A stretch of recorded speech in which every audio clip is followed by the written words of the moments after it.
Dialectics of Crime Control 499.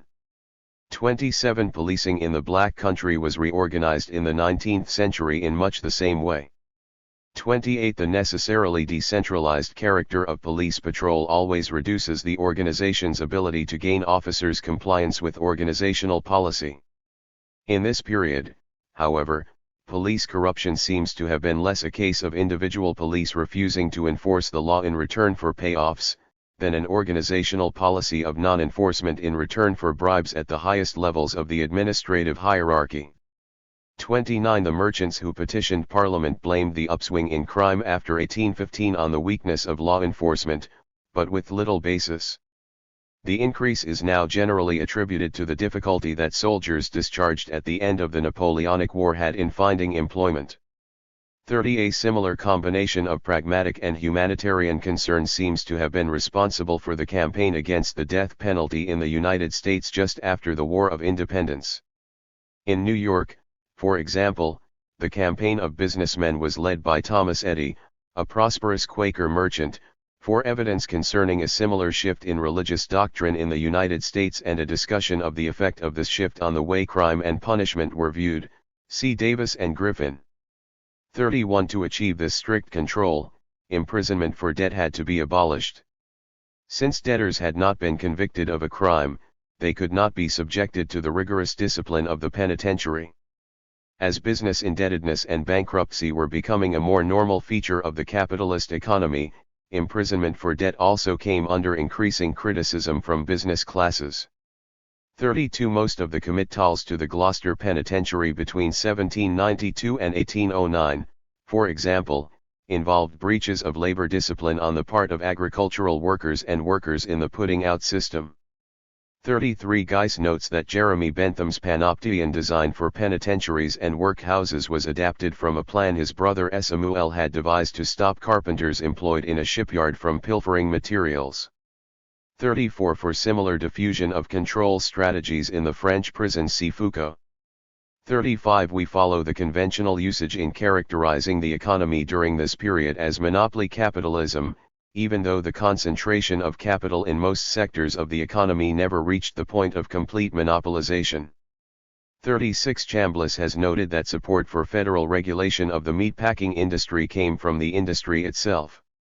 The larger meat packers hoped that inspection would increase their sales by reassuring foreign customers that American meat was safe. Since smaller meat packers could not afford the methods required by the new regulations, federal regulation gave the larger meat packers a competitive advantage. According to Wiebe, at least one segment of the Blutziness community supported each major program for federal control of the economy.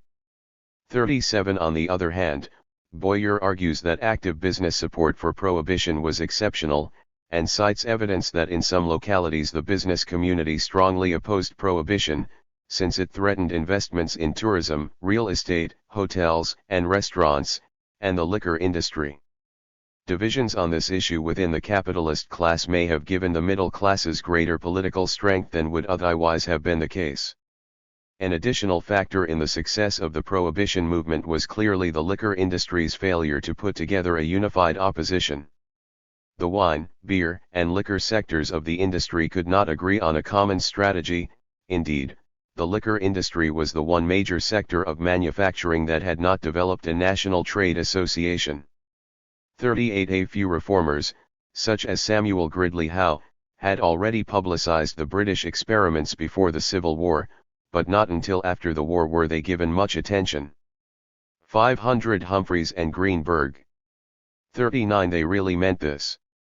MacDonald, a leading figure in this movement, noted that sentences totally indefinite in length would permit someone convicted of drunkenness to be imprisoned for life should that prove desirable.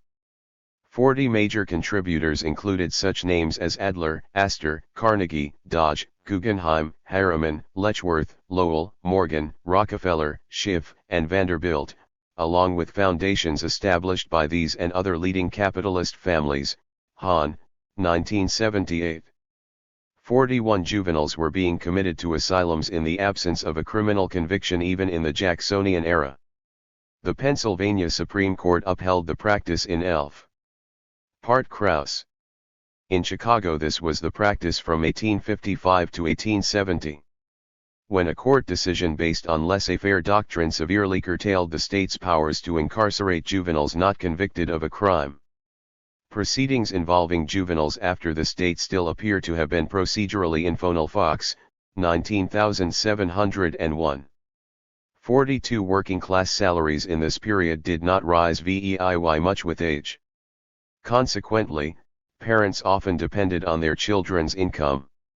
Thus parents responded to the weakening of their traditional sources of authority over children by turning to the new institutional source of control for assistance. 43 Platt appears to have erred on this point because of his tendency to overlook changes in the child-saving movement between the Jacksonian and progressive eras. In this classical study of the origins of the juvenile court, Platt maintains that its originators wanted to send more youths to reformatories. This was true of pre-Civil War reformers, but was no longer true at the end of the 19th century. 44 Recent discussions of the child-saving movement have given too much attention to the class backgrounds of the movement's leaders and participants. Platt, 1969, 1974, Hagen and Leon, 1977. The native middle and upper classes shared a common perspective on most aspects of the progressive program, including this one. Ben Unsey, for example, the founder of the Denver Juvenile Court, came from a poor family background and entered the middle class by becoming a lawyer. A leading figure in the progressive movement, he campaigned nationally for the juvenile court, and hobnobbed with corporate executives and national political figures such as Theodore Roosevelt. Upper-class involvement did not preclude significant political defeats for the movement, as in Illinois. While capitalist support for the movement may have been helpful, it was not essential. As the examples of Denver, Toronto, and Oklahoma illustrate, we know of no theoretical reason to think it should have been. The middle class is quite capable of acting politically on its own, without upper-class leadership. 2. A reinterpretation of criminal law reform in 19th century England. Michael R. 5 Tigan. Reprinted with permission from Journal of Criminal Justice, Michael Rustigan, A Reinterpretation of Criminal Law Reform in 19th Century England, copyright 1980, Pergamon Press, Ltd. 509. /TV Hat is it that makes a person a pioneer in criminology? Herman Mannheim asks this question in the introduction to his book of selected essays entitled Pioneers in Criminology. He suggests that this title should be reserved for those scholars who have distinguished themselves both by the intrinsic value of their writings and by the degree to which their accomplishments have achieved a measure of lasting success in the field. Understandably, Mannheim has designated Jeremy Bentham as a pioneer in criminology. Bentham is associated with the emergence of the classical school of criminology and has been widely celebrated for his achievements in criminal law reform. Leon Hadzinowicz indicates that it was clearly the ideological current flowing from Cesare Beccaria's essay on crimes and punishments that prompted, particularly through the work of Bentham, a century of criminal law reform in England. Similar tributes to Bentham as a criminal law reformer can be found in most criminology textbooks. Moreover, some of the most distinguished English historians have given their praise to Bentham in this regard. Henry Maine, for example, flatly states that I do not know a single law reform effected since Bentham's day which cannot be traced to his influence. The central argument of this paper is that these scholars have vastly over 510 Michael R. 5 Tigan rated Bentham's role in effecting criminal law reform. In focusing on the reform struggles of Bentham and his disciples, they have slighted the underlying socio-economic determinants of the movement. It appears that the large-scale repeal of capital statutes which took place during the first half of the 19th century was prompted essentially by middle-class demands for effective crime control legislation. The following overview briefly describes the historical context of this movement. English common law during the medieval era generally restricted the penalty of death to crimes against the person. Even at the outset of the 18th century the number of capital statutes did not exceed 50.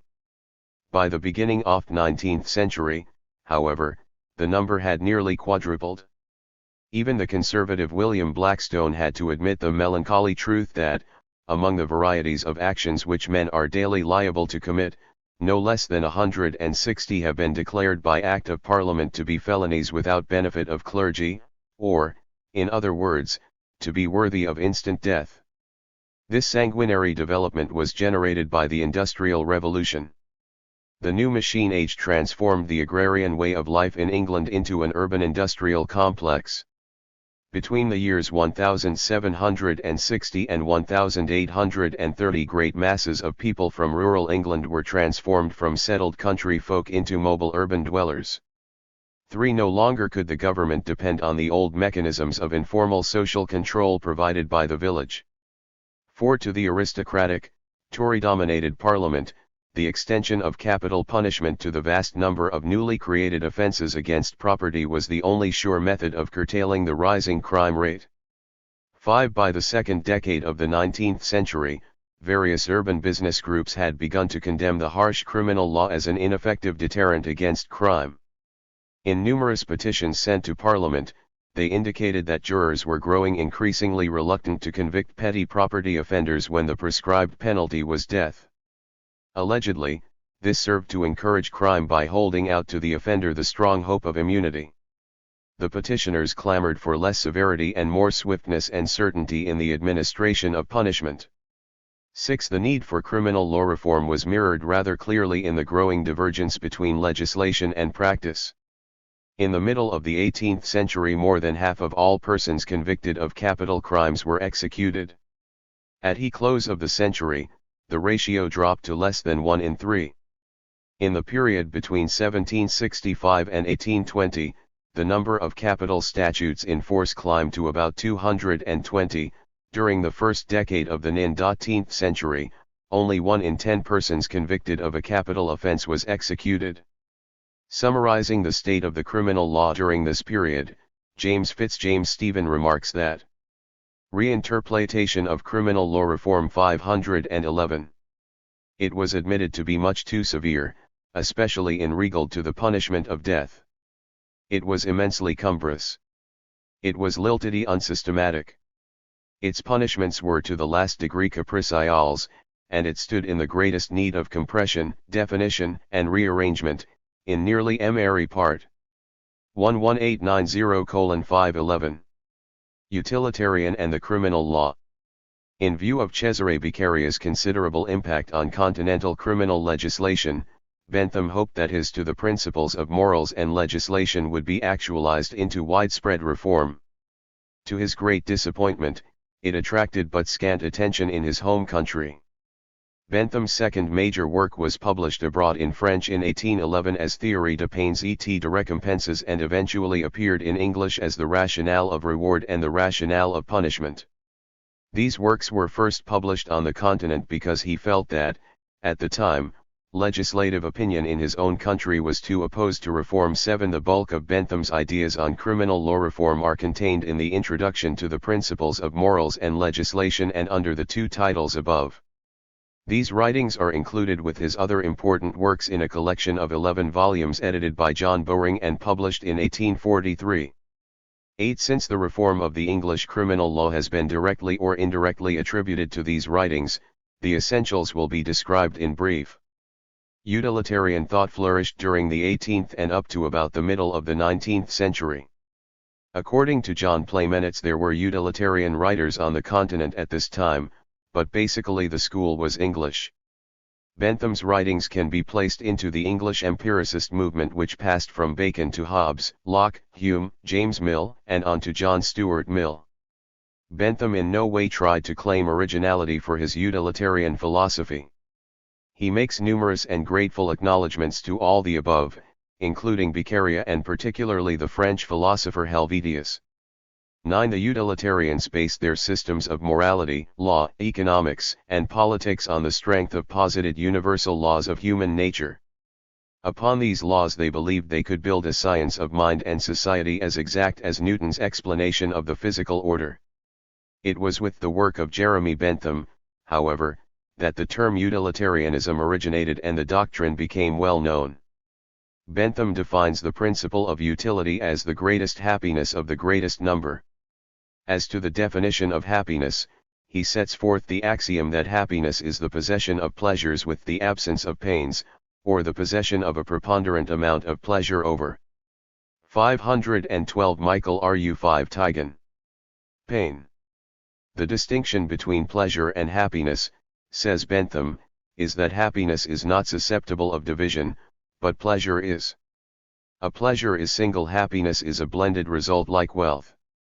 According to Bentham's principle of utility, any human action can be analyzed with regard to its tendency to produce pleasure or pain. Ultimately, the sum total of a person's activity can be judged by his so-called felicific calculus, which is Bentham's term for the quantitative balancing of pleasure and pains in a ledger. Not only does pleasure and pain refer to the simplest physiological reactions, but involves a whole series of emotional satisfactions and deprivations.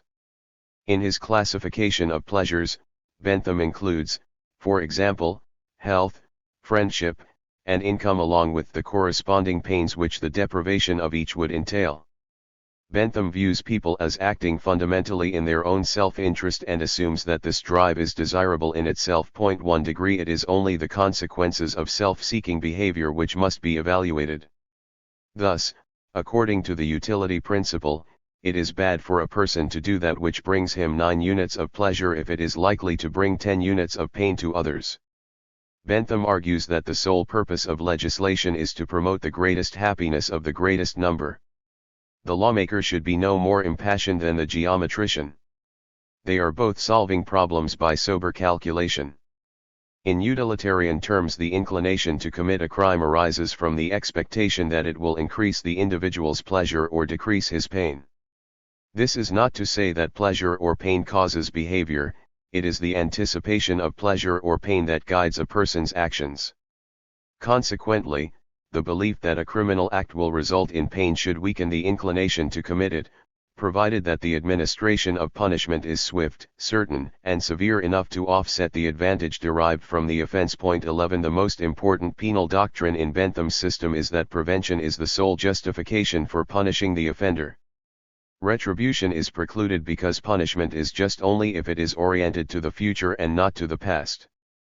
According to Bentham, punishment must be administered, not to avenge crime, but to deter it, since what was done cannot be undone. To inflict punishment simply because a wrong has been done is to commit another wrong. The second salient doctrine is that all punishment is evil, therefore, it should only be used when it is capable of preventing a greater evil.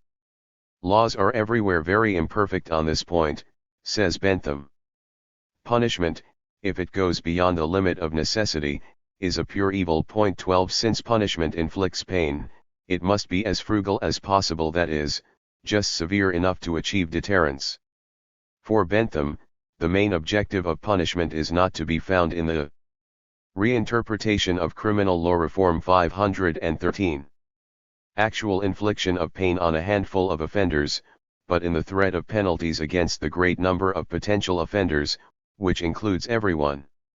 The efficacy of the punitive sanction is illustrated when it rarely has to be invoked. This is achieved when it is generally known that punishment is administered with swiftness and certainty.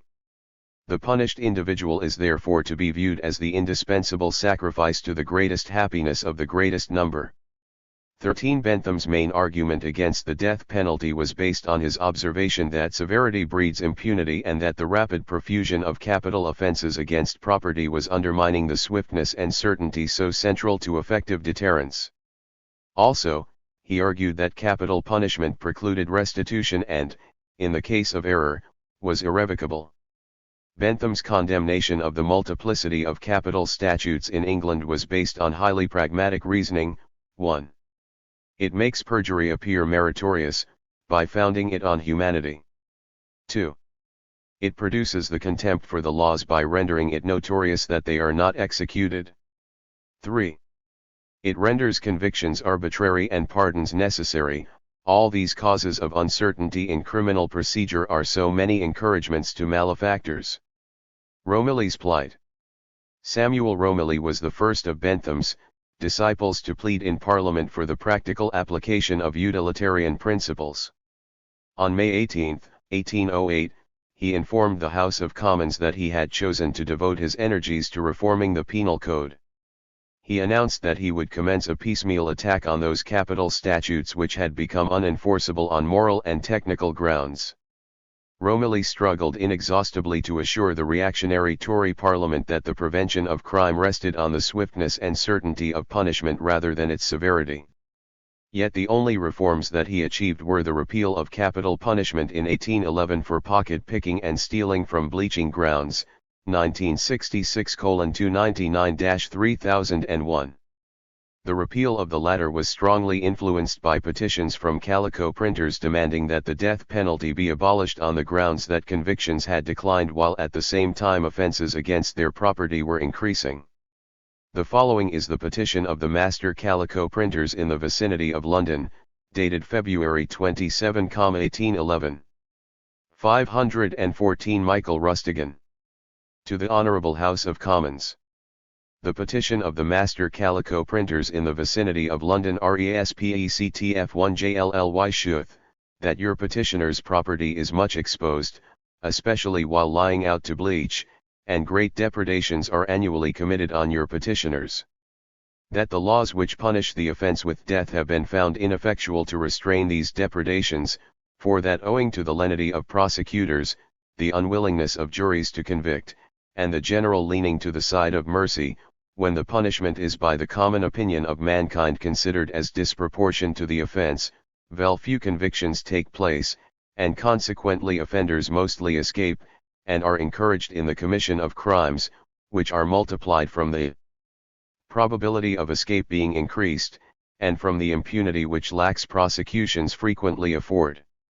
That your petitioners are strongly impressed with the sentiment, that by certainty of punishment being substituted for severity of punishment, the number of crimes would be diminished, and your petitioners' property better secured, and therefore humbly pray that Parliament may in its wisdom alter the punishment of death in case of robbing printing grounds into trans-0L1ation, or such period of confinement in penitential houses as to them may appear eligible, provided a system of confinement in such houses should thereafter be adopted by the legislature. Jo. Tagg & Co. David Taylor & Co. Moore, Johnson & Mason Wayne & Son Fosters and Theobald W. Naylor & Son Stevens, Stevens & Co. Francis Hicks Littler & Moritho. Silling & Co. Dudding & Chesler John Coleman Burford & Middleton EDW. Gibbon. Gould, Edwards & Gould. W. Fenning & Sons. Newton, Langdale & Co. James Howard. B. Austin & Co. James, Thwaites & Dixon. W. M. Birch. Harvey, Gardner & Co. Thomas Barnett. George Ansell.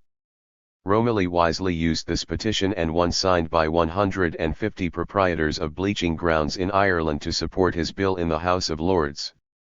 This was the first time a business group whose property was supposed to be protected had formally protested the state of the criminal law. Even the arch-conservative Lord Ellenborough, Chief Justice, had no reservations in approving this bill on account of the petition from those who were to receive the protection of the law. The crux of the issue. Reinterpretation of Criminal Law Reform 515. Was perceived by Romilly when he said, the petitioners were not stating the opinions of speculative and theoretical reasoners, but the sincere belief and conviction of experienced men representing the injuries which their property had sustained in consequence of the inefficacy of the laws made for their protection. El Radzinoas, 1948:51:1. At that time the ultimate significance of the petition could not be perceived. Yet, the eventual triumph of criminal law reform was already in the making. Romilly met constant failure during the period between 1813 and 1818. In the estimation of Lord Ellenborough, Romilly went to alter those laws which for a century had proven to be necessary, and which were now to be overturned by speculation and modern philosophy, A.V. Dicey refers to this period as one of Old Toryism marked by a priggish concern for all things English. 14 Parliament was hostile toward any plan to relax the severity of the criminal law during the social disturbances between 1780 and 1820. This animosity was deepened by the horrors of the French Revolution. 15 Romilly, the most persistent English criminal law reformer, died in 1819. As of that year the state of the criminal law remained unaltered. No significant progress was made until the 1820s. It was at this time that the influence of the business community was truly beginning to be felt in Parliament. The demand for rational criminal legislation. Agitation for criminal law reform was expressed in a torrent of petitions received by the House of Commons in 1819. Pro-reform publicity began to appear in popular newspapers and periodicals, and intensified throughout the 1820s. 16 The overriding message came across loud and clear: the increasingly harsh English criminal law was no longer working. The opponents of criminal law reform were being told, in effect, that the justice system was repudiating the precepts of John Locke. In short, the government was failing to protect property. The birth of this law-reforming opinion cannot be understood apart from a brief description of rising middle-class consciousness. In the pre-industrial period, social commentators depicted society as composed of ranks or orders, or more grossly, in terms of gentlemen and non-gentlemen. The language of class began to flourish during the political struggles between the manufacturers and the landed gentry during the Industrial Revolution.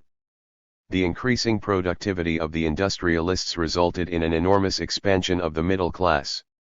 Industrial capitalism needed the skills of those groups connected with what Marx calls the circulation of commodities, that is, shopkeepers, traders, bankers, wholesalers, brokers, and so forth. It also needed those who could calm. 516 Michael Ru 5 Tigan. MAND in the name of capital and their assistants, such as managers and foremen. Since class consciousness is largely a matter of propaganda and organization, it also needed its ideological groups, including reformers, journalists, and pamphleteers. T7 Although the legislative process was dominated by the Tories, the economic future of England lay unquestionably with the middle class. The alliance between the aristocratic and bourgeois interests was based on economic interdependence to a degree which did not exist in France. Each class was economically strong and apprehensive of revolutionary discontent from below. In time the aristocracy became increasingly dependent upon the economic authority of the bourgeoisie, which in turn demanded rational and systematic legislation. T8 The creation of a law effective in combating offenses against property was one of the chief preoccupations of the rising urban bourgeoisie, according to George Rush and Otto Kirchheimer. Whenever they had a monopoly of legislation and jurisdiction, they pursued this demand with the greatest energy. Parliament persisted in endorsing the medieval policy of maximum terror in punishment. This was understandable. Parliament was composed largely of the old regime, landed gentry steeped in tradition.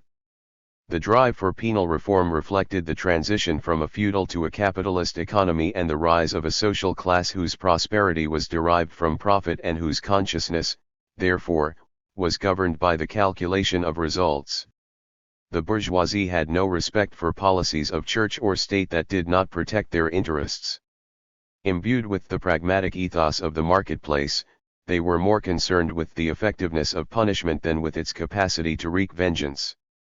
The objective, says Michel Foucault, was not to punish less, but to punish better, to insert the power to punish more deeply into the social body.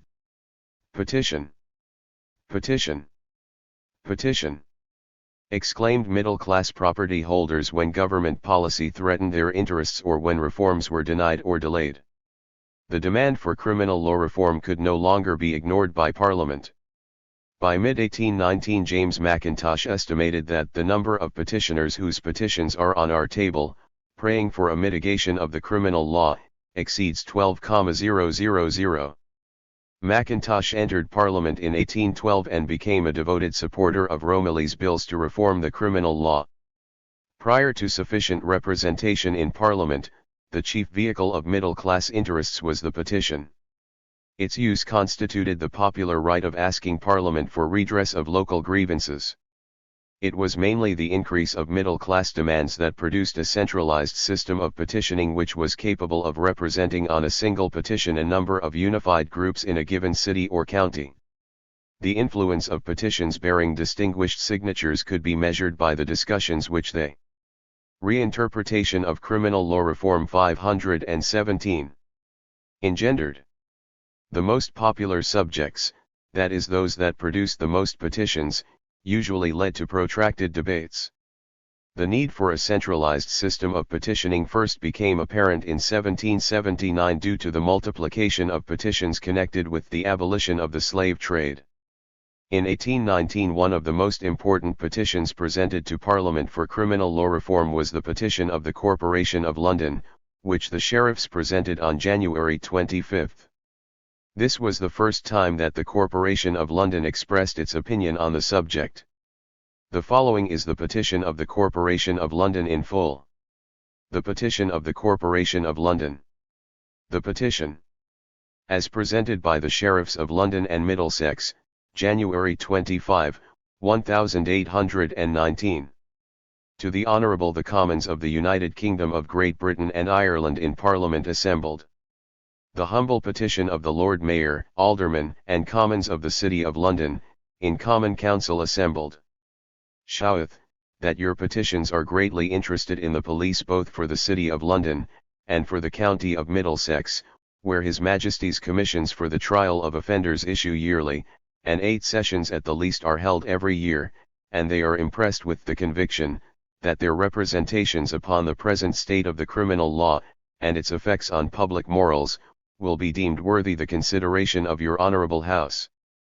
That upwards of 200 crimes, very different in their degrees of enormity, are equally subject to the punishment of death, which is enacted not only for the most atrocious offences, for burglary, for rape, for murder, and for treason, but for many offences unattended with any cruelty or violence, for various minor crimes, and even for stealing privately to the amount of 5 shillings in a shop.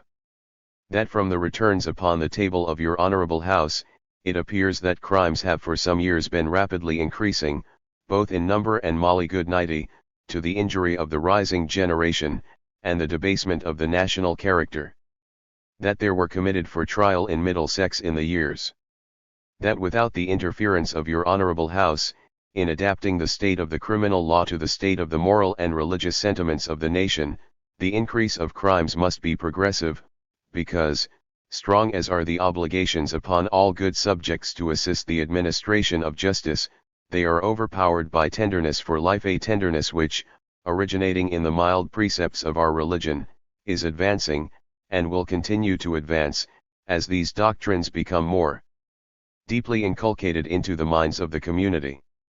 That many injured persons have refused to prosecute, because they cannot perform a duty which is repugnant to their natures, by being instrumental in the infliction of severity contrary to their ideas of adequate retribution, and by such impunity young offenders, instead of being checked in their first departure from virtue, are suffered to advance from small offences to crimes of great atrocity. That some jurymen submit to fines rather than act as arbiters of life and death in cases where they think the punishment of death ought not to be inflicted. That some jurymen are deterred from a strict discharge of their duty, and acquit or mitigate the offence so as not to subject the offender to the punishment of death, and thus assume a discretion never intended to be vested in juries, and relax the sanctity of a judicial oath, upon which the integrity of the trial by jury much depends. That this determination by juries to oppose the severe enactments of our laws is of daily occurrence.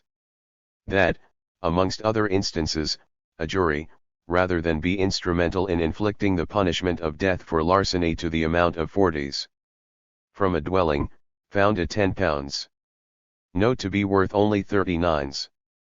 Reinterpretation of Criminal Law Reform 519.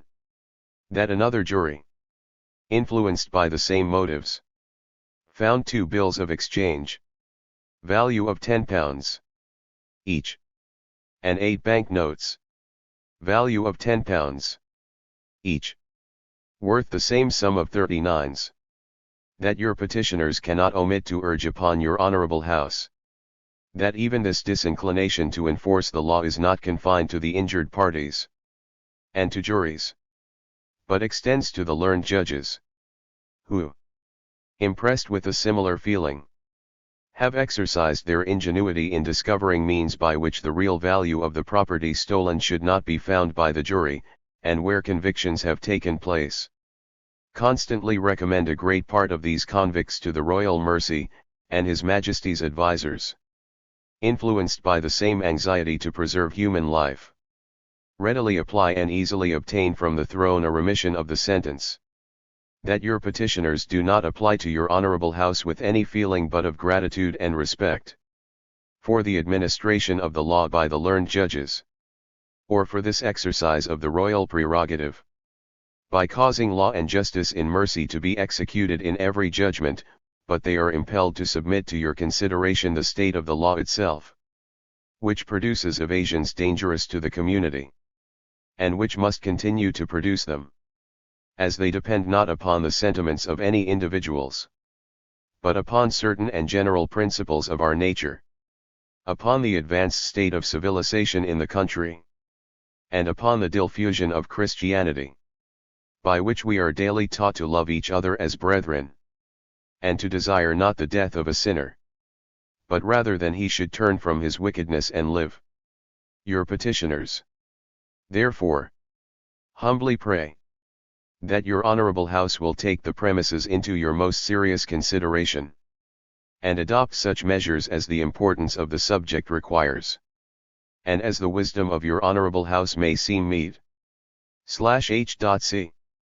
1819 Volume 74. p. 33, see also Radzinoas.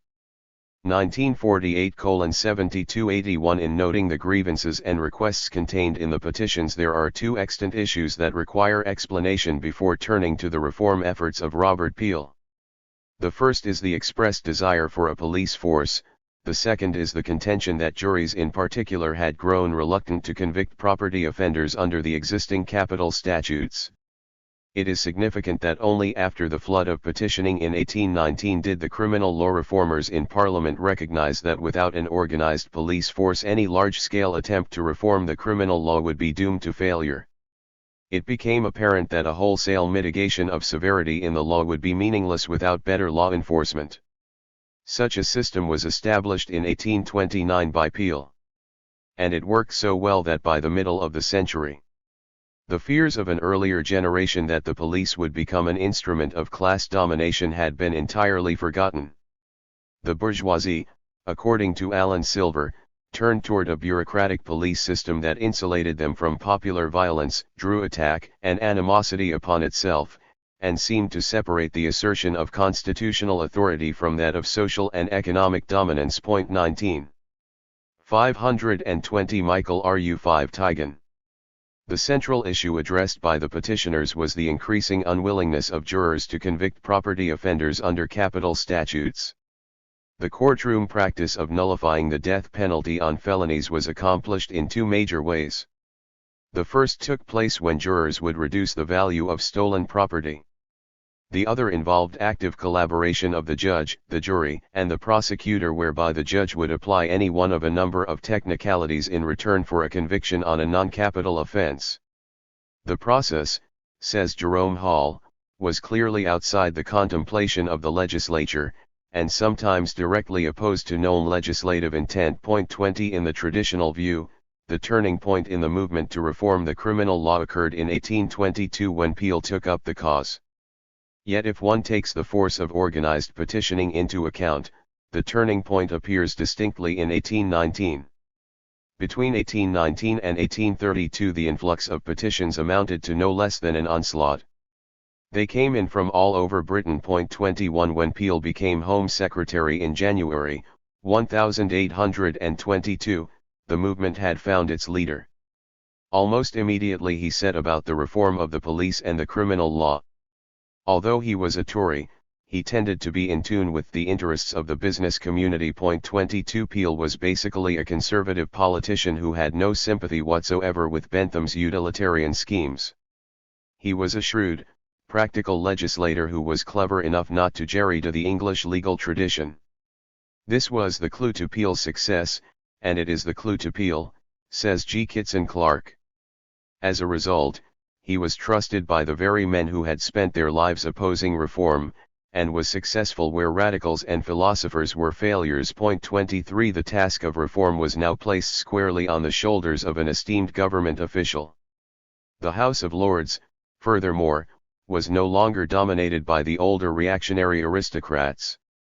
Much to their distaste, the cabinet was being infused with that new blood described by W. R. Brock as liberal Toryism. Before the end of the 1823 session, Peel was able to pass a number of bills urged a decade earlier by Romilly. Under the initiative of the Home Office, bills which formerly had been defeated with much agitation were now passed with relative speed and calmness. In 1826, Peel introduced his carefully prepared measure to consolidate the criminal law. His proposals included both substantive and procedural amendments aimed at reducing the chances of impunity.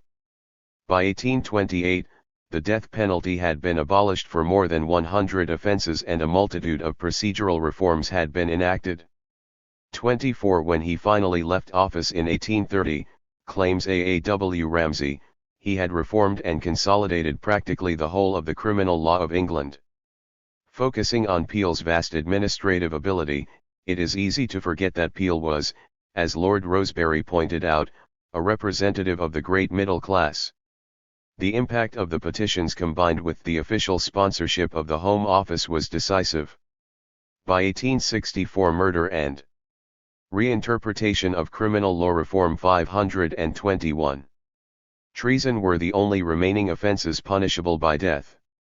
Remarkably, just over 40 years earlier, there had existed over 200 capital crimes. Analysis and conclusion. It is widely held that the movement for reforming the criminal law in early 19th century England was generated by the enlightened doctrines of Jeremy Bentham. Only in the 19th century, says M. Maestro, owing to the commendable efforts of Samuel Romilly and Jeremy Bentham, did Parliament enact the most necessary reforms which cleansed the English law of its most revolting abuses and cruelties. Anyone who carefully examines the records of Parliament is bound to reach the conclusion that nothing is more mistaken than the facile prima facie assumption that the criminal law reforms were chiefly due to Bentham. By 1823, Parliament began substantially to reduce the number of capital statutes in force, largely in response to sustained pressure from the business community, a community whose members demanded more effective enforcement of property laws by making the corresponding punishments more acceptable to juries. It could be argued that Bentham's writings served to generate law-forming opinion in the community. However, specific references to Bentham are not at all evident in the content analysis of the many petitions and corresponding legislative debates on the subject of criminal law reform as recorded in the journals of Parliament during the first 3 decades of the 19th century. Significantly, the petitioning for criminal law reform began to mount well before the widespread promulgation of Bentham's doctrines in England. According to Halavy, certain reforms in the political, economic, and juridical orders had been demanded by certain distinct sections of public opinion since the end of the 18th century. It is doubtful that the business community of early 19th century England was strongly influenced by the writings of Bentham. /LV When the petitioning for criminal law reform was at its peak, William Hazlitt wrote in 1825 that Bentham's name is little known in England, better in Europe, best of all in the plains of Chile and the mines of Mexico. Bentham's teachings did not gain popularity in England until after 1832, the year of his death. The businessmen of the day hardly needed a legal philosopher to tell them that effective criminal legislation should proceed from more rational principles. Crimes against property were rapidly climbing, and sheer practical expediency moved them to press Parliament for swift and certain penalties. As Fowell Buxton remarked in a speech to the House of Commons, the existing system had against it the authority of practical men who draw their conclusions from real life. 522 Michael Rustigan. The question arises as to why juries had grown reluctant to convict property offenders under capital statutes. What was the source of this apparent squeamishness? Were jurors acting out of a sense of justice against their own property interests? Since eligibility for jury duty was based on sufficient property holdings or a minimum annual income, jurors were frequently drawn from the business community, with a heavy representation of merchants, particularly in the large cities. The prospering middle class was inspired by religious evangelicalism, which supposedly triggered an awakening of conscience. It is apparent that a strong current of humanitarianism was gaining momentum and undoubtedly contributed to a climate favorable to the mitigation of the death penalty. It was the protection of human beings from unnecessary pain and suffering, says Dicey, that underlay the attenuation of a severe criminal law. 26 A materialist interpretation of the law reform movement would not deny the significance of humanitarianism, but it would seek to discover the deeper origins of this social force. It would deny any ultimate validity to the idealist interpretation. In examining the language of the many petitions, one is struck with the repeated claims of humanitarianism side by side with the complaint that the harsh criminal law was failing to protect property. This dual theme illustrates how difficult it is to delineate what was religious and what was political in early 19th century Britain. The conflicts between classes or parties took on a religious form and color, writes G. Kitson Clark, and religious growth served to emphasize the struggles between classes and parties. 26 Historians who have dwelled on the humanistic component in the agitation for criminal law reform have obscured the practical aspects of that movement. By 1820, the ground was fertile for criminal law reform only because the weapon of organized moral indignation coincided with the crime control necessities of the time. The sudden outcry against severity in favor of swiftness and certainty was the result of a perfect marriage between utility and morality. The actual reforms that took place were brought about by effective administrators such as Peel, who cared little about the teachings of Bentham. Bentham's life began in 1748 at the dawn of the Industrial Revolution and ended with the passage of the Great Reform Act in 1832, which marked the advent of bourgeois liberalism. Bentham did his writings at a time of great social and economic upheaval. That England was able to survive the turmoils of industrialization without a revolution continues to vex modern historians. Bentham foretold that the increasing threat of disorder from below would eventually unite the aristocracy with the middle class in the quest for effective criminal legislation. By the end of the century, Bentham's prophecies were fulfilled. The criminal law was reformed and the police and prison systems were well established. The proportion of offenders who were detected and were punished had increased, says J. J. Tobias, and the punishment inflicted on them had moderated. During the period between 1815 and 1875, the contrast is between two. Reign 1 Erpert 1 Ion of Criminal Law Reform 523. States of society, one with severe punishments for a small minority of its criminals and the other with moderate punishments for a higher proportion of its criminals. What happened, Tobias claims, is that improvements in policing and in legal procedures and a reduction in the level of punishment went hand in hand, and the three movements reinforced one another. 27 Many of the reforms attributed to Bentham occurred after his death. His proposals were, as J. B. Brebner points out, amazingly prophetic and precise anticipations of the collectivist policies under which so much of the world lives today. 28 He correctly anticipated the needs of the advancing industrial order. The entire field of English law was burdened with obsolete rules enacted for a feudal agricultural economy. These restrictions stood directly in the path of industrial capitalism. According to Julius Stone, the reforms most directly linked to Bentham were in procedure and evidence, and undoubtedly he remains a champion of liberty of contract. Nevertheless, says Stone, Bentham may often have been merely rationalizing changes already proceeding. Much of this legislation seems to have resulted from self-interested pressure of new large-scale employers, and not from any conscious theory of freedom of contract. In later periods, idealistic interpretations of successful law reform movements have the advantage over critical analysis. The wise legal philosopher who translates lofty moral doctrines into actual reforms is an old theme in legal history. 29 It protects national prestige and enhances the image of an advancing civilization. Critical research in legal history has been limited by the need to defend the ideological integrity of the law and of the great jurists credited with its development. One cannot examine 19th-century legislation, says Roscoe Pound, without perceiving that organized pressure from groups having a common economic interest is the sole explanation of many things on the statute book. The great man interpretation of criminal law reform in the early 19th century is deficient in explanatory structure. It does not establish the ultimate origins of the movement because it does not start with the class interests of the class which carried it into effect. A major purpose of this study has been to indicate the need to go beyond the mere examination of pioneers and their ideas in writing historical accounts on the development of the criminal law. 533. The Walnut Street Jail. A penal ref CLLRM to centralize the powers of the state. Paul Takagi. Condensed by PE emission from Paul Takagi. The Walnut Street Jail, a penal reform to centralize the powers of the state, Federal Probation, December 19751:18-26. Most of us have been led to believe that the gentle and humane Quakers founded the prison as an alternative to the sanguinary English laws then in effect, and that the idea of a prison was based upon the prevailing theory of humane reason. There are problems with these interpretations. Torsten Selin and more recently Smith and Fried have shown how the prison was not an American invention.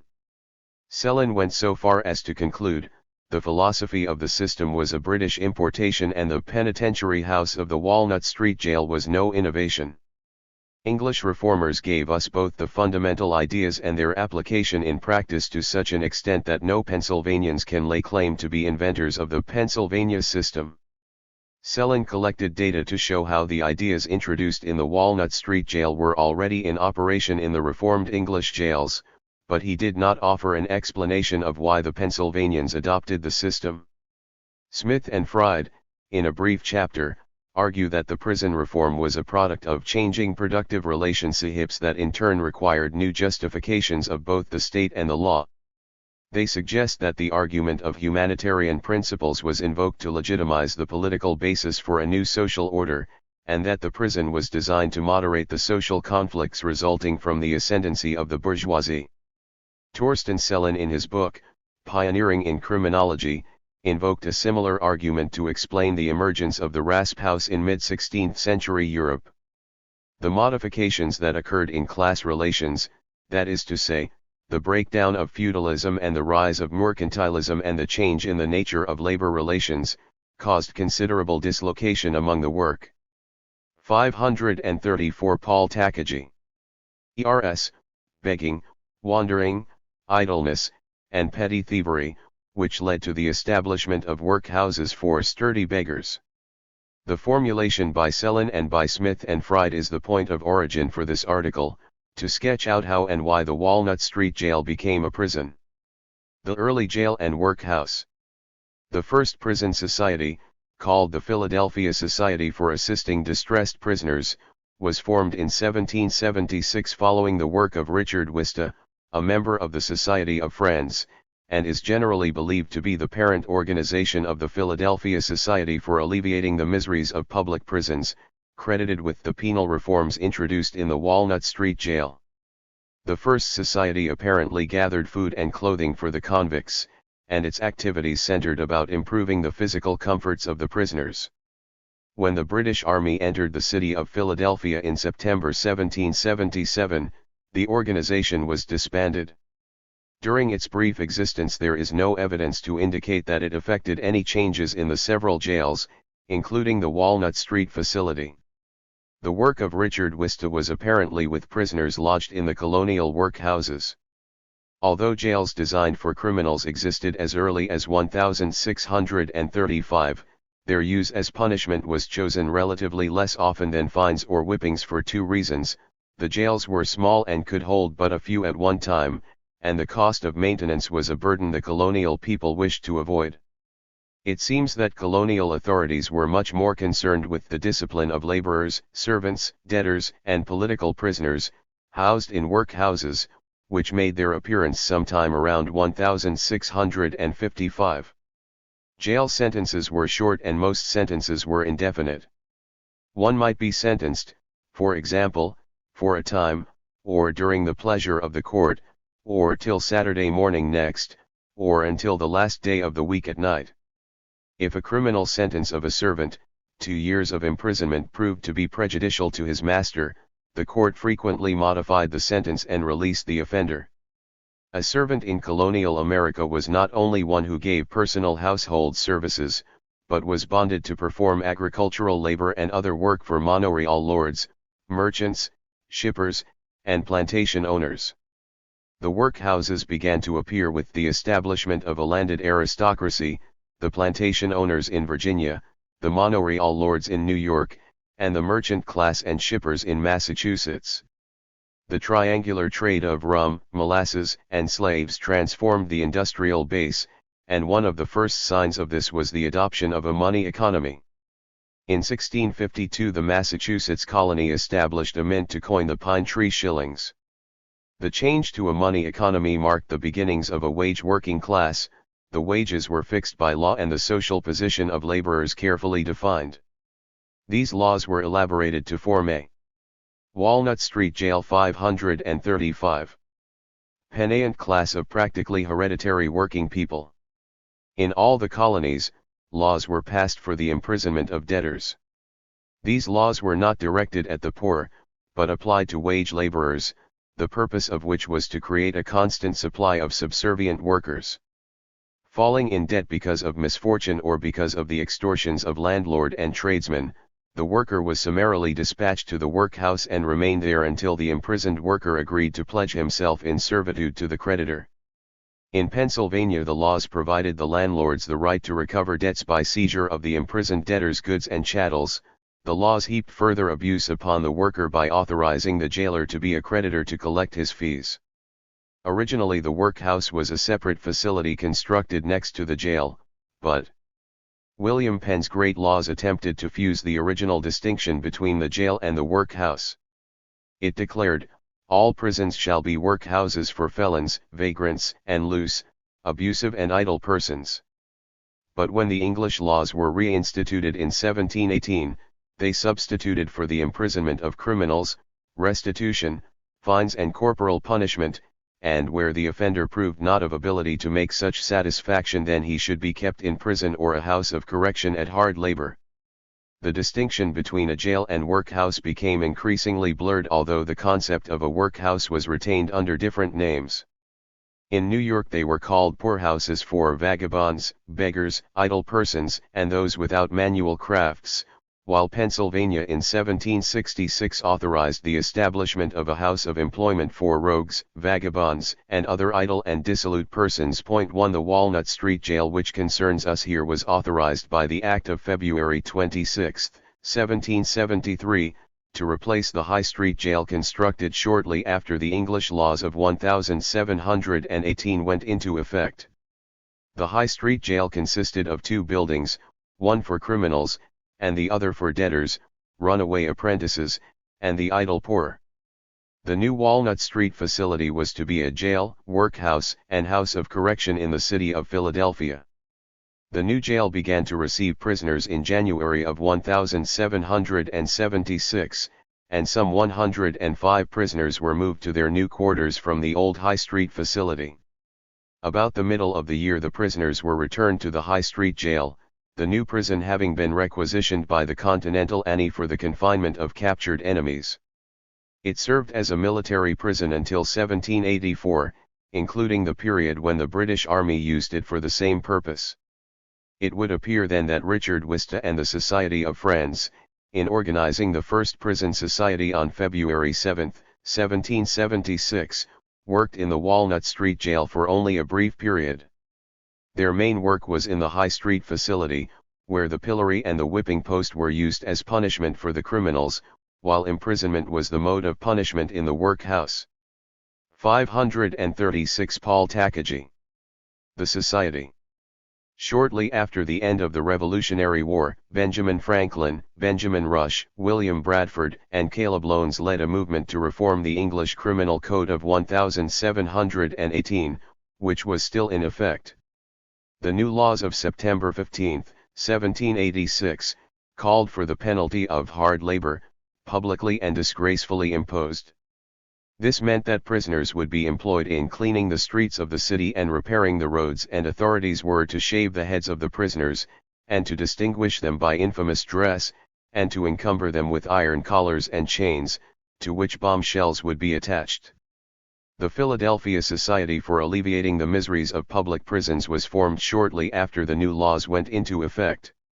Significantly, the Society's first campaign, aside from introducing religious services in the Walnut Street Jail, was to amend the law.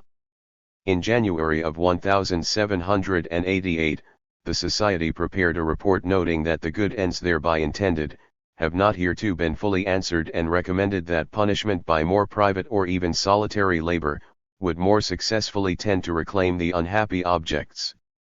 In the widely cited passage from Roberts Vaux's Notices, the justification for the law change was that public punishment begot in the minds of the criminals and those who witnessed them disrespect for the laws.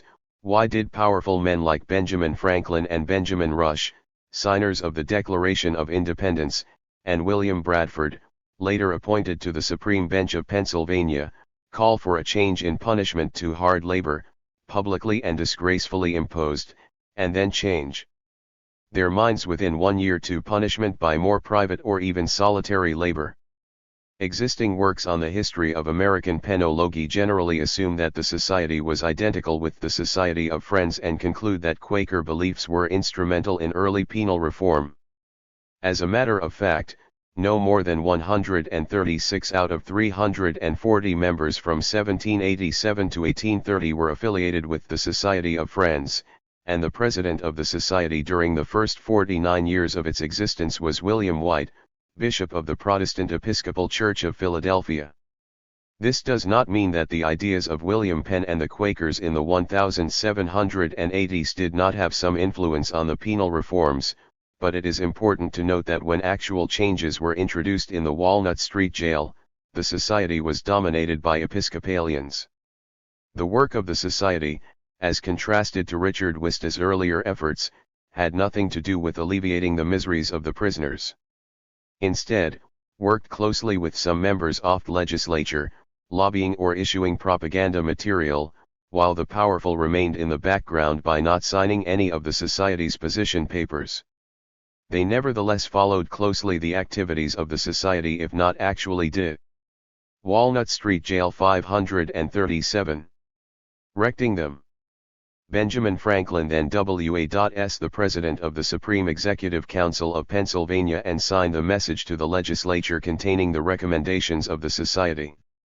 This would suggest that during the early years of the Society's operations, it functioned pretty much like the modern presidential commissions on crime. The 37 charter members were prominent citizens of the community representing the major religious faiths, medicine, law, and commerce, and served to legitimize the idea of a state prison, which meant the creation of a state apparatus. To put it differently, the transformation that was to occur had implications far beyond the matter of penal reform. The political process of creating a state prison system reflected in miniature the problems of the Confederation in centralizing the powers of the state. The demand for a strong centralized government was to guarantee the development of a new economic order on the one hand, and on the other, to solve the problem of law and order. Revolutionary times. The American Revolutionary War was not based upon mass popular support for national independence, and like most wars, it was fought by those who had the least interest in its outcome. For some members of the working class, conscious of their oppression, there was a sense of revolt, but it was a revolt against the tyranny of the manorial lords, the system of servitude, and the repressiveness of the laws. At times it had broken out into uprisings, but they were quickly put down, and the leaders imprisoned or executed. The war was supported by the merchant class, and to get recruits, bounties were held out as inducements. In some instances paper money as high as $750 to $1,000 was paid out, and in others, land grants were offered. It is reported that muscle men were hired to terrorize and coerce the unwilling to volunteer. Pennsylvania adopted a Bill of Rights to inspire the masses and to win their support for the war. Clause I of this document asserted, that all men are born equally free and independent, and have certain natural, inherent and inalienable rights, amongst which are, life and liberty, acquiring, possessing and protecting property. In different ways the other colonies asserted the same principles. In 1776 the ruling elites were all for paper money, restriction of the power of the courts, natural rights, and the string of democratic principles espoused to promote the war. By 1786 they had rejected all of these principles. As Lewis Hacker puts it, it was one thing to obtain peace abroad, it was another to assure the success of revolution at home. From 1781 to 1789 was a critical period, as the fledgling government was near collapse. It was the constitution and the establishment of a strong central government. 538 Paul Takagi. That provided the political means for survival, stability, and future growth. Up until then, the governing document was the Article of Confederation, but it did not provide for a chief executive, a judiciary, or a taxing system to support and develop a central authority. It had no control over the money supply, it could not regulate domestic or interstate commerce, and it could not protect private property. The condition of the Confederation's finances had gone from bad to worse.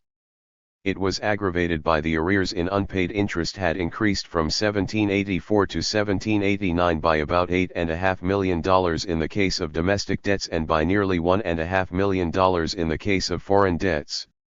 The continental currency, with which the government had paid for supplies and soldiers, had become valueless, but new bills of credit were issued in an attempt to add to the money supply. The financial crisis had a profound effect upon the working class. The farmers experienced unusual distress. The crops had been good, and in many places the yield had been great. Yet the farmers murmured, and not without cause, that their wheat and their corn were of no more use to them than so many bushels of stone. That when they wanted clothes for their family, they were compelled to run from village to village to find a cobbler who would take wheat for shoes, and a trader who would give everlasting in exchange for pumpkins. Money became scarcer and scarcer every week. In the great towns the lack of it was severely felt. McMaster says of New Hampshire, it was then the fashion, as indeed it was everywhere, to lock men up in jail the moment they were so unfortunate as to owe their fellows a sixpence or shilling. Had this law been rigorously executed in the autumn of 1785, it is probable that not far from 2/3 of the community would have been in prison. The courts attempted to force the collection of debts from those who had nothing, and increasingly the desperate poor focused their attacks upon the legislative and judicial systems.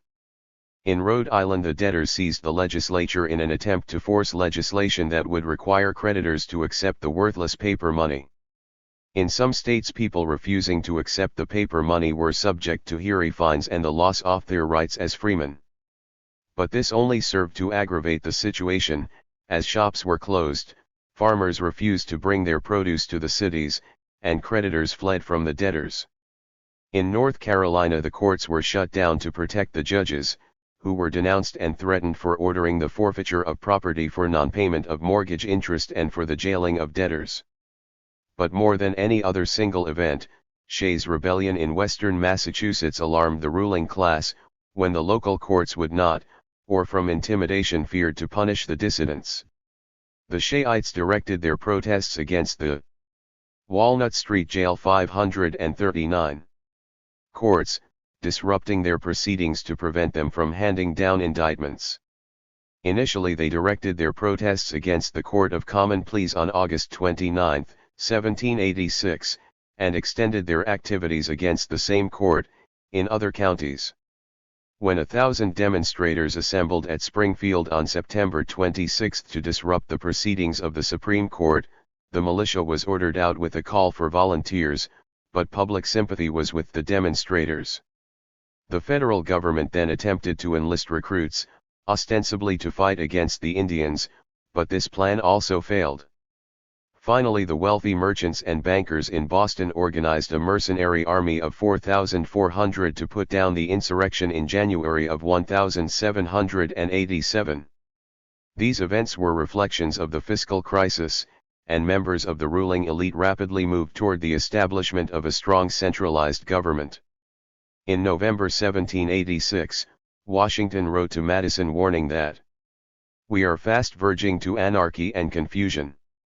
13 sovereignties pulling against each other, and all tug and jay at the federal head, will soon bring ruin on the whole. Madison, in February 1787, recognized the Confederation could not last unless some very strong props were applied to force respect for the government. The success of the revolution at home was brought about by the creation of a class-divided society based upon private property, and the ratification of the new constitution was to guarantee the privileges and power of the bourgeoisie.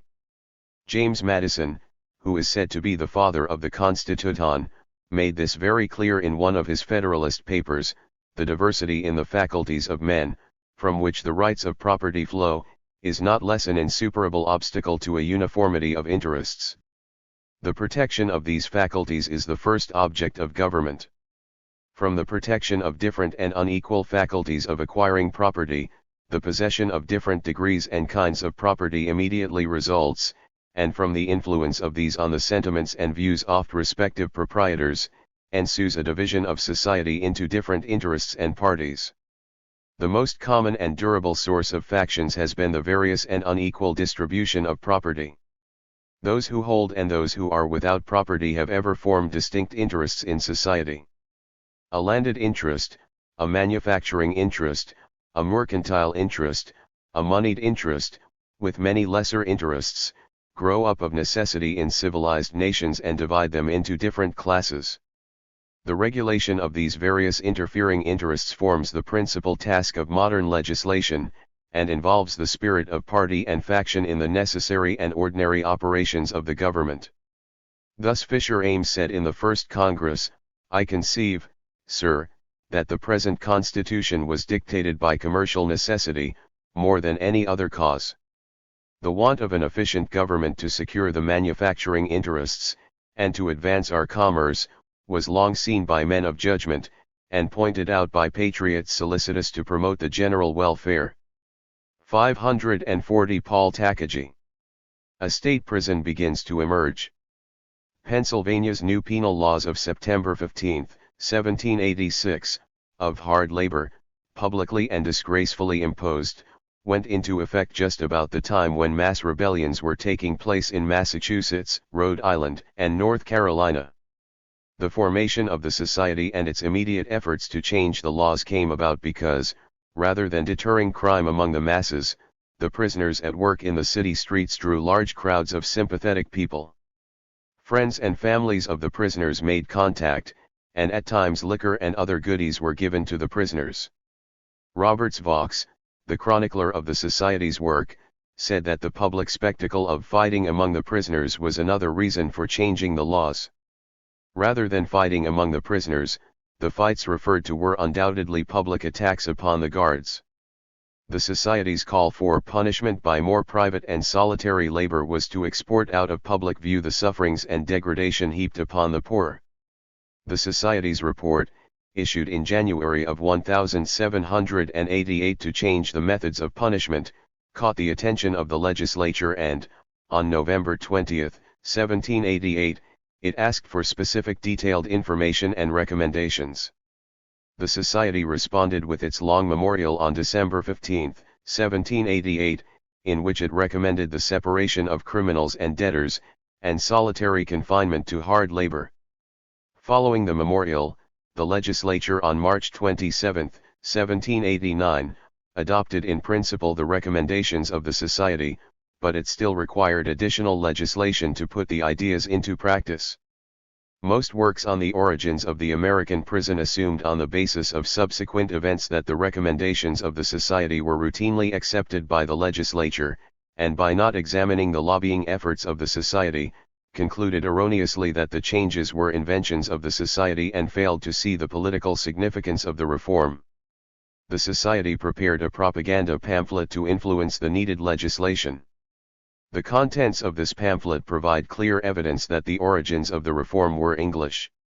The pamphlet, entitled Extracts and Remarks on the Subject of Punishment and Reformation of Criminals, was designed to make the minds of the Assembly more susceptible to the aims of the reformers.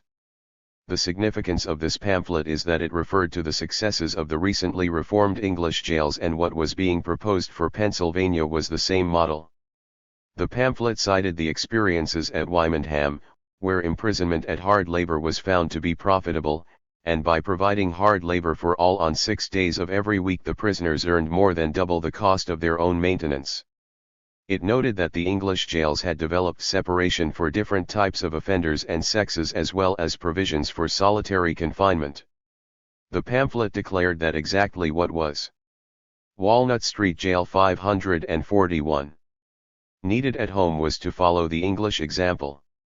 In this connection, Barnes was reluctant to make any conclusions on the origins of the American prison other than to acknowledge the influence of European developments.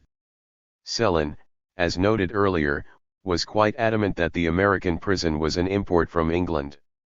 Sometime between January of 1787, when the Society called for an amendment of the law of September 15, 1786, and the long memorial issued on December 15, 1788, the idea of a state prison began to emerge in the minds of the Society's members, and the key element in the reform package was the issue of solitary confinement to hard labor.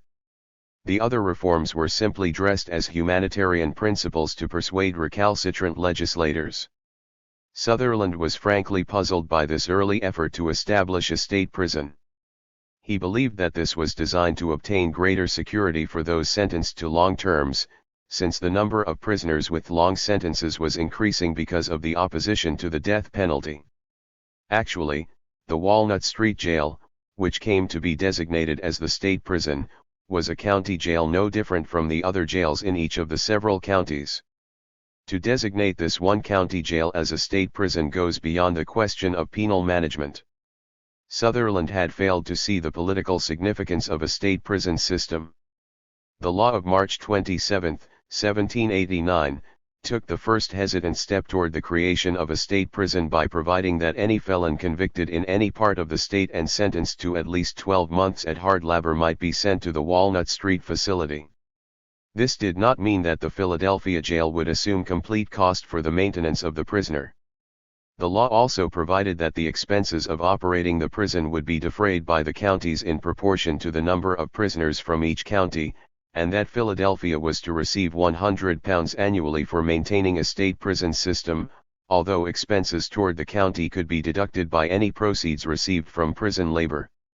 The option to confine prisoners in the Philadelphia jail was initially left to the individual counties, but this option was rapidly closed. Following the lobbying efforts of the Society, the necessary law to implement solitary confinement was enacted on April 5, 1790. This famous law provided for imprisonment at hard labor for the punishment of crime, directed the separation of witnesses and debtors from convicts, the segregation of sexes, and ordered the erection of a block of cells in the Walnut Street facility for solitary confinement of the more hardened and atrocious offenders. The 1790 law ordering the imprisonment at hard labor for all, and the solitary confinement of the more hardened and atrocious offenders, placed the counties in the situation of having to undergo the expensive proposition of constructing cell blocks for solitary confinement and to enlarge their jails to confine all at hard labor, or to utilize the facility at Philadelphia and pay for the maintenance of the prisoner as well as the £100 per year assessment. The counties apparently balked. Commit 542 Paul Takagi.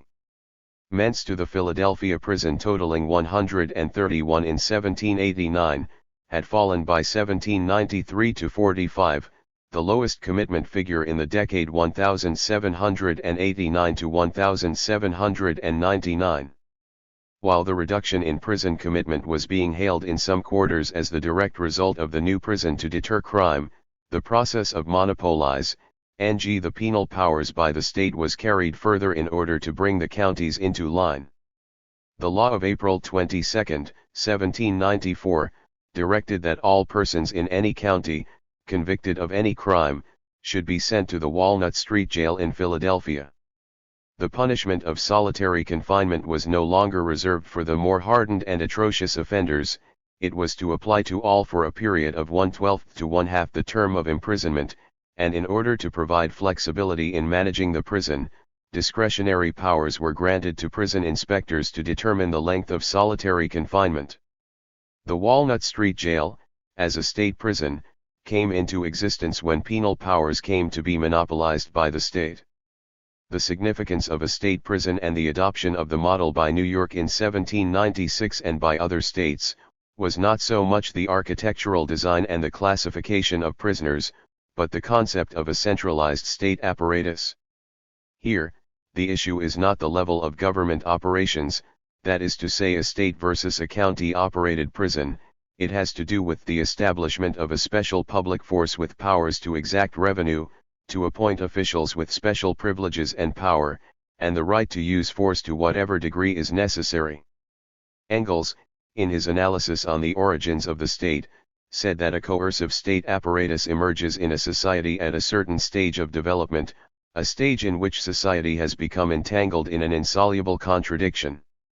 The contradiction referred to by Engels is that so ably described by James Madison, the antagonisms of classes with conflicting economic interests. In the words of James Madison, the responsibility of the state is to protect the different and unequal faculties of acquiring property. On one level, the idea of a state prison was to export out of view the contradictions of being poor in a society that professed certain inalienable rights. The new prison, as someone else noted, was a new form of penal colony. It banished the prisoner from one's family and friends.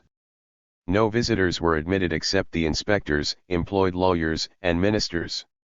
The isolation of the prisoners kept families and friends uninformed, isolated, and prevented their interaction from forming a potentially dangerous protest group.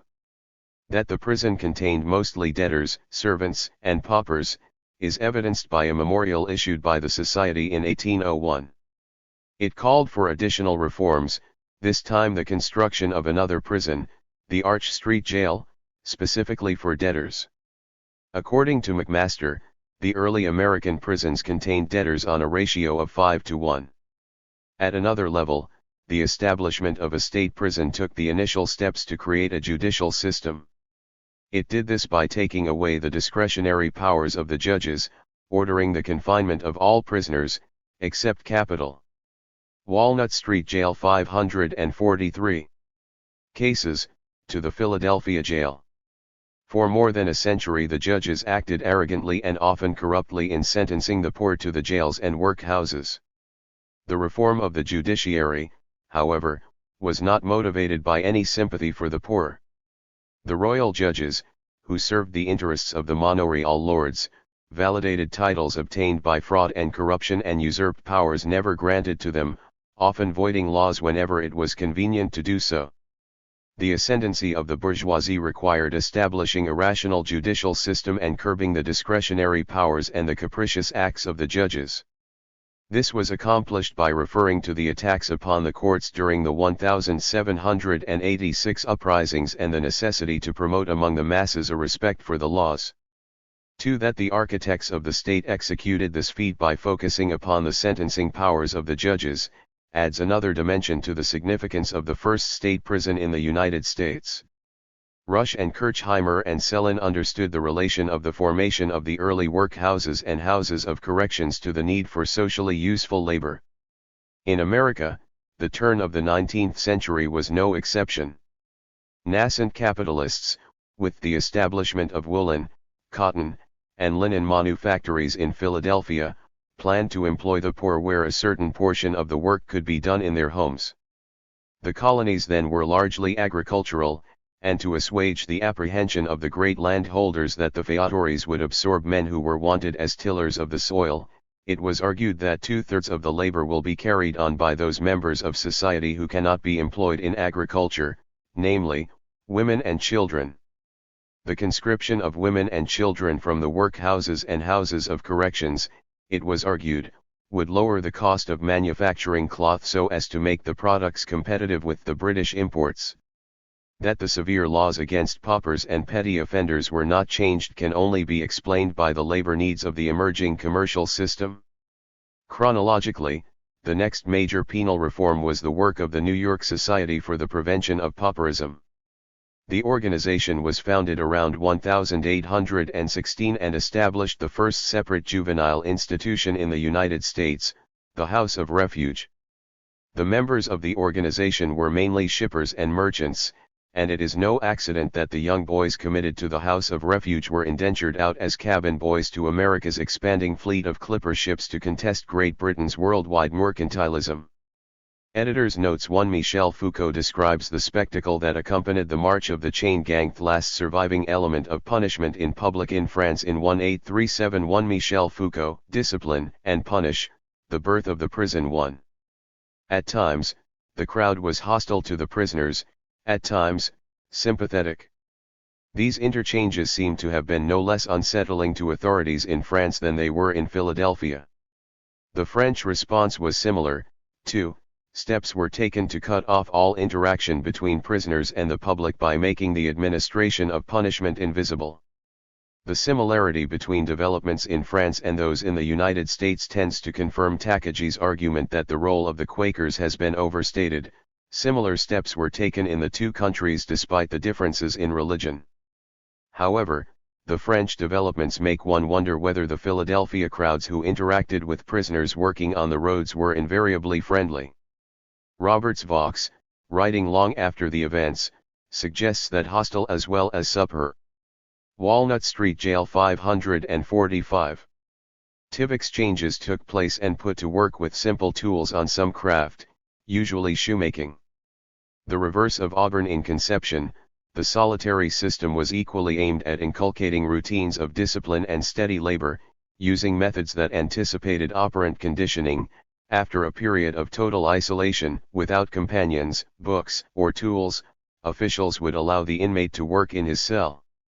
Introduced at this moment, labor would become not an oppressive task for punishment, but a welcome diversion, a delight rather than a burden. The convict would sit in his cell and work with his tools daily, so that over the course of his sentence regularity and discipline would become habitual. 1. In the words of Jacksonian reformer Francis Lieber, uninterrupted solitary confinement at labor was superior to the congregate system because it makes the lonely prisoner love labor as faithfully as the dearest companion, a companion who will be with him for life. LL. Disciplining labor. Apart from its effect on the work habits and attitudes of inmates, prison production also affected the relationship between workers and employers outside the institutions. As labor organizations complained throughout the 19th century, inmate labor, which could be hired for 1/2 to 1/4 of the cost of free labor, constituted a persistent threat to workers in many trades. It thus reminded workers of their replaceability and discouraged protest movements and strikes. Tailors, shoemakers, hat makers, stonecutters, coopers, molders, machinists, tool makers, and miners. At hard labor 599. In the South all sensed that prison labor endangered their jobs and wages. Although prison labor probably did not comprise more than a small percentage of the total labor employed in the industries in which prisoners were used, its ideological and psychological importance should not be underestimated. Prison labor was widely perceived by workers as a potential or immediate threat, and thus lurked in the background of the general conflict between labor and capital as an instrument of discipline that could be wielded by the state on behalf of the capitalist class as a whole. Every major labor organization in the late 80s, the American Federation of Labor, the National Labor Union, and the Knights of Labor strongly opposed convict labor and expressed their position in petition campaigns, lobbying, convention platforms, and political literature. 13. In the long run, the opposition of organized labor to prison labor was not very effective. In part this was a consequence of the organizational weakness of the labor movement, but a contributing factor was the unions and federations' neglect of prisoners as a potential organizing base. There is no indication that any of them ever attempted to go beyond protests or lobbying against prison labor to organize prisoners themselves. Because the labor organizations in this early period, including the more radical and broad-based Knights of Labor, did not question wage labor and the capital-worker relationship as such. They tended to draw a sharp distinction between voluntary and involuntary labor, regarding confined workers with an undisguised contempt and disdain. This exclusivity precluded what might have been the only effective weapon against competition from prison labor, helping the prisoners themselves to organize toward improved wages and working conditions. Accumulation, prisons and profits.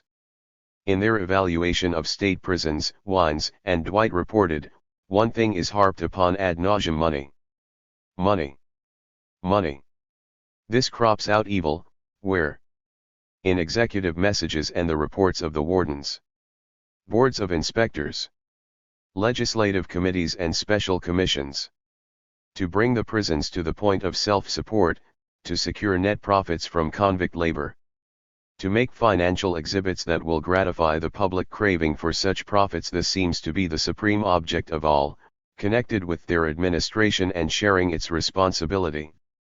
The directors of a bank or a railroad could hardly be more anxious for large dividends than these gentlemen are for good round incomes from the labor of their prisoners. Point 14. Thus Wines and Dwight summed up the primary object of prison discipline. Ultimately, the overriding criterion for evaluating prisons became their capacity to generate an economic surplus, especially through prisoner labor. In fact, different state systems competed over who could produce the highest fiscal surpluses. Output and profit were the primary goals. Regard 600 Rosalind P. Pecheski. Less of possible penological objections. Reformers like Francis Lieber, who stressed the importance of reform through punishment, deplored the pecuniary orientation of the prisons even in the Jacksonian period.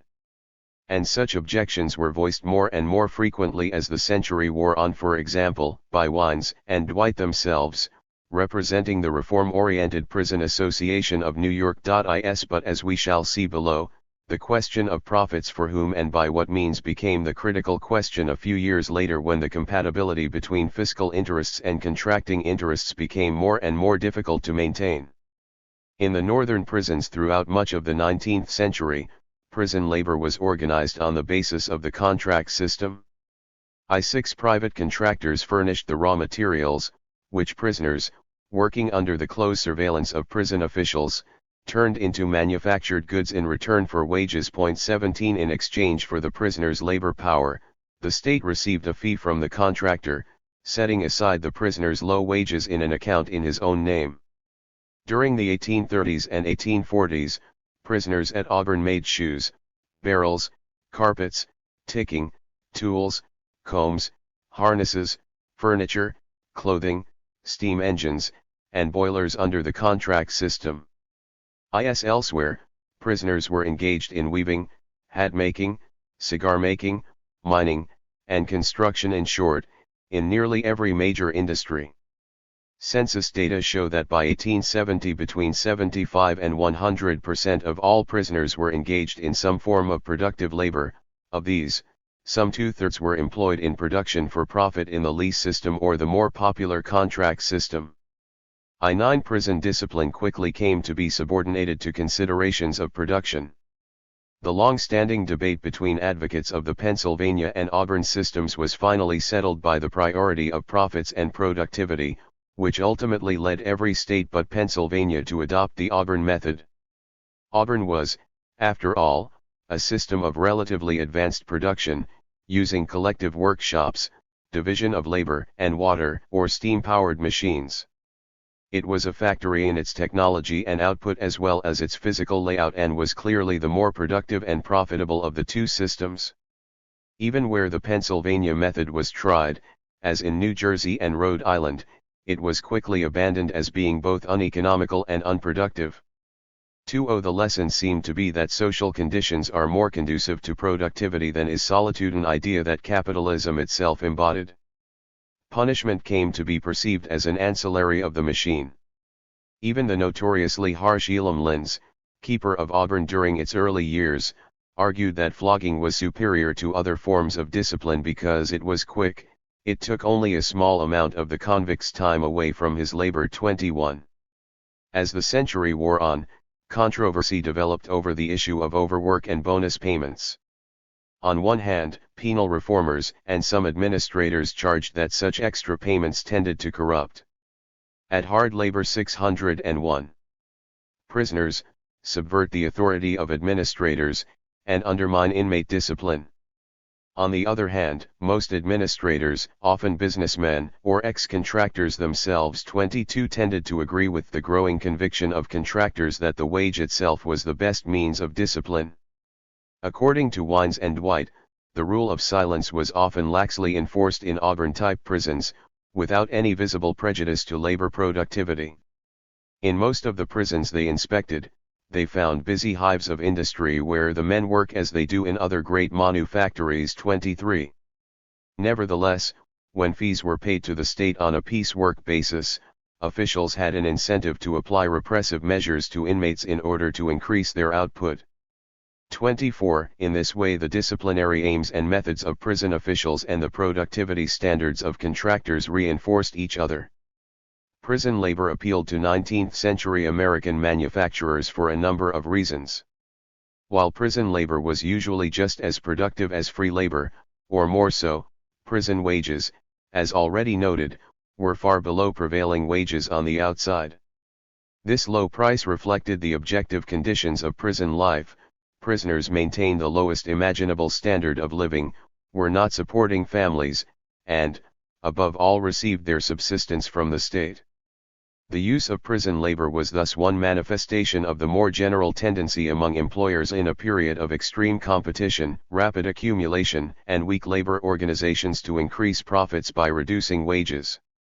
But the meager remuneration of prisoners was also legitimate by the stigma of criminality and imprisonment, which contractors turned into profits.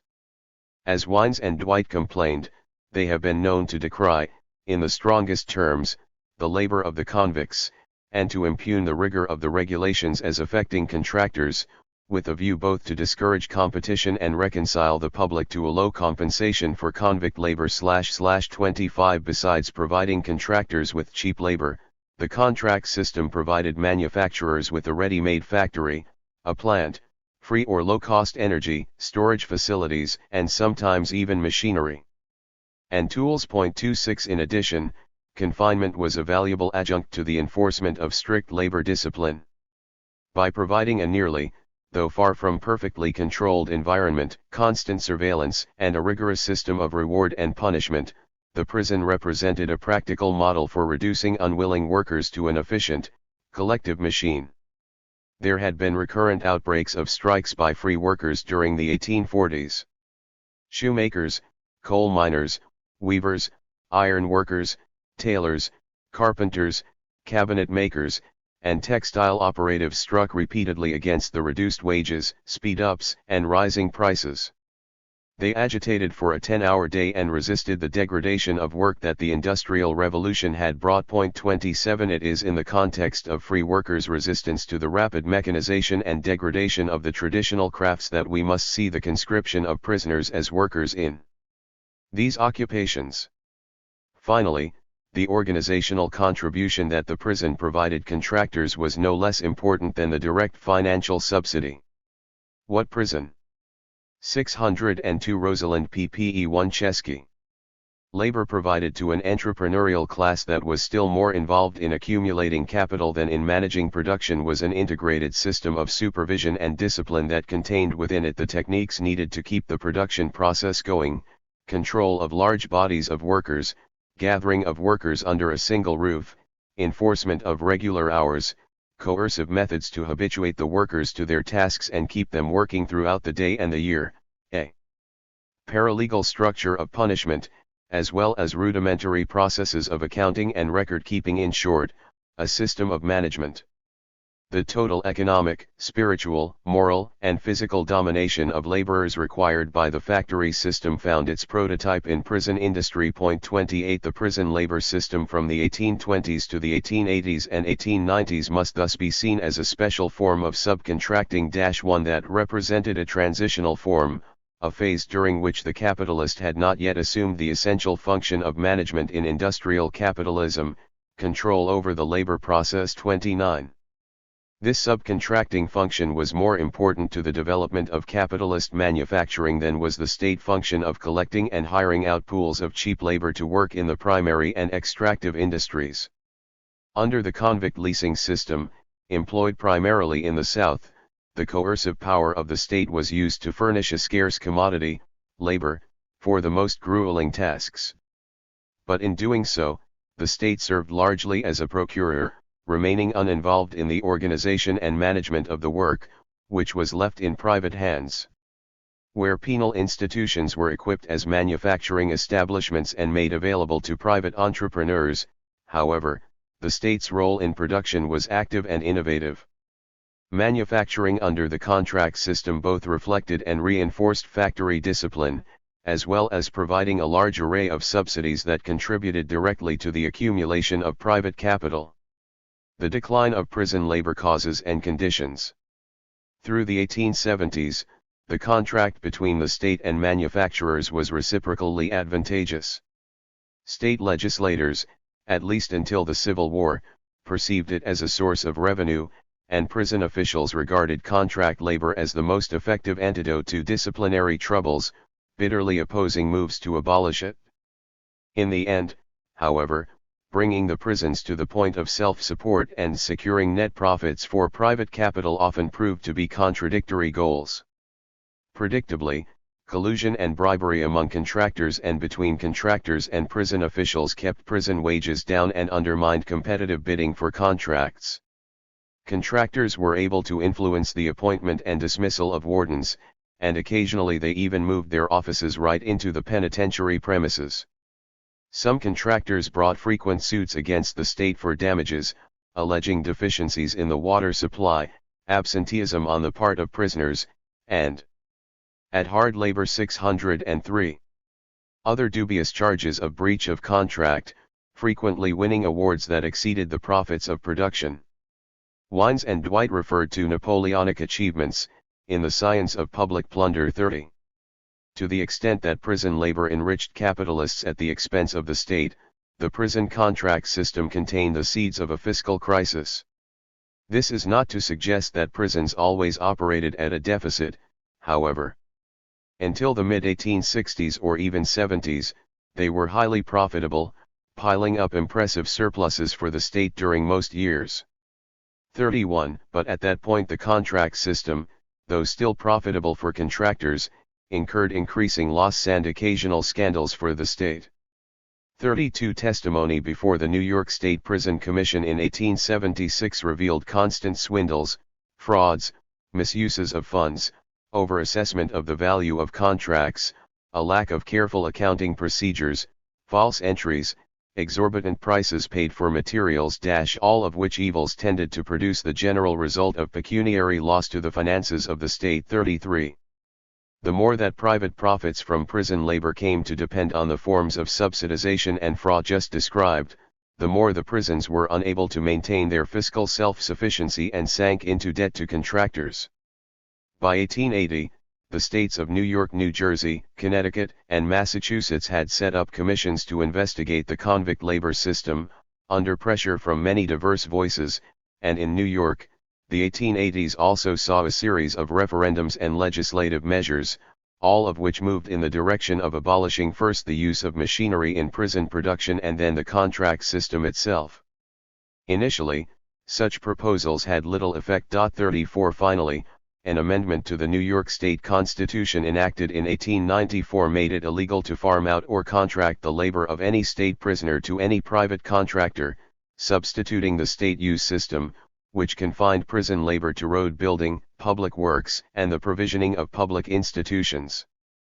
But a deeper understanding of the demise of the contract system of prison labor must go beyond the sordid details of scandals to examine larger structural transformations underway at the end of the 19th century, the changing character of production as well as the labor force, and the changing role of the state with regard to the growing resistance of both confined and free workers. The decline of convict labor after the Civil War is usually attributed to the opposition of organized labor groups. Although organizations of skilled and craft workers did oppose prison labor, even before the Civil War, it is implausible that they were responsible for its defeat. They had been heard for half a century before prison labor actually began to be abolished in the 1890s. 35. In the years when the system was solidly profitable, their protests had little impact. Furthermore, the workers most involved in opposing prison labor were the displaced artisans and mechanics whose skills had already become obsolete due to advancing industrialization. For these groups, who longed for a return to the master journeyman and free com. 604 Rosalind P. Pecheski. Petition days, prison labor became a convenient scapegoat. In reality it was neither more nor less threatening than mechanized factile labor as a whole. 36 While some legislation restricting prison labor was passed as a concession to labor opposition in New York, the power of the declining artisan trades was hardly formidable, particularly outside New York City. 37 Finally, there is little evidence that industrial labor groups, including the Knights of Labor, put much political energy into the campaign against convict labor during the 1880s and 1890s when the system really did meet defeat. Other forces were at work that diminished the importance of the prison labor system in this period and led to the mobilization of large industrial interests against it. By the late 19th century, manufacturers had taken the leadership of the campaign to abolish prison labor. For example, the National Anti-Convict Contract Association, based in Chicago, maintained an executive board consisting entirely of top officers of Midwestern manufacturing firms in such industries as transportation vehicles, boots and shoes, furniture, stoves, and agricultural machinery. Stressing the common interest of capital and labor in abolishing the convict labor system, the association claimed to represent some of the largest manufacturing companies in the county, in many different lines of business, millions of invested capital, and the interests of tens of thousands of operatives. Its main complaint against convict labor was that it introduced an element of unfair competition into the market, resulting in lower prices, forcing employers of free labor to lower wages, and thus encouraging labor unrest, and that this condition tended to generalize itself from those industries directly affected to the capitalist economy as a whole. 38 Testimony offered by investigators and assemblymen before the New York State Legislature in the 1880s and 1890s shows that this point of view had come to prevail in most industries using prison labor. Given the enormous growth in the scale of production, mechanization, and the volume of capital investments in manufacturing during the 1880s, the continuation of prison labor probably would have required either that the state become a real capitalist, running the prisons as full-scale enterprises, or that capitalist management take over virtually the entire administration of the prisons.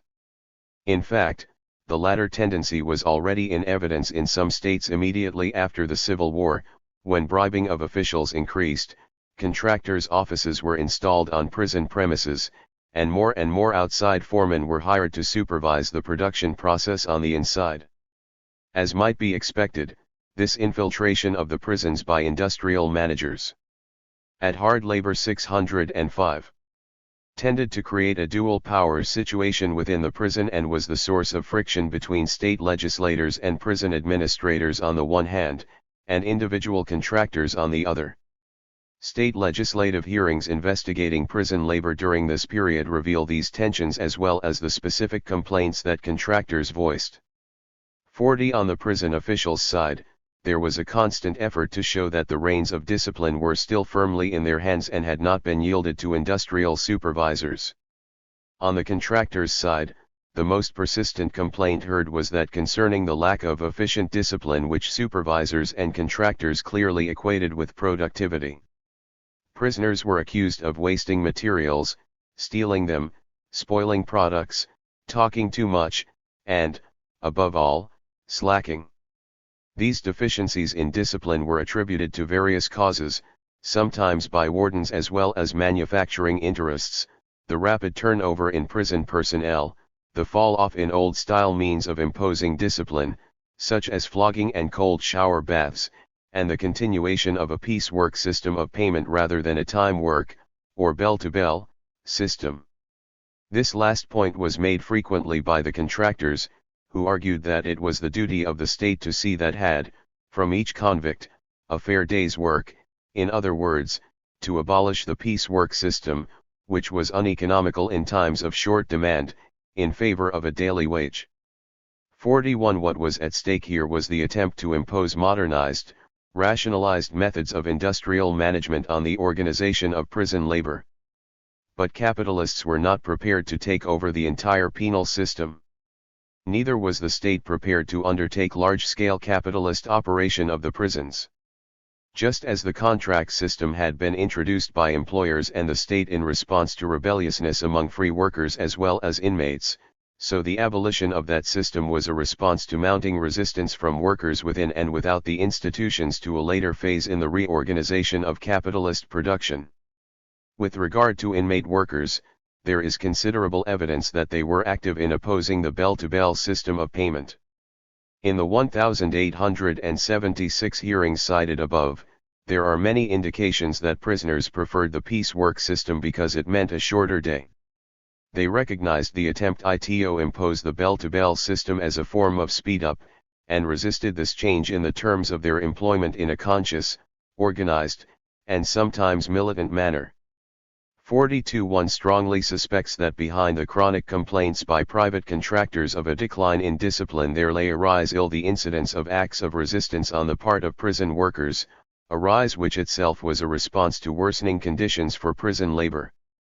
Observers suggest that it was particularly in times of economic recession, overcrowding, and deteriorating conditions and treatment, such as characterized the 1850s and 1880s, that episodes of prisoner organizing and insurgency rose. 43 There is evidence that the communication among inmates that the Auburn system made possible, whether illicit or not, facilitated acts of organized sabotage, slowdowns, and occasionally, strikes. It is evident, too, that the consensus among manufacturers to abandon prison labor took into account the increasing wave of strikes and labor militancy outside the institutions. Legislation outlawing convict contract labor was portrayed by its business supporters as a concession to labor militants and therefore as a means of pacifying the uprising of the working people throughout the state and throughout the nation. 44. In its 1886 report, the business-oriented National Anti-Convict Contract Association explicitly related its campaign to the organizing efforts of the Knights of Labor, implying that to abolish the prison labor element might help to mollify workers who were organizing assemblies, agitating, and striking, largely under the leadership of the Knights. 45 Indeed, the year 1886 marks the height of the Knights' organizing efforts, the 8-hour-day struggle, and mass strikes, culminating in the May Day Haymarket Rally. Many workers whose industries claimed unfair competition from prison labor, particularly in upstate New York stove molders, construction workers, furniture makers, troy-collar workers were actively engaged in these activities. 46 However, the fact that the workers themselves were focusing their energies on very different and more pressing issues, on increasing wages, ending speed-ups, shortening the workday, and creating permanent fighting organizations, suggests that the supposedly pro-labor movement to abolish prison labor in the 1880s and 1890s was more a sop to labor militants in general than a response to an explicit demand. 47 Evidently, the system of perfect labor discipline that the prisons had seemed to offer proved to be far from perfect. It was, in fact, riddled with some of the same contradictions and disturbances that plagued ordinary factory owners. Moreover, it proved to be ineffective in controlling free workers, since it could not threaten them sufficiently to deter strikes and agitation. It was primarily for these reasons, as well as because of scandals and competition, that the system was ultimately abandoned by manufacturers. The capitalist strategy of evading the consequences of class struggle by exploiting captive workers failed, for confinement itself became a terrain of class struggle. The centralization of control. The abandonment of prison labor contracts was one part of a larger movement to establish centralized and consolidated bureaucratic control over the prison system. The contract labor system had represented a collaboration at hard labor 607 between local capital and local politicians in an economic context of early industrialization and a political context of relative administrative autonomy for state and county institutions. In the decade following the Civil War, both contexts began to change. The mode of production was transformed from small to large-scale industry, organized on a regional rather than a local basis, and the state began to centralize and consolidate its control over social welfare and social control institutions. The latter process involved state investigato-ly commissions, legislative committee reports, and the establishment in many states and cities of centralized bureaucratic agencies to administer prisons, asylums, jails, and social welfare. These new, centralized administrations were set up to deal with the fiscal crisis, as well as the decline in the productivity of prison labor, by introducing greater accountability and efficiency through tighter and more effective controls. 48. In large part, they represent an effort to exert a broader state and class control over local political and economic interests, including the old-style warden or keeper, whose paternalism and autonomy had grown obsolete and ineffectual. But they also suppose a substantial development of the state's tax base and credit system, making it financially possible for the state to operate prisons and other institutions without the intermediation of private contractors. Likewise, the prison labor system, which provided the prison warden with his base of power and patronage in the local community, was of little interest to the large-scale manufacturer. The end of the 19th century thus saw a struggle between institutional administrators and professionals on the one hand, and state bureaucrats and legislators on the other, over the issue of centralization and control. A struggle which reflected that between small and large capital, prison officials and local businessmen's allegations that prison conditions had deteriorated after the abolition of contract labor was an important manifestation of this conflict. 49. Underlying this process of bureaucratization and state control, however, was another process that directly affected the function of prisons as centers of productivity and sources of cheap labor, the swelling of the labor surplus toward the end of the 19th century and the rise of organized labor militancy and general social discontent. The new centralized, rationalized administration of penal and social welfare institutions was in part a response to this unrest. The crowding of these institutions in the last decades of the century with large numbers of unemployed and unskilled immigrants diagnosed as irremediable or incurable and left in idleness 50 reflected the state's efforts at containing an increasingly unwieldy and heterogeneous working class.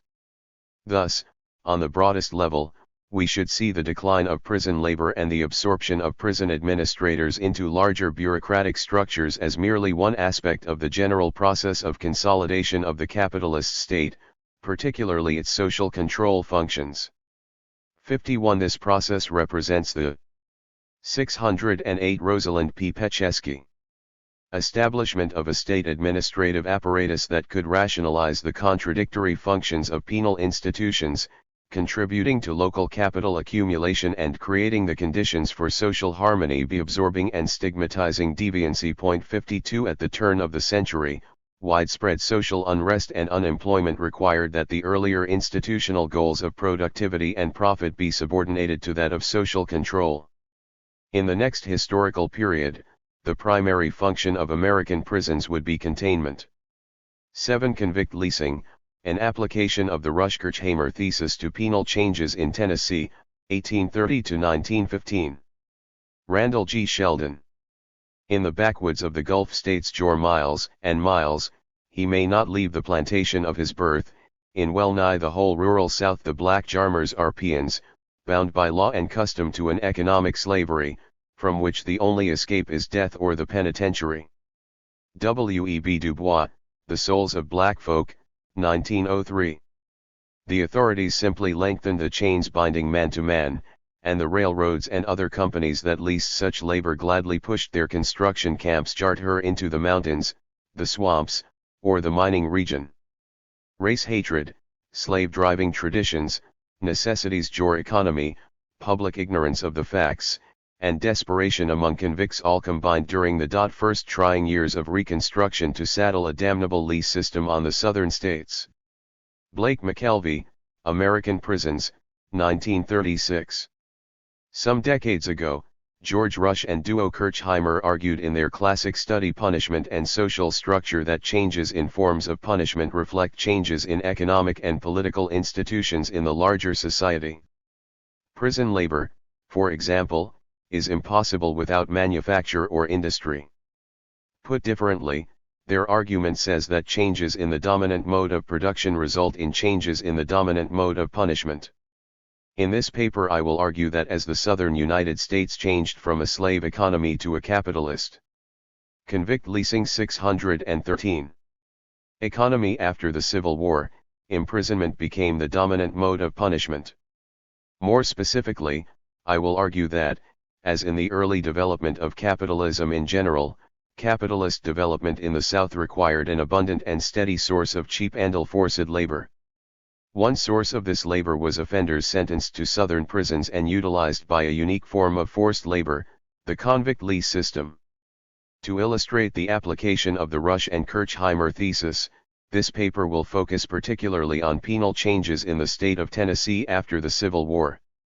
The data reported here are derived from a larger study of the origins of the juvenile justice system in Memphis.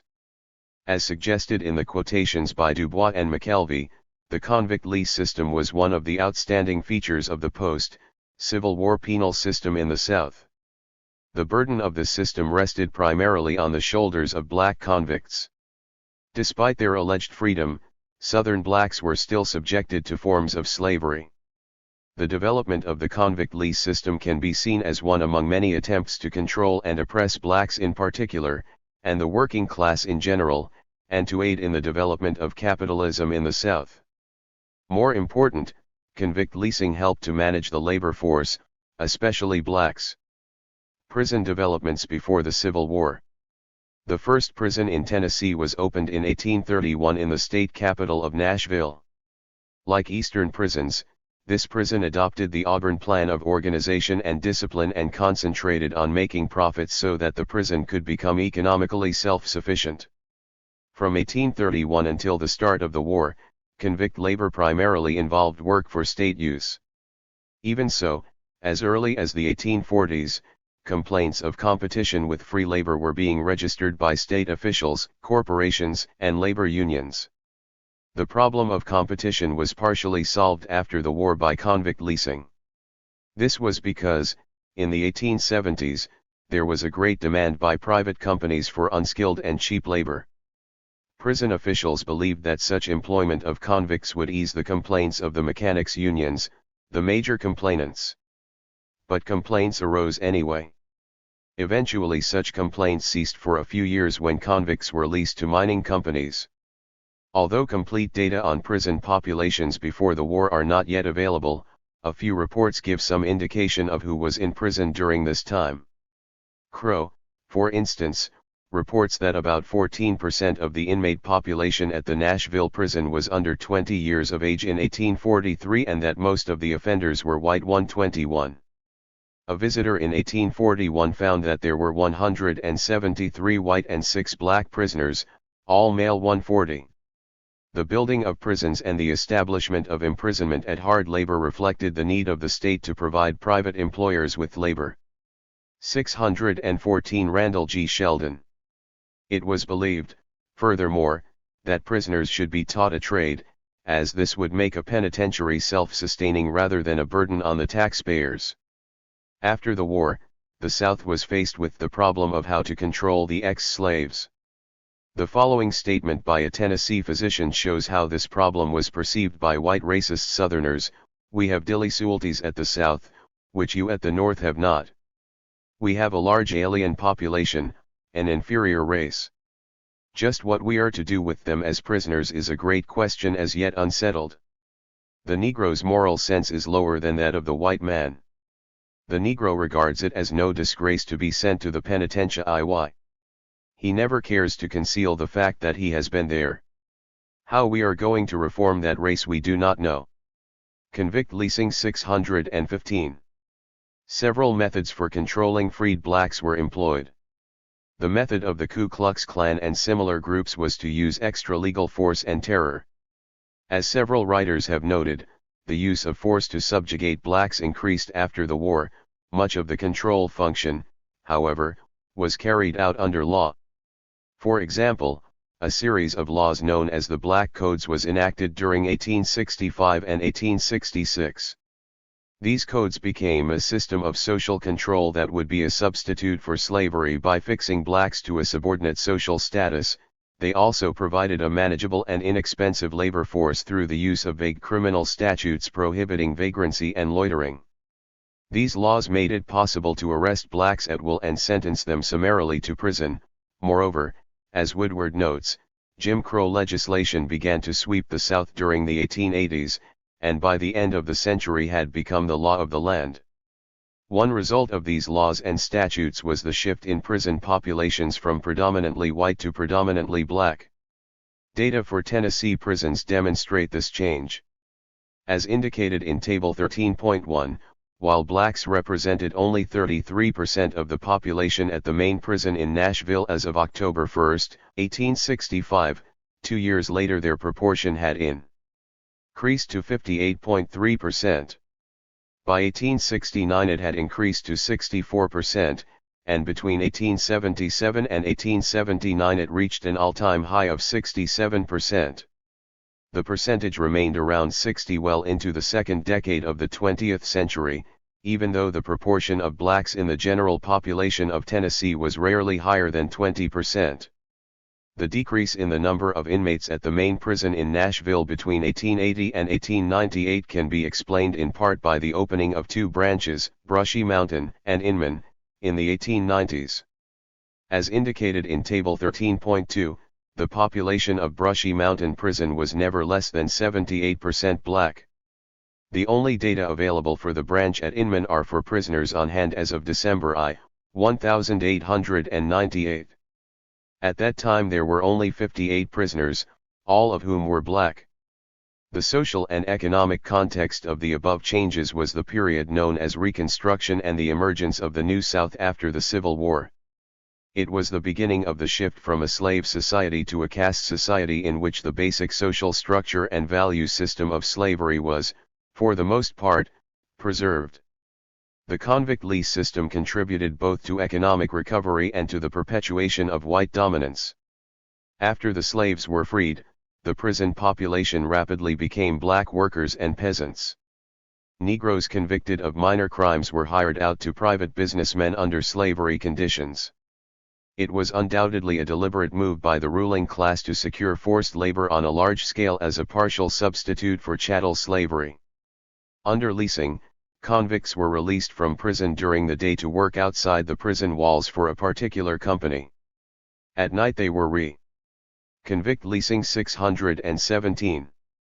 Turned to their cells, in some cases after working 10 to 12 hours under grueling conditions.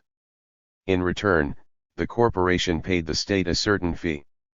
For instance, one lease in Georgia involved 100 black convicts who worked on the Georgia and Alabama Railroad for 1 year, for which the state was paid $2,500. In some cases leases were signed for longer periods, thus ensuring a steady supply of cheap labor and keeping convicts in bondage, as under slavery. Sellon notes that in some of the southern states convicts became the temporary or lifelong slaves of private employers or corporations 11976:145. The major victims of this form of slavery were blacks, as the vast majority of convicts 160 to 70% in Tennessee, 70% in Louisiana, 88% in North Carolina, were black. So far we have been discussing convict leasing in the South in general. We now turn our discussion to the particular case of Tennessee. The first lease in Tennessee was arranged with the Nashville Furniture Company in 1866. It corresponded exactly with the shift in prison populations from predominantly white to predominantly black. The lease period was for 4 years and the state was paid 43 cents per day for each convict. By the end of the decade and during the early 1870s it was becoming apparent to state officials that leasing to just one firm was inefficient because the inmate population increased each year, posing control problems. The idea of using convicts to rebuild the war-devastated railroad system became popular. This idea was fully acted upon by the Tennessee legislature, which appropriated almost $14 million to relieve the railroad companies. As complaints from labor unions continued, the state eventually began to lease convicts to mining companies, who wanted a very cheap and unskilled labor force. In 1871 coal mining companies began to use convict labor, and by 1882 more than half of the inmates at the Nashville prison were leased out to them. Then, in 1884, the Tennessee Coal, Iron, and Railway Company took complete control and leased the entire prison population at Nashville for $101,000 a year. Apparently the labor provided by the state prisons was not enough, because while the above was occurring, city and county workhouses began to emerge. These institutions, evolving from almshouses for the poor, were an obvious method of acquiring cheap labor. The typical sentence at the Shelby County Workhouse in Memphis, for instance, was for failure to pay court costs and or fines, and therefore the sentence was for the purpose of working off the amount owed.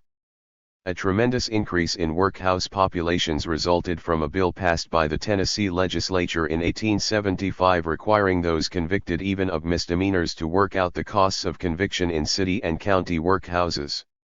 These convicts sometimes worked for local counties LE.G., building roads, bridges, etc., and sometimes for local companies. The 618 Randall G. Sheldon. Crimes that sent men and women of all ages to these local institutions were usually vagrancy, loitering, and petty theft. The crimes that sent people to the state prison were petty. A report by the directors of the Nashville State Prison in 1868 states, "It is a matter of documentary proof that many criminals are sent here for offenses ranging from 8 cents, the value of a fence rail, to all intermediate sums not reaching $5, from remote counties of the state." The preceding discussion and the facts that have been presented suggest that changes in penal policies after the Civil War were closely related to changes in the political economy of Tennessee and of the South, in particular the transition from an agricultural, slave society to a capitalist society in the early stages of industrialization. The convict lease system was abolished in Tennessee at the turn of the century because labor opposed it. Free miners had for years agitated against the system. They had seen convicts used as strike breakers and their own wages depressed by the convict lease system. 555-69. 8. The co-opta 1 ion of fixed sentencing reform. David F. Greenberg, 1I and Drew Humphreys. 621. Recommended from David F. Greenberg and Drew Humphreys, The Co-optation of Fixed Sentencing Reform, Crime and Delinquency IAPML 19801, pages 206-25. The coitectional philosophy and programmatic goals of American penal reformers have recently shifted away from the rehabilitative ideal or treatment model toward what is coming to be known as the justice model of correction. Although the early advocates of justice model principles saw themselves as advancing prisoners' interests and contributing to a broader process of radical social change, the model has taken on an increasingly conservative cast in the past few years. This essay documents the ideological transformation of the justice model, examines the consequences of this transformation for the administration of justice and social change more generally, and identifies the social forces responsible for this shift. The essence of the treatment model. The treatment model of correction originated in the period following the Civil War, when reformers criticized judicially imposed sentences of fixed duration as retributive and too mechanical to reform prisoners effectively. In place of fixed sentences, they advocated a sentencing scheme that would enlist the prisoner's will in the cause of reformation by providing an incentive in the form of early release from incarceration, and that would at the same time permit the extended imprisonment of incorrigibles. Thus, prison sentences were to be indefinite in extent LE.G., 5 to 10 years, or 5 years to life, with decisions concerning release to be made on the basis of rehabilitative criteria. Implementation, though slow at first and always partial, made major strides during the Progressive Era. By the early decades of the 20th century, the federal government and almost all state legislatures had established parole boards authorized to release prisoners administratively at any 622 Greenberg and Humphreys. Time within legislatively or judicially determined minimum and maximum limits. Though isolated features of the system had received sporadic criticism over the years, the treatment model continued to enjoy extremely wide support. It was embraced in such popular works as Carl Menninger's The Crime of Punishment 2 and Ramsey Clark's Crime in America, 3, as well as in the report of the President's Crime Commission. 4. In interviews carried out as recently as 1973, the correctional elites of several states overwhelmingly said that they regarded the rehabilitation of offenders to be a goal of the highest priority. 5. The attack on the treatment model. The long-held consensus about the goals of penal reform began to fall apart around 1970. One of the first and most far-reaching criticisms of the accepted wisdom appeared in a report prepared by a working party of the American Friends Service Committee and published under the title Struggle for Justice. 6. The AFSC Working Party pointed out that criminal justice practitioners had never developed the technical capabilities required to implement the model. Evaluations of rehabilitation programs had consistently failed to find persuasive evidence for the success of treatment. After 50 years of research on the prediction of criminality, post-release recidivism still could not be predicted accurately. The prospects of major improvement in these areas were questioned on theoretical grounds. If crime is not the product of an individual pathology, then it cannot be cured. However, even if these programs did become effective, it was argued, they were limited in the effect they could have on the crime problem because such a small proportion of the population of law violators was actually subjected to imprisonment and exposed to treatment. Going beyond this technical criticism, the Working Party rejected coerced therapy as undignified and potentially repressive, and attacked individualization in sentencing as a violation of fundamental norms of distributive justice and proportionality. These violations were placed in the political context of a dual system of justice which ignores or provides minimal punishment for immensely destructive actions of corporations and the state, while reserving the full weight of repressive enforcement for the poor and members of racial, political, and cultural minorities whose infractions are frequently minor or harmless. This inequality of treatment, it was argued, is not solely a reflection of the substantive provisions of the criminal code. Although these provisions do reflect inequalities of wealth and power, in both the offenses included and those excluded, the Working Party pointed to differential enforcement of the law, itself a product of institutionalized arrangements that contribute to or encourage discretionary decision-making, as another important mechanism. Co-optation of fixed sentencing reform 623. By which social inequality is translated into legal inequality. Where decisions are unstructured by law, regulation, or even meaningful guidelines, and are for the most part unreviewed and unchecked, decisions supposedly to be made on the basis of criteria related to rehabilitation can be and sometimes are made on the basis of other criteria that are legally irrelevant and discriminatory in their impact, such as race, class, sex, lifestyle, and political affiliations. Disproportionate representation of the poor and minorities in prison was attributed not to their greater criminality, but to the covert use of these criteria in decision-making. Seen in this light, rehabilitation was not merely a laudable goal that scientific research had unfortunately failed thus far to achieve, but something far more insidious, an ideology that explained crime in highly individualistic terms and legitimate the expansion of administrative powers used in practice to discriminate against disadvantaged groups and to achieve covert organizational goals. This analysis provided the foundation for a set of proposals to restructure criminal sentencing. These proposals had two aspects. One involved the prosecution and sanctioning of crime according to its social harmfulness. This principle would direct law enforcement toward the crimes of the corporation and the state, reduce penalties for crimes commonly committed by the lower classes, and, in the case of victimless crimes and some of the lesser offenses against property and public order, lead to decriminalization.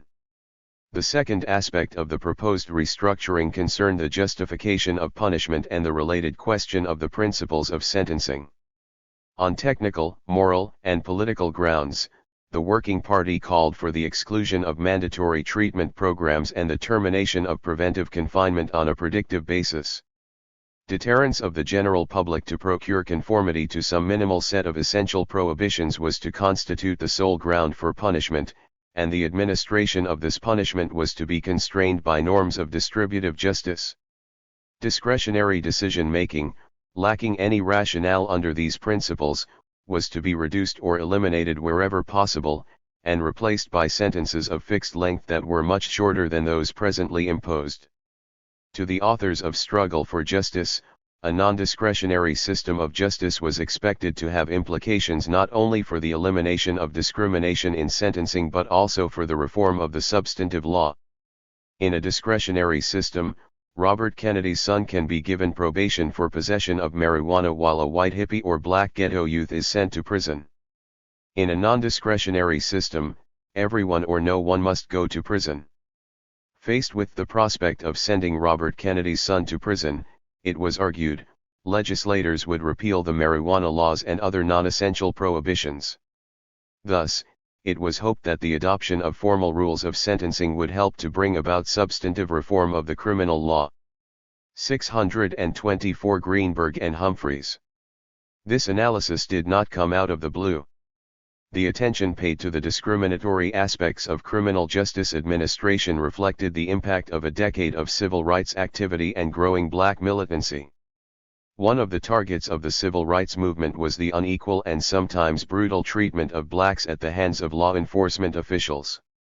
The understanding that the criminal justice system is sometimes used for political repression came at the end of a decade in which Southern sheriffs clubbed, hosed, cattle prodded, and jailed civil rights activists, demonstrators clashed with police on campuses and in the streets, and the FBI and local law enforcement agencies tapped telephones, burglarized apartments and offices, opened mail, and used infiltrators and provocateurs to disrupt and destroy radical organizations and programs. Liberal assumptions about the benevolence of the state could no longer be sustained. The Working Party itself was formed because traditional AFSC involvement in criminal justice reform no longer made sense in light of these events. The AFSC analysis was further shaped by the imprisonment of civil rights activists and war resistors, and by the dissemination of writings by articulate black prisoners or ex-prisoners, many of them radicalized by developments occurring in and out of prison. The public image of the prisoner was humanized and politicized. Instead of being seen as public enemies or defectives in need of correction, defendants and prisoners became victims of discrimination in the society at large, who were further victimized by the criminal justice system. The political delegitimation of the state in connection with the war in Vietnam further eroded the legitimacy of correction as a criminal justice goal. The concept of correction implies that those who administer it know what is correct. Once that confidence is lost, correction comes to be seen as a means of procuring conformity to an oppressive social system rather than a way to help unfortunates. Finally, prisoners themselves began to reject important elements of the treatment model. In California, where indeterminate sentencing had been implemented more extensively than anywhere else in the country, prisoners placed the indeterminate sentence high on their list of grievances. The prisoners who seized D-Yard in Attica considered themselves political prisoners and called not for rehabilitation but for release.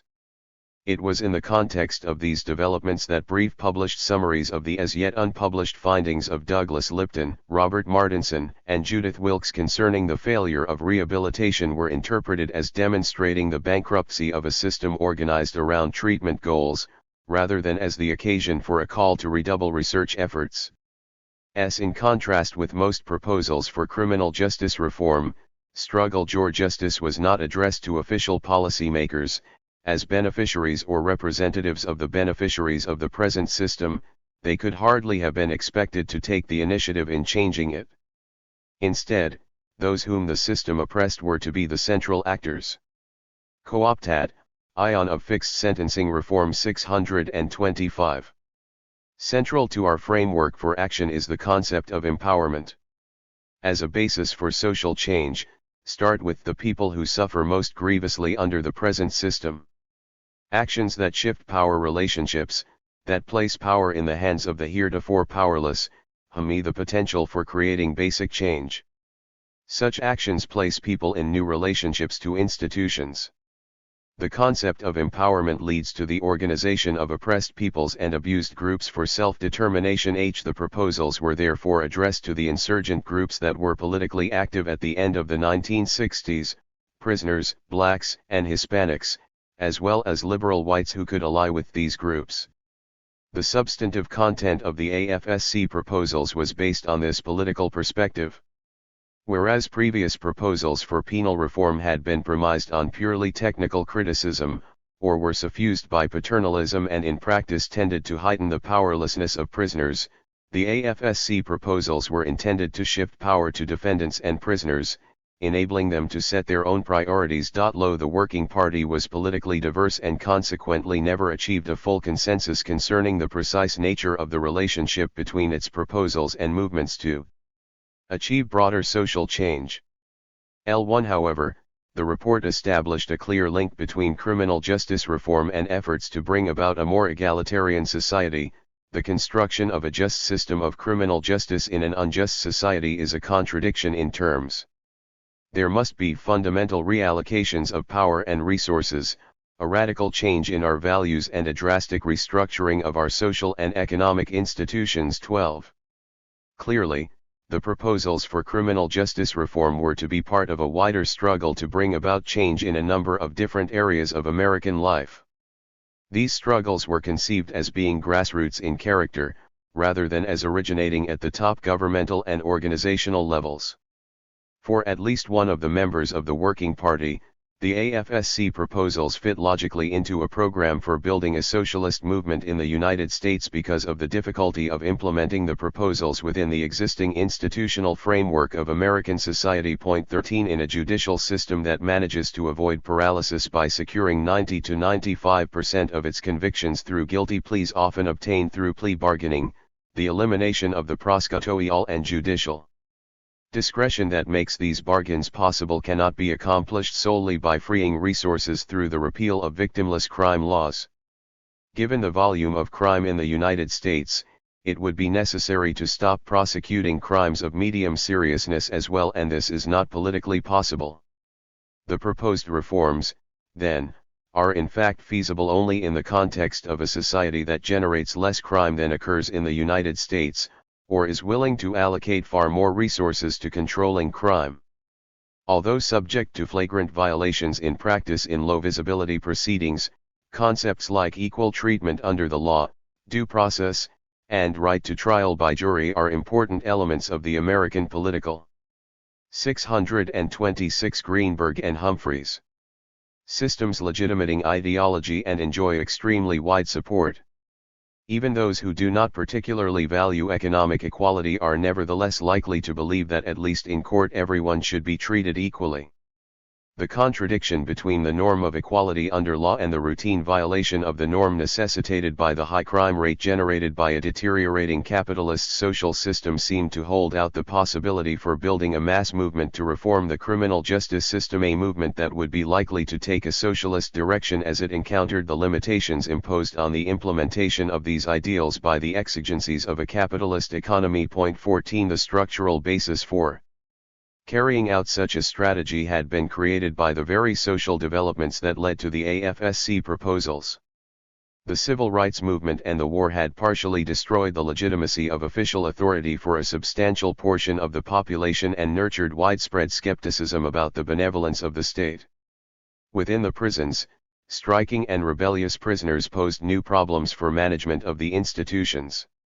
The publicity given to the brutal and sometimes lethal repression of prisoners' protests and to the grossly disproportionate representation of minorities and poor people in prisons was creating a legitimacy crisis for the criminal justice system. Opinion polls showed widespread sympathy for rebelling prisoners, and the judiciary responded to revelations of mistreatment and brutality in lawsuits brought by prisoners with intervention of unprecedented scope on behalf of prisoners' rights. Entire prisons were declared to be violating inmates' constitutional rights and were ordered closed. Some wondered whether the prison could function much longer as an institution. I am persuaded that the institution of prison probably must end. In many respects it is as intolerable within the United States as was the institution of Sloval, equally brutalizing to all involved, equally toxic to the social system, equally subversive of the brotherhood of man, even more costly by some standards, and probably less rational. In addition, the system's flaming ineffectiveness in curbing rapidly rising crime rates evoked widespread attention and concern, at first primarily among conservative politicians and the white blue-collar workers, then more broadly across the political spectrum exclusive of the left. These developments made it seem plausible that the restructuring of prosecution and sentencing was an issue that could potentially be placed on the political agenda through mass organizing. Transformation of the reform agenda. Although the analysis presented in Struggle for Justice can be faulted on a number of counts, 6 we want to focus here not on its analytical weaknesses. Cooptat, Ion of Fixed Sentencing Reform 627. But on the reception the book has received, the transformation of its proposals in the past few years, and the political implications of these changes. In many respects Struggle for Justice has been remarkably influential. Its criticism of mandatory treatment programs and preventive confinement on the basis of predictions of future criminality has been widely accepted by penologists. According to Edith Flynn, as early as 1971 the American Friends Cell 1CE Committee called for the abolition of the indeterminate sentence and for return to short flat sentences for most offenders as the only way for ing justice. They were quickly joined in their proposal by such groups as prisoners' rights organizations, legislators, politicians, states' attorneys, as well as by many disillusioned liberal reformers. The uniting element for these ideologically disparate groups is the appalling state of today's sentencing practices. 17 Virtually all recent commission reports and many books and articles concerned with criminal justice policy either accept or build on, elaborate or quali 21 represents the most significant contribution to this development. We will focus our comments on this work because it is more rigorous in its analysis than other works in the same vein. 628 Greenberg and Humphreys. At least potentially, the principle that offenders should be punished according to what they deserve has a critical edge. By any conceivable standard of deserts, most persons now in prison in the United States receive punishment that is grossly in excess of what they deserve on the basis of the harm they have done or intended to do. At the same time, corporate and government executives responsible for actions that jeopardize the lives and health of thousands and damage the material interests of millions receive sanctions of unmerited leniency in the few cases in which they are punished at all. The justice model provides a conceptual framework for criticizing these gross departures from the principle of proportionality. On the other hand, it is a direct consequence of the class distribution of power in a capitalist society that the state will not itself take the initiative in revising the distribution of legal sanctions it imposes to reflect the class distribution of culpability for socially injurious acts. Proposals to impose even modest penalties for corporate offenses are vigorously resisted by those who would be liable, as the history of recent environmental and occupational safety legislation illustrates. As Dean Clark notes, the picture of presidents, congressmen and corporate bosses on long-term prison sentences for tax frauds, illegal profiteering, and warmongering, while petty thieves freely wander the streets attending occasional, and voluntary, therapy classes, is as absurd as it is meaningless. 32. Only rarely have changes in the direction required by a justice model been achieved, and then only as the result of organized working class or populist campaigns, or when the state's legitimacy needs required the sacrifice of the interests of individual members of the capitalist class. It follows that the critical potential of the just deserts philosophy will be realized in practice only if politically organized opposition groups make an issue of the discrepancy between moral culpability and existing sentencing patterns and bring concerted pressure to bear on the state to revise its sentencing structure, or if they capture the state and create a new social order that does not require the judicial sacrifice of mass interests. In the absence of such efforts, the state will simply employ the vocabulary of just deserts to legitimate its traditional sentencing patterns. It will continue to ignore upper-class criminals and overpunish lower-class criminals. Instead of imprisoning the latter to cure them, as in the past, it will imprison them for the same long periods to deter crime or because severe punishment is required by considerations of just deserts. In the early 1970s, when the rhetoric of rehabilitation had been exposed as an obfuscation covering up repressive social control, criminal justice functionaries found the jargon of the justice model especially appealing. It supplied exactly what they needed: a new ideology to use in placating critics. It is commonplace in textbook discussions of sentencing to refer to the four classic functions of punishment: retribution, deterrence, rehabilitation, and restraint of the dangerous. However, the social consequences of adopting a particular sentencing philosophy are not restricted to these. Cooptat, Ion of Fixed Sentencing Reform 629. Functions. Viewed as ideology, a sentencing philosophy has profound implications for the society as a whole. In the case of the justice model, they can be extremely conservative. For one thing, a just deserts philosophy focuses attention on the individual perpetrator alone. If I lose my job because the economy is in a state of contraction and then steal to support myself and my family, or if I am a juvenile and steal because the state has passed child labor legislation, or if I strike out in rage because the color of my skin subjects me to discrimination that reduces my opportunities, the just deserts model simply indicates that I should be punished for my wrongful act, though perhaps not as severely as I would be at present. One need not deny individual responsibility altogether in such cases to see that, in placing my culpability and the punishment I should receive at the center of attention, other topics are pushed to the periphery: the dynamics of the capitalist economy, the manner in which it allocates benefits and injuries among classes, races, and sexes, and in so doing generates the structural conditions to which members of the society respond when they violate the law, and the way class interests are represented in or excluded from the law. All these are neglected in favor of an abstract moral preoccupation with the conduct of the individual offender. But it is on precisely these excluded issues that a movement for radical political change must focus.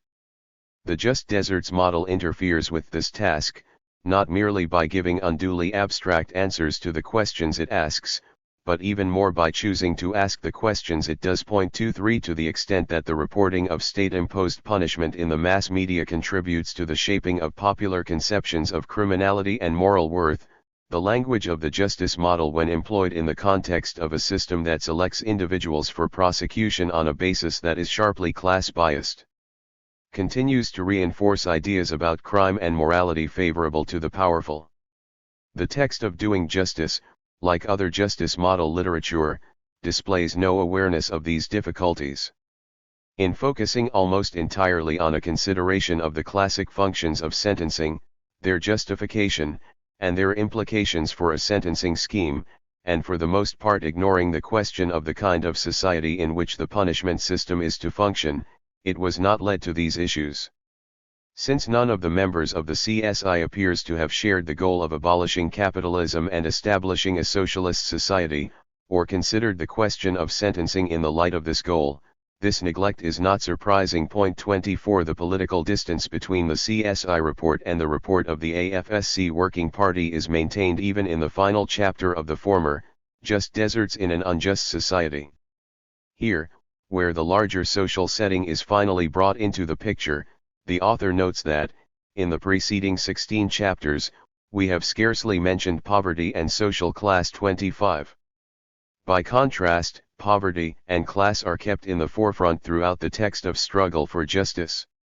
In this final chapter, von Hirsch grapples with the 630 Greenberg and Humphreys difficulty raised for the justice model by the existence of pronounced social inequality and injustice. For many offense categories, social disadvantage would have to be regarded as grounds for reduced culpability. Yet under the system of formal equality which has been derived from the just deserts principle, those who are disadvantaged are to be punished as severely as those whose biography justifies no such mitigation.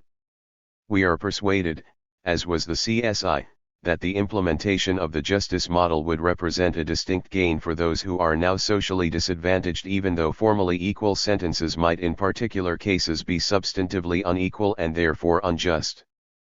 As both the AFSC and the CSI reports note, a socially disadvantaged background is more likely to constitute grounds for aggravation of sentence than for mitigation in a utilitarian, treatment-based discretionary system. Nevertheless, the contradiction remains. To a radical, the limitations to the implementation of a system of equal treatment under law posed by a stratified class system become grounds, along with many others, for attacking and abolishing the class system.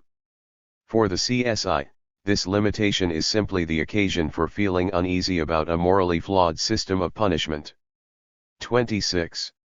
It is revealing that two of the members of the CSI comment in an introduction to Doing Justice that we are not happy.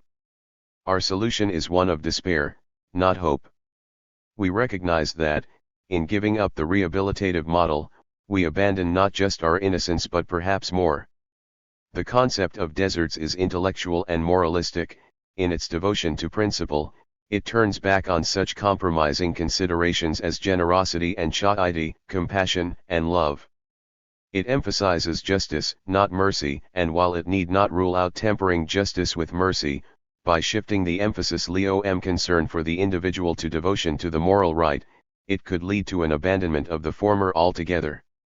Perhaps it is not the most compelling advertisement for one's committee to conclude that the principles we advocate here will do less mischief and perpetuate less inequity than the system with which we now live. But if we can deflate the rhetoric and limit the reach of programs that now pretend to do good, then our time and energy has been well spent. 27.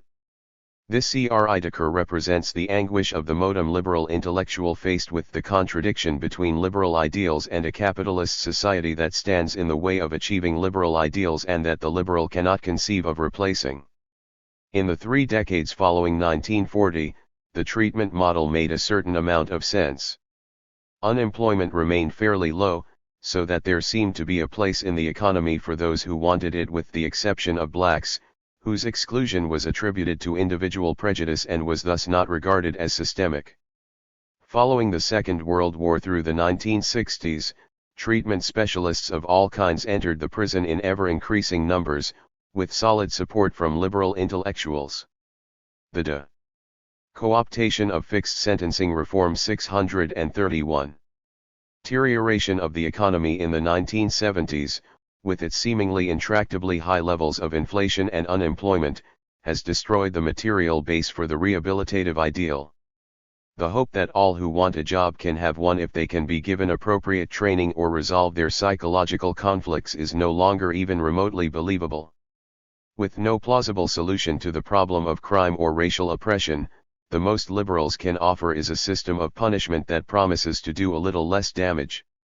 This intellectual collapse has been one factor in the legislative developments we discuss below. Modification of programmatic goals.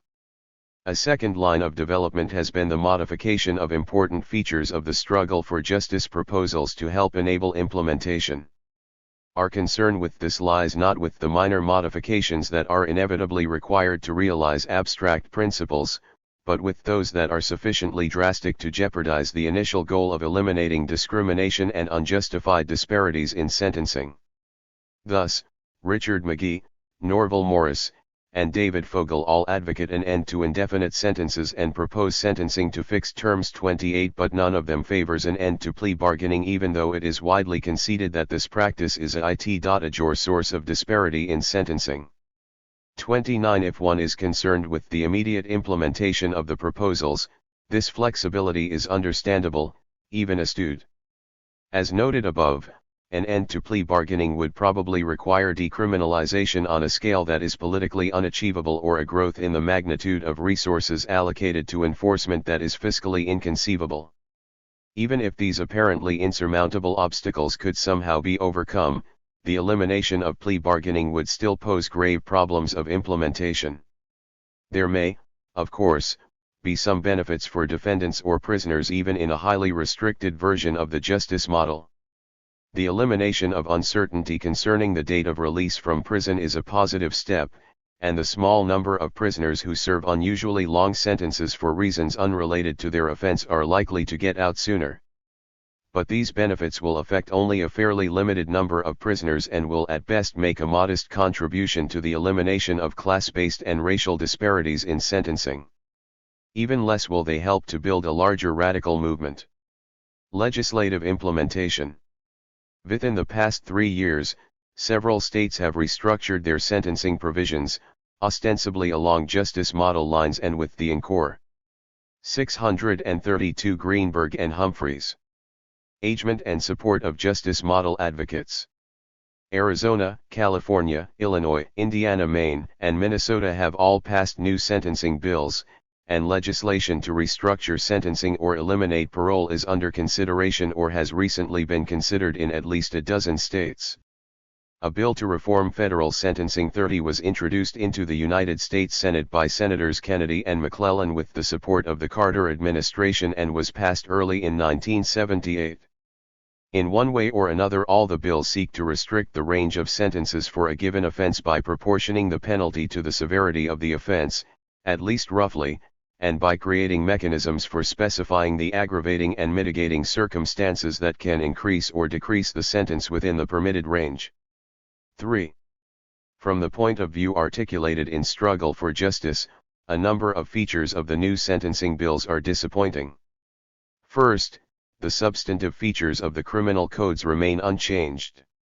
Neither substantial decriminalization of lesser offenses nor criminalization of serious capitalist offenses or of government repression has taken place. Indeed, the Federal Criminal Code Reform Act of 1977 has drawn wide criticism for its expansion of government powers of political repression. Thus the substantive class, political, and cultural biases of existing law have not been reduced. Second, some of the bills retain rehabilitative and predictive criteria. In Maine, a prisoner given a fixed sentence can be resentenced at the request of the Department of Corrections on the basis of his or her progress toward a non-criminal way of life. California's SB 42 rewards participation in rehabilitation programs, though it limits the reduction in sentence to 1 month for every 8 served. Where judicial discretion is comparatively unconstrained, as in Indiana or Maine, where aggravating and mitigating factors are not legislatively prescribed, nothing is to prevent judges from considering predictive criteria. Third, prosecutors and judges retain discretion under most of the new laws. No attempt has been made in any recent legislation to constrain the discretion of the prosecutor in charging the defendant, or to eliminate plea bargaining. In Maine, the elimination of the parole board enhanced judicial discretion in sentencing. Under SB 42 in California, the guidelines provided for the judge's decision to grant or withhold probation are extremely vague and are unlikely to reduce disparities in the granting of probation to a significant extent. The bill left judges with the option of imposing consecutive or concurrent sentences at their discretion, as well as to enhance or not to enhance the sentence because of other circumstances. Nevertheless, California prosecutors initiated a campaign to widen this discretion on the ground that when sentences are restricted too narrowly by law, prosecutors cannot offer defendants a sufficient incentive to coerce a guilty plea. Joined by criminal justice functionaries, they have succeeded in having SB 42 amended in ways that further enhance prosecutorial and judicial discretion. 32 Addy. Cooptation of Fixed Sentencing Reform 633. National amending legislation, adopted in 1, L78, extends these discretionary powers even farther.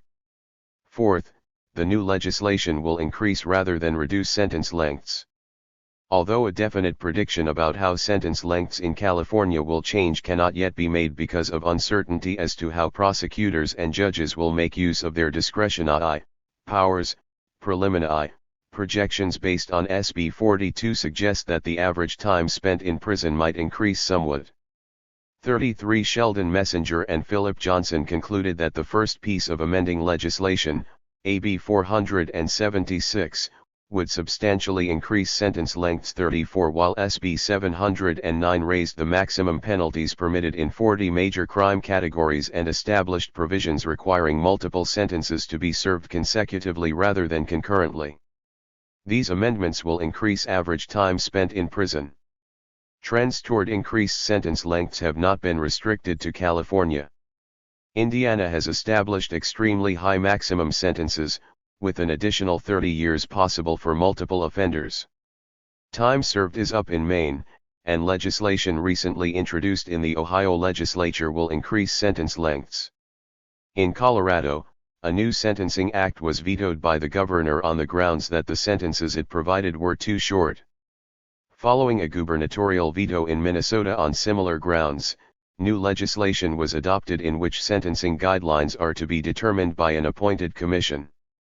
In Illinois, Governor Thompson successfully insisted that legislation to abolish parole release and reform sentencing incorporate high minimum sentences for specified offenses. In the federal system, parole guidelines adopted administratively have been advertised as based on existing sentencing practices. Janet Schmidt, however, finds that the guidelines actually set sentences higher than previous parole board practice. 35 Then, in 1976, the Federal Parole Commission issued new guidelines extending the time to be served in prison in 9 offense categories on the grounds that the public welfare would best be protected by increased periods of incarceration for certain prisoners. It also increased the severity with which several offense types were to be regarded. 36 In New York City, sentence lengths have also increased in the absence of legislation. According to William Gallagher, Director of Administration for the city's court system, the average time TIDR a person convicted of a felony in the city has doubled, if not tripled, in the last few years in response to public pressure and administrative measures that enhance prosecutorial power. 37 On a number of key issues, then, legislative and administrative reform has veered sharply away from the program outlined by justice model advocates. The substance of the criminal code has not been revised, coerced rehabilita. 634 Greenberg and Humphreys. And sentencing on the basis of predictive criteria have not been eliminated, substantial discretion in sentencing remains, and sentence lengths have been increased, not reduced. The changes that have occurred bear only a superficial resemblance to the principles they purport to embody. While some of these changes may bring limited benefits to some defendants or prisoners, these benefits must be weighed against other provisions that are profoundly detrimental to the interests of prisoners. Explaining the failure. To understand why a reform agenda whose aim was to advance the interests of prisoners has had the opposite effect, we must look more closely at the process by which the AFSC Working Party members had hoped their proposals would be implemented. As noted previously, 2 categories of social groups were expected to be instrumental. The first category consisted of those most seriously injured by discrimination and repression at the hands of the criminal justice system, prisoners, racial, cultural, and political minorities, and the poor generally. The second category consisted of liberals, largely white and middle class or professional, who were concerned less with the pursuit of self-interest than with the elimination of unfairness on moral grounds. The civil rights movement between 1961 and 1964, and the anti-Vietnam War movement consisted of just such a coalition, linking moral and instrumental concerns.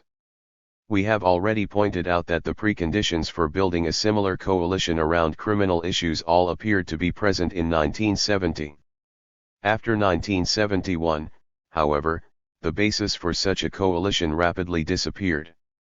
Black leaders had been assassinated, or were abandoning their earlier militancy to pursue careers in business or government opened up by the civil rights movement. Weakened by internal dissension and financial difficulties, black movement organizations folded. The white left, which had given strong support to prisoners' demands, also foundered in this period. Thus, major constituents of the projected Reform Alliance no longer existed as organized entities in the early 1970s. At the same time, steady increases in urban crime rates generated high levels of fear of victimization from street crime and reduced sympathy for prisoners. During the 1960s, liberal reformers argued that decarceration, increased rights for defendants, improved prison conditions, and rehabilitation programs would reduce crime rates. By the early 1970s, this approach had failed the test of experience. Crime rates rose while the liberal program was being implemented. Squeezed by the deteriorating economy, the white middle and working classes grew to resent government programs that raised taxes but benefited only the lower classes and racial minorities. In a period of economic expansion, these groups could afford to be generous, but when their own position was under pressure, they began to move in a conservative direction, opposing affirmative action programs and favoring cooptat, ion of fixed sentencing reform 635. Reduced taxes. Increased public demand for more vigorous and punitive law enforcement also reflected this development. In ghettoized communities, the problem of increased crime meant that self-interest no longer dictated unqualified opposition to law enforcement measures. Demands for increased police protection began to be voiced in communities that only a few years before had wanted the police removed. In middle-class communities, the same developments weakened moral concern over the inequities of law enforcement. Unable to muster much public support in this climate, outside prisoner support groups formed in the late 1960s were disbanded. The assumption that a liberal middle class would not tolerate gross violations of American ideals of legal equality was an oversimplification. Normally, few members of this class concern themselves with the enforcement of the criminal law, for they are rarely the targets of this enforcement. As Morris has observed, we have known about unjust disparity for a long time. 38. Yet only in recent years did these disparities move to the center of debates about sentencing. They did, we have argued, because blacks and other insurgent groups had created a political and ideological crisis connected with the pervasive denial of equality throughout American society. Within the prisons, it was rebelling prisoners who spotlighted these inequities as they related to sentencing and parole. When those initiatives ceased, so did the possibility of a broadly based movement concerned with sentencing disparities. Indeed, the AFSC itself dropped the issue, even though it had announced at the time of the publication of Struggle for Justice that it would sponsor a nationwide program based on the analysis of the book. It is against this backdrop that recent developments in sentencing must be understood. Sentencing reform legislation has commonly been introduced by liberal legislators in response to the criticism of discretionary sentencing generated by justice model proponents. However, the constituencies expected on the basis of AFSC Working Party analysis to support these revisions either have not done so or have not been politically strong enough to carry through the legislation. Instead, politicians have responded to pressure from voters who are more concerned with their safety than with doing justice, and from the law enforcement lobby seeking stiffer penalties for reasons relating to occupational ideolo and interests. 39. The sequence of events was played out in California, where the prisoners' movement was probably better organized and more widely supported than anywhere else in the country, and where prisoners developed some of the earliest criticisms of indeterminate sentencing, but where conservative forces were also sufficiently strong to elect Ronald Reagan governor. The provisions of SB 42, though not entirely advantageous to prisoner interests, were the best that could be obtained in delicate negotiations among, on the one hand, the Prisoners' Union, the American Civil Liberties Uni 0I.L., the Friends Committee on Legislation, and the Committee on Pre. 636 Greenberg and Humphreys. One are Humanity and Justice, and, on the other, the Attorney General's Office, the District Attorneys Association, and the California Peace Officers. Immediately after SB 42 was passed, a number of law enforcement groups not previously involved in these negotiations mobilized to revise the legislation in directions detrimental to the prisoners' interests. They were largely successful in these efforts. The groups representing the interests of prisoners were not politically strong enough to prevent this major defeat or to block additional legislation the following year extending sentence lengths.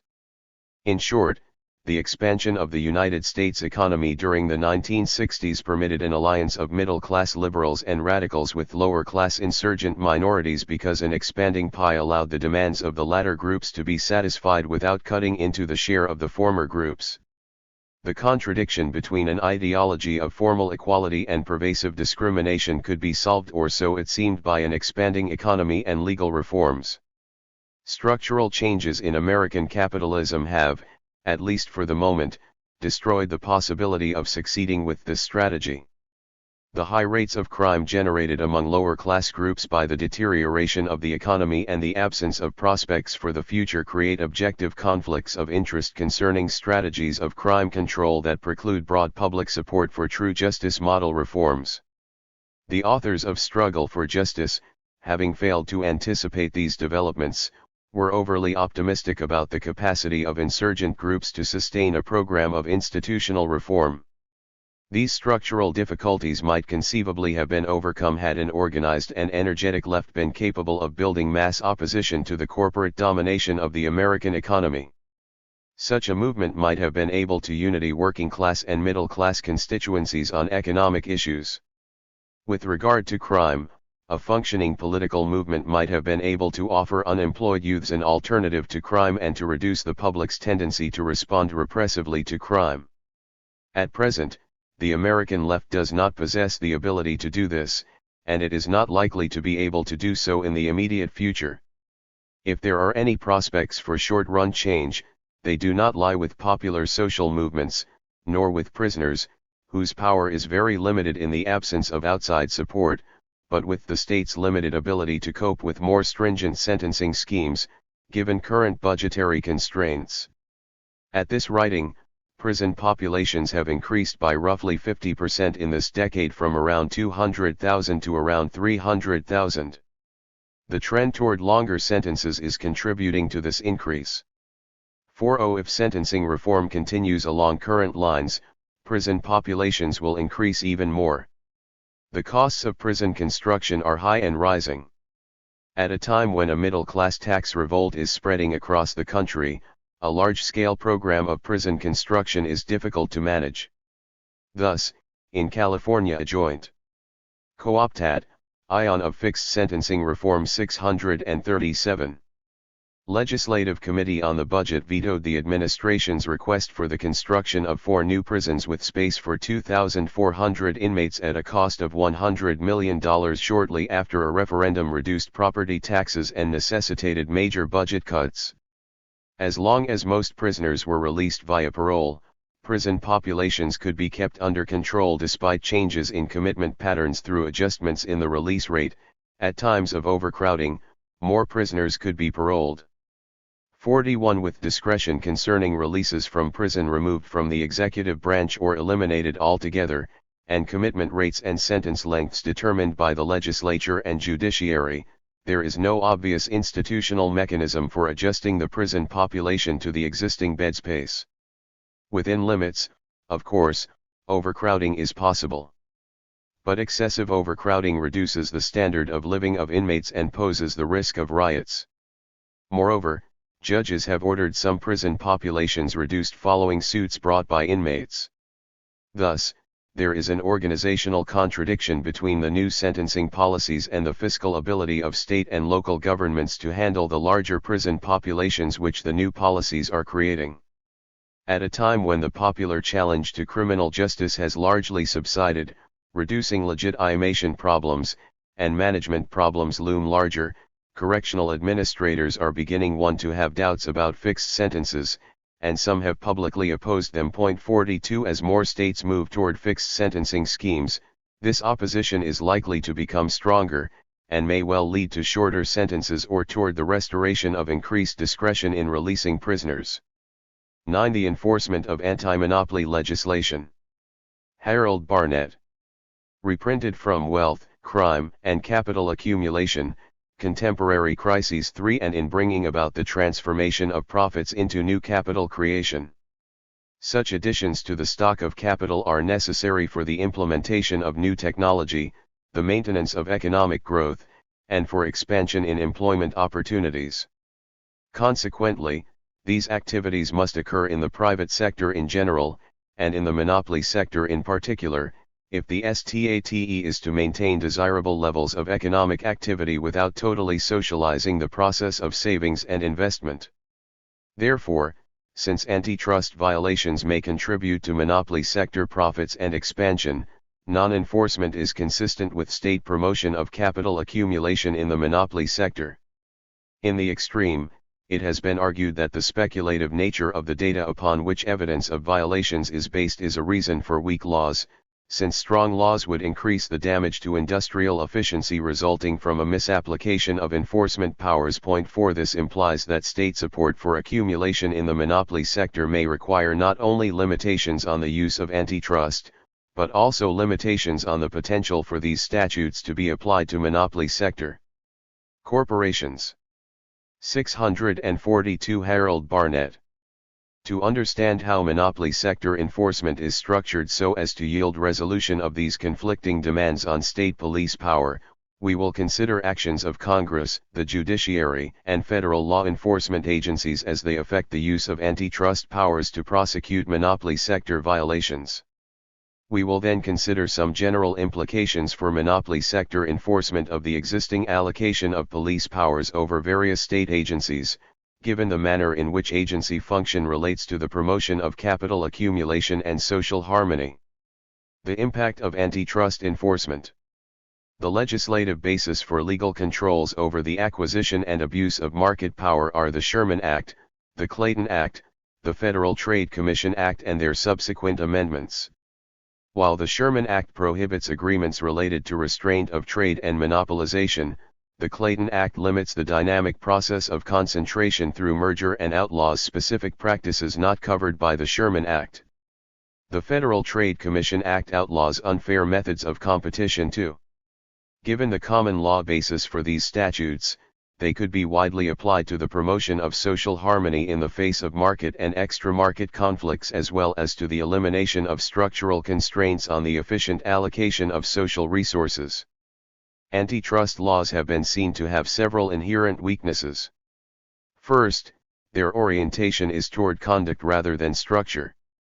Conceived as a means to promote competition, they emphasize overt anti-competitive acts such as trade boycotts, price conspiracies, allocation of markets and exclusive buying arrangements. These actions are more likely to occur in relatively unconcentrated markets where such conduct is necessary to hinder competition. Consequently, they do not apply as directly to the situation in oligopolistic markets, where a recognition of interdependence allows tacit understandings to limit competitive behavior and the entry of new firms. Since economic efficiency is not emphasized, the law does not challenge the basic structural characteristics of monopoly sector production which allow monopoly profits to be gained at the expense of efficient resource allocations. 3. Although restricting the use of antitrust sanctions to alter the structure of monopoly sector production, a conduct orientation does make the state an adjudicator of disputes among monopoly sector producers. However, these disputes generally relate to the distribution as opposed to the level of monopoly sector profits. Consequently, resolution yields little public benefit. Further, antitrust law prohibitions have generally lagged behind practice. For example, given restrictions on merger through the acquisition of a competitor's stock, corporations, until 1955, have merged through asset acquisition. In 4 CME, Ante of Anti-Monopoly Legislation 643. Given restrictions on horizontal and vertical mergers, market power has been augmented through conglomerate mergers. 4. Congress has stipulated civil and criminal penalties for Sherman Act violations and civil penalties for Clayton Act violations. It has provided incentive for the instigation of civil suits by plaintiffs and has, at the same time, created several means whereby defendants may reduce the costs they would suffer as a result of successful suits in equity. The limited force of these laws is evident in court proceedings. As regards the costs of conviction to the defendant, over 70% of convictions have been via pleas of nolo contendere. Such pleas entered before any testimony has been taken are not prima facie evidence in later civil proceedings. The consequence is to increase the victim's private costs of subsequent civil litigation. In addition, judicial apathy in general and judicial leniency in response to nolo pleas result in minimal fines and compensation. By way of example, the much publicized He/Y electrical equipment case resulted in victim compensation which was less than 40% of the estimated illegal gain to the offenders. Finally, while plea options allow the defendants to force a privatization of the cost of civil litigation, the Internal Revenue Service will socialize 50% of the costs of civil settlement by generally allowing the offender to claim them as ordinary and necessary business expenses.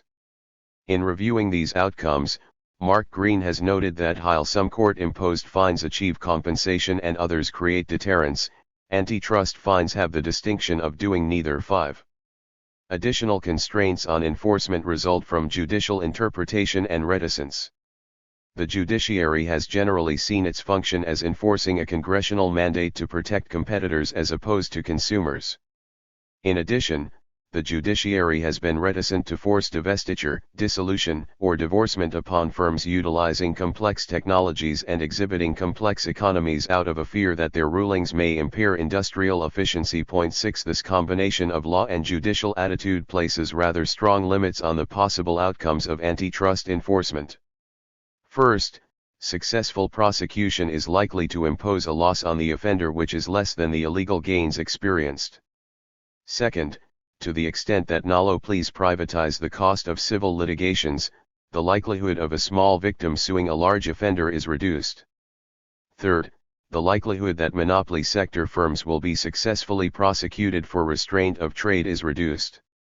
Fourth, the likelihood that monopoly sector firms will be deprived of market power is reduced.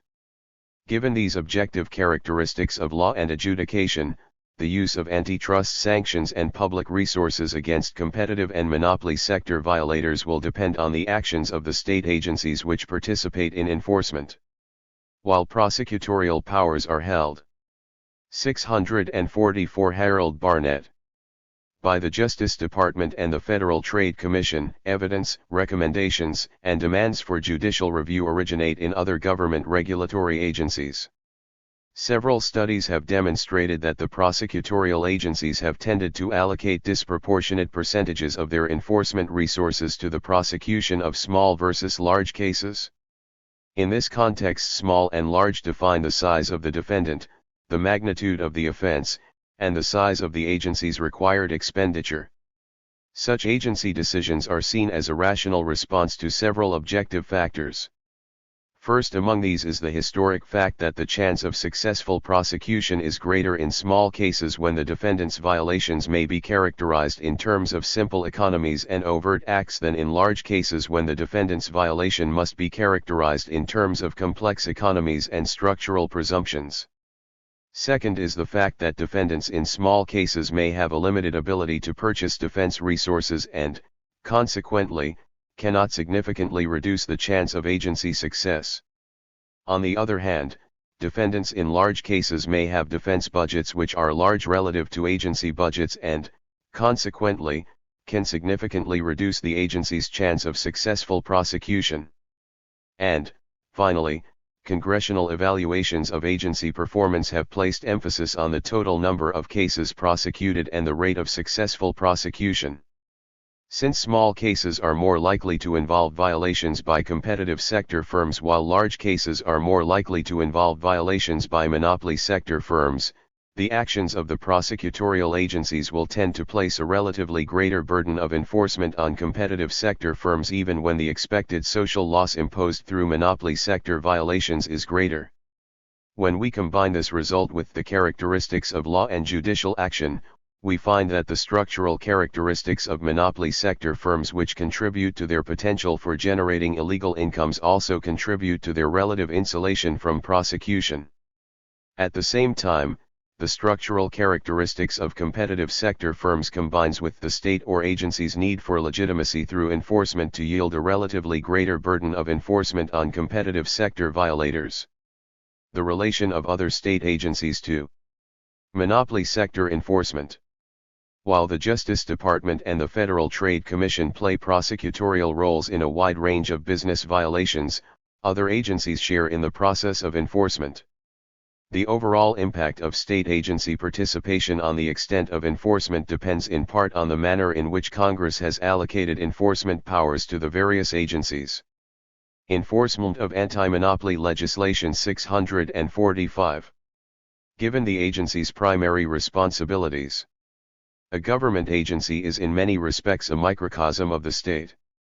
It may use its congressionally granted enforcement powers and public resources to resolve conflicts between capital accumulation and social harmony. To the extent that its primary responsibility is defined in terms of promoting capital accumulation, it is less likely to apply enforcement powers which retard profits in the interest of promoting general social harmony. to the extent that its primary responsibility is defined in terms of protecting the collective interests of groups who bear the costs of capital accumulation. It is more likely to apply enforcement powers to retard profits in the interest of reducing particular sources of social disharmony. In many instances it would appear that the enforcement powers necessary to retard the acquisition and abuse of market power reside in state regulatory agencies whose primary responsibility is the promotion of monopoly sector accumulation. Some general consequences of such an allocation of enforcement powers are demonstrated by the role of the controller of the currency in promoting national bank expansion during the 1960s. A period of substantial merger activity.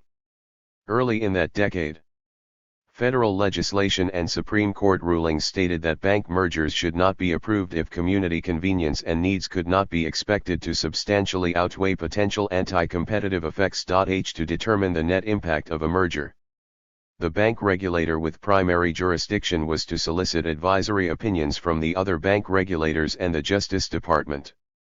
The three bank regulators were the Comptroller, the Federal Reserve and the Federal Deposit Insurance Corporation. The regulator of the surviving bank would have primary jurisdiction. While all three regulators were concerned with maintaining conditions for profitable accumulation, the Comptroller had been placing great emphasis on the need for national banks to expand in powers and size in response to an increased competition from newer non-monetary financial institutions, e.g., thrift institutions. In reviewing merger advisory opinions, a subcommittee of the House Committee on Banking and Currency weighted the pro and con recommendations of each regulator and the Justice Departments by the dollar value of assets involved in the merger. They found that while the weighted percentage of pro-merger recommendations by the Fed and FDIC were close to those of the Justice Department, the weighted percentage of pro-merger recommendations by the Comptroller were more than double those of the Justice Department. 9. Since all agencies viewed the same information and were interpreting the same legal permissions, it is reasonable to conclude that the Comptroller's relative emphasis on expansion through merger made it less willing to retard national bank acquisition of unlawful powers. While some of the Comptroller's merger recommendations were subsequently overturned, the consequence of its actions was to socialize the costs of Pro. 646 Harold Barnett. Moting illegal acts and to require that additional private and public expenditure be made in the interest of enforcement. A second consequence was thus to reduce the enforcement resources available for prosecution of other monopoly sector violations. There is ample reason to believe that the role of the Comptroller in promoting the acquisition of unlawful powers and in protecting the beneficiaries of such powers is reproduced in other situations involving regulated industries. As regards mergers, it has been noted that the Justice Department's concern for promoting competition far exceeds that of industry regulators. At the same time, the Supreme Court has been unwilling to overrule regulators on findings of fact and probable effects since the regulator presumably has more competence than the courts in these matters. 1. Since the majority of regulated industries define the domain of monopoly sector firms, this situation insulates them from legal strictures on the acquisition of market power. As regards the more general insulation which regulato commissions provide, Walter Adams has noted that, the history of these commissions shows that what starts as regulation almost ine/1 winds up as protection. The power to license becomes the power to exclude, the regulation of rates, a system of price sub-0 I1s, the surveillance of mergers, an instrument of concentration, and the supervision of business practices, a pretext for harassing the weak, unorganized, and the politically underprivileged. 11. To this point we have emphasized structural characteristics which constrain the use of enforcement powers vis-a-vis monopoly sector violators and which, in the interest of legitimacy, often direct them against competitive sector violators. We may now consider the fate of a state agency which could use its enforcement powers to promote the interests of groups which bear the costs of illegal activity in the monopoly sector. A recent House bill proposed an agency for consumer protection which would bring about several changes in the structure of monopoly sector enforcement. First, it would consolidate the enforcement powers which are currently held by the consumer affairs departments of some 26 state agencies. The prima responsibility of these agencies has generally been the promotion of interests.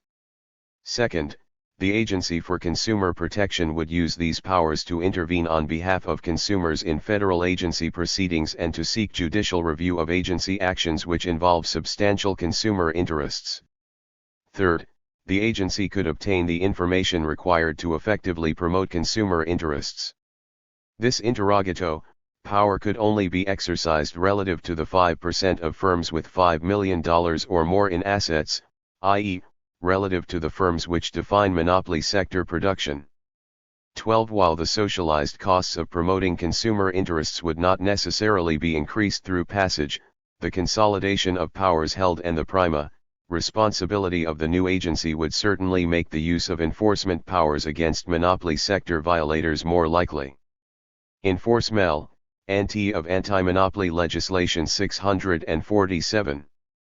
Proponents note that passage would help remedy the lack of true adversary proceedings in the regulatory process, would promote compliance with, and enforcement of, existing laws, and would provide consumers with an access to courts and, thus, with the legal standing necessary to challenge state agency promotion of business interests. 13. With these probable consequences before them, organized business interests successfully contributed to the death of this legislation. 14. We note in passing that a bill to allow consumer class action suits to be brought after a company violated a Federal Trade Commission cease and desist order was defeated in the same congressional session. While these consumer interest defeats contribute to the capital accumulation bias in the overall structure of law and enforcement, they also reveal that bias and consequently weaken the legitimacy of the state. In the presence of increased organized support for such legislation, it is not unreasonable to expect that a consumer protection agency will eventually be established, but that its powers will be such as to limit its impact on monopoly sector profits and accumulation. 10. The standards of living in penal institutions. Hermann Schwendinger and Julia R. Schwendinger. 649. Copyright 1980 by Hermann Schwendinger and Julia Sch/Dinger. The surge of puniti/C policies in the 1970s encouraged debate about the dimensions of fair punishment and just deserts for criminals. But rarely did we see an inquiry into the reasons why just deserts, however it may be defined, becomes crude and inhuman punishment in practice. By conducting such an inquiry, this essay deepens the debate and orients it into new directions. Substandard conditions. Across the United States, prisoners' actions have publicized their substandard living conditions. Militant protests against such conditions have occurred even in San Quentin, Soledad, and Folsom prisons in the wealthy state of California, which is well known for its innovative correctional programs. Since similar conditions are found in Alabama, Arkansas, Indiana, and New York, Thomas Merton, a former prison superintendent, concludes, it really makes no difference whether one examines prisons in western, southern, midwestern, or eastern sections of the United States, regardless of the relative sophistication of the system, there seems no significant difference in the way prisoners are treated. 650. Schwendinger and Schwendinger. Merton's observations point to another notable aspect of American penal practices, namely, the intractability of substandard penal conditions. The courts, prison reformers, and prisoners' movements have been very active in the last 10 years, but they have generally failed to institute major reforms within the prisons themselves. For instance, at the beginning of 1976, a federal court responded to social reformers by threatening to close every state prison in Alabama unless reforms were made. Judge Frank M. Johnson found prison conditions to be barbaric and inhuman. He called the isolation and segregation cells indescribable, the food unsanitary, and the prison wholly unfit for human habitation. Racial conflicts repeatedly emerged between the guards, who are rural whites, and prisoners, who are mostly blacks. Idleness was found to be the rule within the prisons, because of the lack of meaningful vocational, educational or work activities. The court concluded that these prison conditions not only made it impossible for prisoners to rehabilitate themselves, but that internment in the Alabama prisons also made debilitation inevitable too. Yet despite these findings, the governor of Alabama appealed to a higher court and thereby blocked Judge Johnson's threat to close the prisons. The U.S. Court of Appeals subsequently overturned Judge Johnson's decision, and dissolved the 39-member Human Rights Committee that Judge Johnson had appointed to oversee compliance with his order. Progressive prison administrators have also failed to make any important changes in prison conditions. In 1968, after following up rumors about a long-standing tradition of inmate executions in Arkansas State Prison, Thomas Merton, the prison's reform-minded superintendent, discovered the bodies of buried inmates allegedly killed by regular guards or inmate guards. Prior to the discovery, in that same year, 120 inmates had demonstrated against prison brutality, exploitation, and poor medical care. In 1970, poor clothing, inadequate eating utensils, and improper sanitation were causes of still another prisoner's protest. Prisoners who were used as guards were accused of indiscriminately shooting at men on field work details.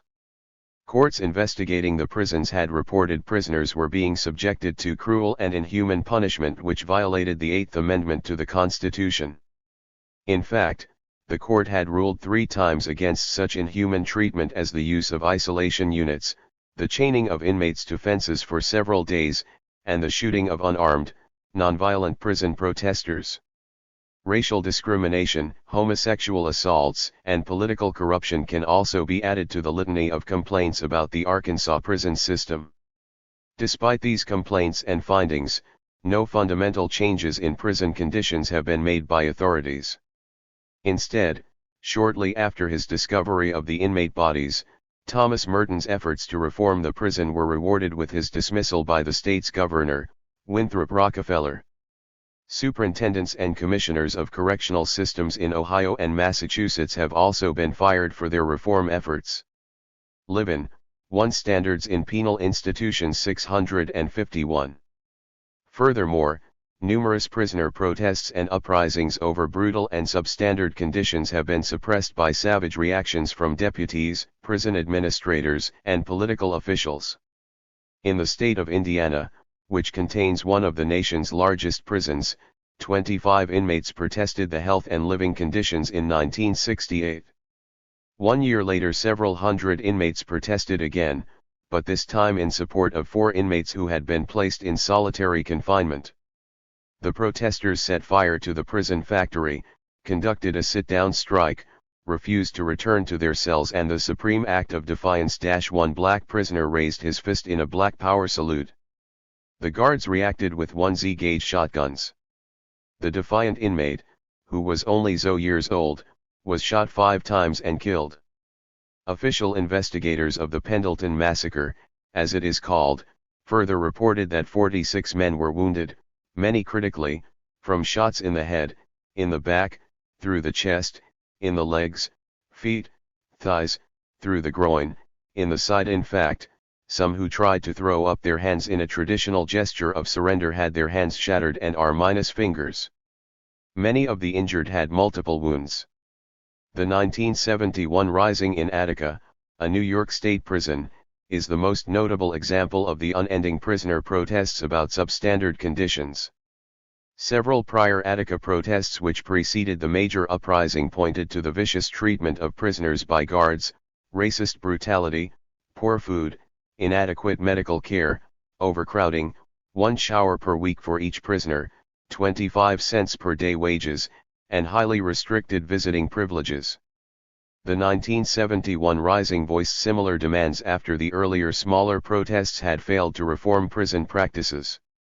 Taking hostages as a desperate and defensive measure, the prisoners demanded negotiations for prison reforms, but the state's response to requests for a negotiated settlement was massive. The state troopers, ordered in by Governor Nelson Rockefeller, stormed the prison, killing and wounding hostages and inmates alike.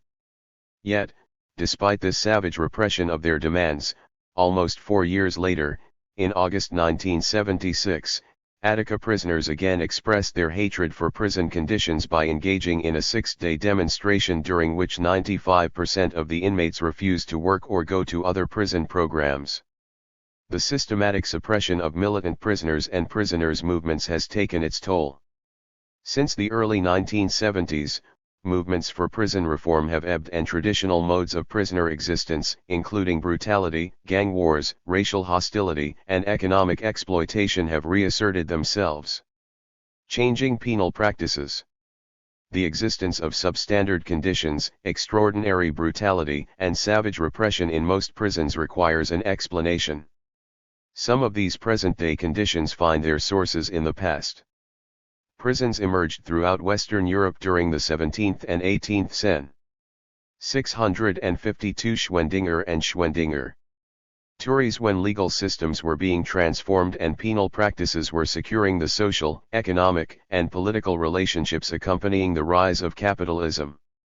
Generally, penal practices safeguarded the conditions for reproducing the capitalist mode of production and the social relations based on this mode, such as the family and the state. Moreover, in this early period, penal practices accelerated the primitive accumulation of capital by enforcing the violent appropriation of vast treasure, mineral wealth, and landed property. As the wholesale theft of material wealth was accomplished, the forcible acquisition of involuntary labor such as convict labor, impressed labor, and slave labor underwrote the expansion of worldwide economic systems. This widespread use of involuntary labor established one of the frameworks within which prison standards originally developed. However, the use of prisons to warehouse forced laborers in the 17th century or to inculcate factory discipline in the 19th does not explain why prisons were originally established or why they continue to be expanded in capitalist societies. Supplying convict labor and inculcating discipline are only two among numerous other functions. The evolution of prisons was related to transformations in the relations of production and all the attendant problems of marginalization, proletarianization, ordinary crime, and rebellion. These problems have always been massive and their expression in class struggles has established the necessity for borrowing or creating general methods of forcibly controlling an enormous variety of people. Such methods include the use of prisons, police, and military forces. Originally, torture, mutilation, and excruciating executions were maintained as regular punishment alongside imprisonment. But the massive entrance into political life of small farmers, urban petty bourgeoisie, and proletarians established certain constraints on penal practices. If executions and mutilations were retained as the chief means of solving the domestic problems created by the evolution of capitalism, both town and city peace officials would never have found enough land to bury the dead or enough food to feed the mutilated, who had lost fingers, hands, eyes, or limbs. Nor would they have found enough military forces to safeguard their own miserable lives if innumerable artisans, farmers, and shopkeepers were maimed or executed simply for non-payment of debts. Eventually, T0I1 and mutilation and other equally horrible punishments were excluded at least from public policy. Penal practices also reflected the new principles of equity and justice that the capitalist mode of production projected into STLGs over punishment. As Rush and Kirchheimer remind us, capitalism is characterized by abstract lab-oi and the standardization of labor time, which establish the equivalence relations in commodity exchange. These relations have provided the material basis for new principles of just deserts that have replaced torture and mutilation. These principles focused on greater living standards in penal institutions 653. Of time and on living standards when they interpreted punishment as the deprivation of time and of the freedom to experience a standard of living equivalent with one's economic status. Imprisonment, after all, was not invented out of whole cloth by the bourgeoisie. It survived the medieval period because it could be accommodated to the ethos of commodity production and the constraints established by class struggles within bourgeois democratic states. It remained the only form of punishment that could handle the increasing numbers of people who could not be practically or justifiably tortured, mutilated, or killed, yet who still had to be punished to safeguard the new economic system. The functions fulfilled by prisons to keep capitalism alive have been numerous. The class functions, for example, are emphasized by Paul Takagi, a noted authority on prison history. In his pioneering study of Walnut Street Jail, the first state prison in the United States, Takagi criticizes the dominant historical school of thought in American penology that attributes the rise of prisons to 18th-century rationalism and reform. He points out that the Walnut Street Jail centralized state power in order to control paupers, debtors, and dissidents, who were being produced by economic crises and political repression after the American Revolution. The establishment of the state prison defied popular sentiment, it symbolized political oppression, and, even though it helped rationalize the judiciary, it was not humanitarian. In fact, by concentrating the powers of the state, the prison indirectly stabilized a new ruling class. Concurrent with the establishment of prisons, numerous other legal relations were being transparently determined by class forces. For instance, juridical relations safeguarded rentiers, bankers, and merchant capitalists who profited from the labor of others.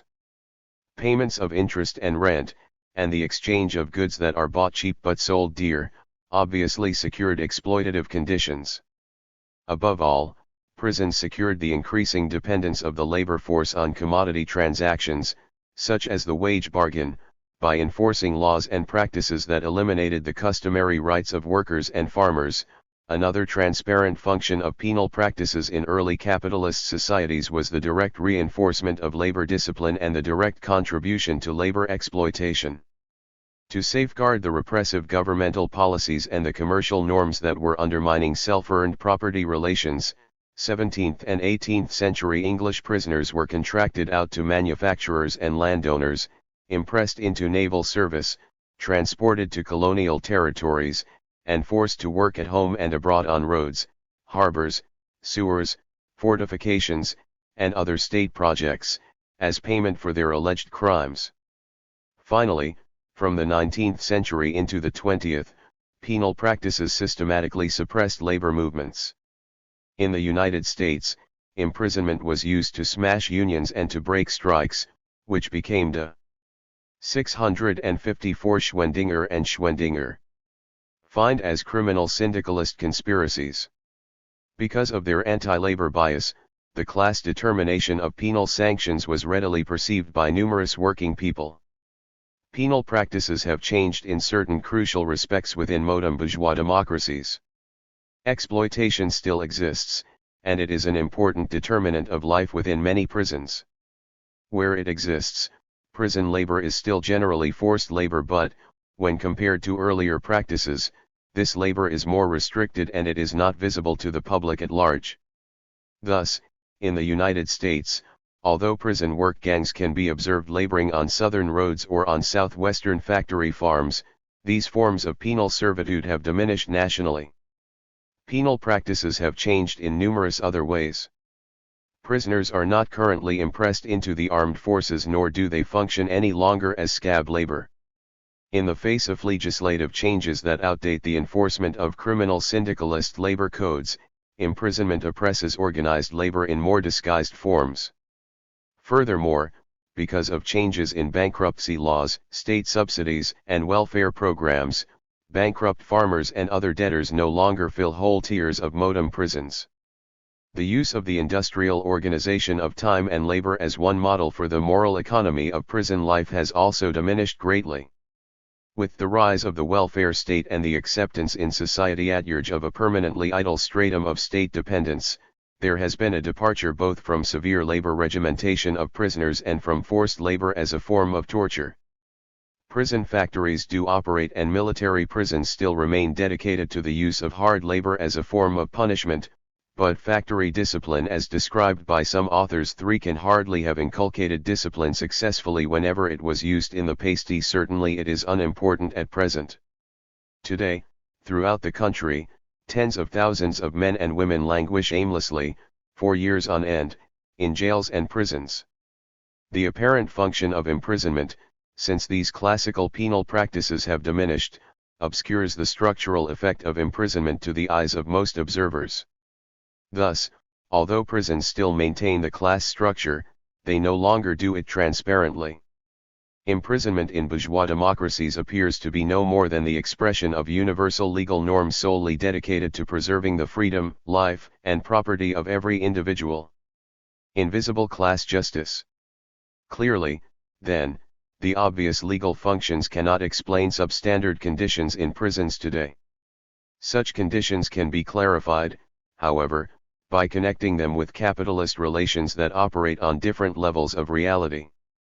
The first level demonstrates an implicit class organization of crime and punishment, while the second involves the effects of this organization on the invisible dialectic of exploitation. Let us briefly describe these aspects. Living standards in penal institutions 655. Of class justice, and then we will note their connections with penal standards in our society. On the first level of reality, the unobvious class differentiations which influence penal practices have to do with the types of social harms that are actually defined and punished by the state, and the types of sanctions that are prescribed for these different harms. The following examples show how class factors generally differentiate social harms and punishments. First, because of their relation to state power and capital accumulation, many grave social harms such as the Indochinese War and the forcible overthrow of the Chilean government, are committed by bourgeois Americans and are not repressed by law at all. Second, bourgeois harms regulated by law are usually controlled by civil laws, hence, they are subject to mild restitutive sanctions rather than harsh penal sanctions. Third, the remaining bourgeois harms that are defined as crimes, receive relatively less punishment than is provided for the types of harms typically committed by proletarians. Here, then, class differentiations depend on factors that determine universal standards of bourgeois justice rather than just the obvious and familiar discriminatory deviations from such standards, such as racial bias in the treatment of the same crime. These differentiations are implicit in the classifications of crime and punishment. Capitalist forms of justice are identified as much by the grave social harms that are not defined or punished as serious crimes as by those that are. Economic crimes are a case in point. Consider that the vast majority of criminals who go to prison are sentenced for economic crimes. Even though the bourgeoisie commit economic crimes such as stock swindles, embezzlement, price fixing, professional and business malpractice, fraud, and corruption that outweigh the economic harms created by proletarians, they constitute a fraction of the prison population.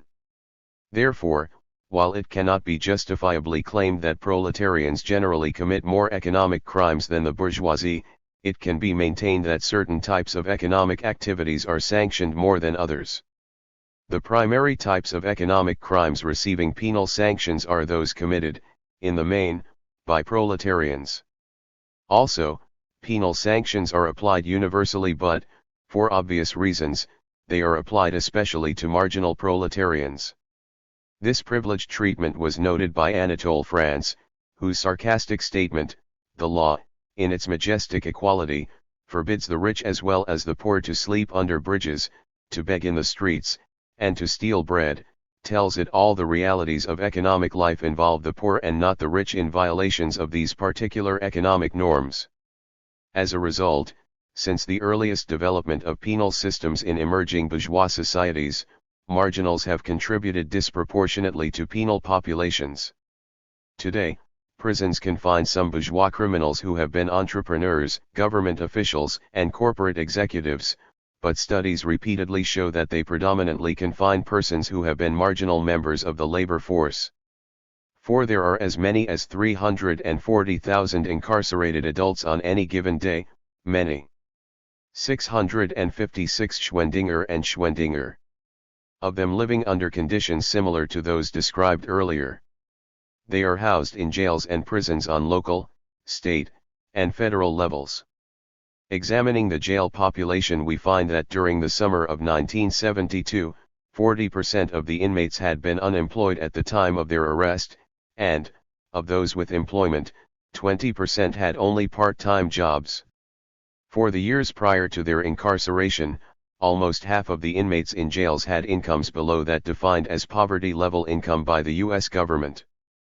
5. The U.S. Census in 1970 showed an economic pattern in prisons that duplicated the findings for the jail population.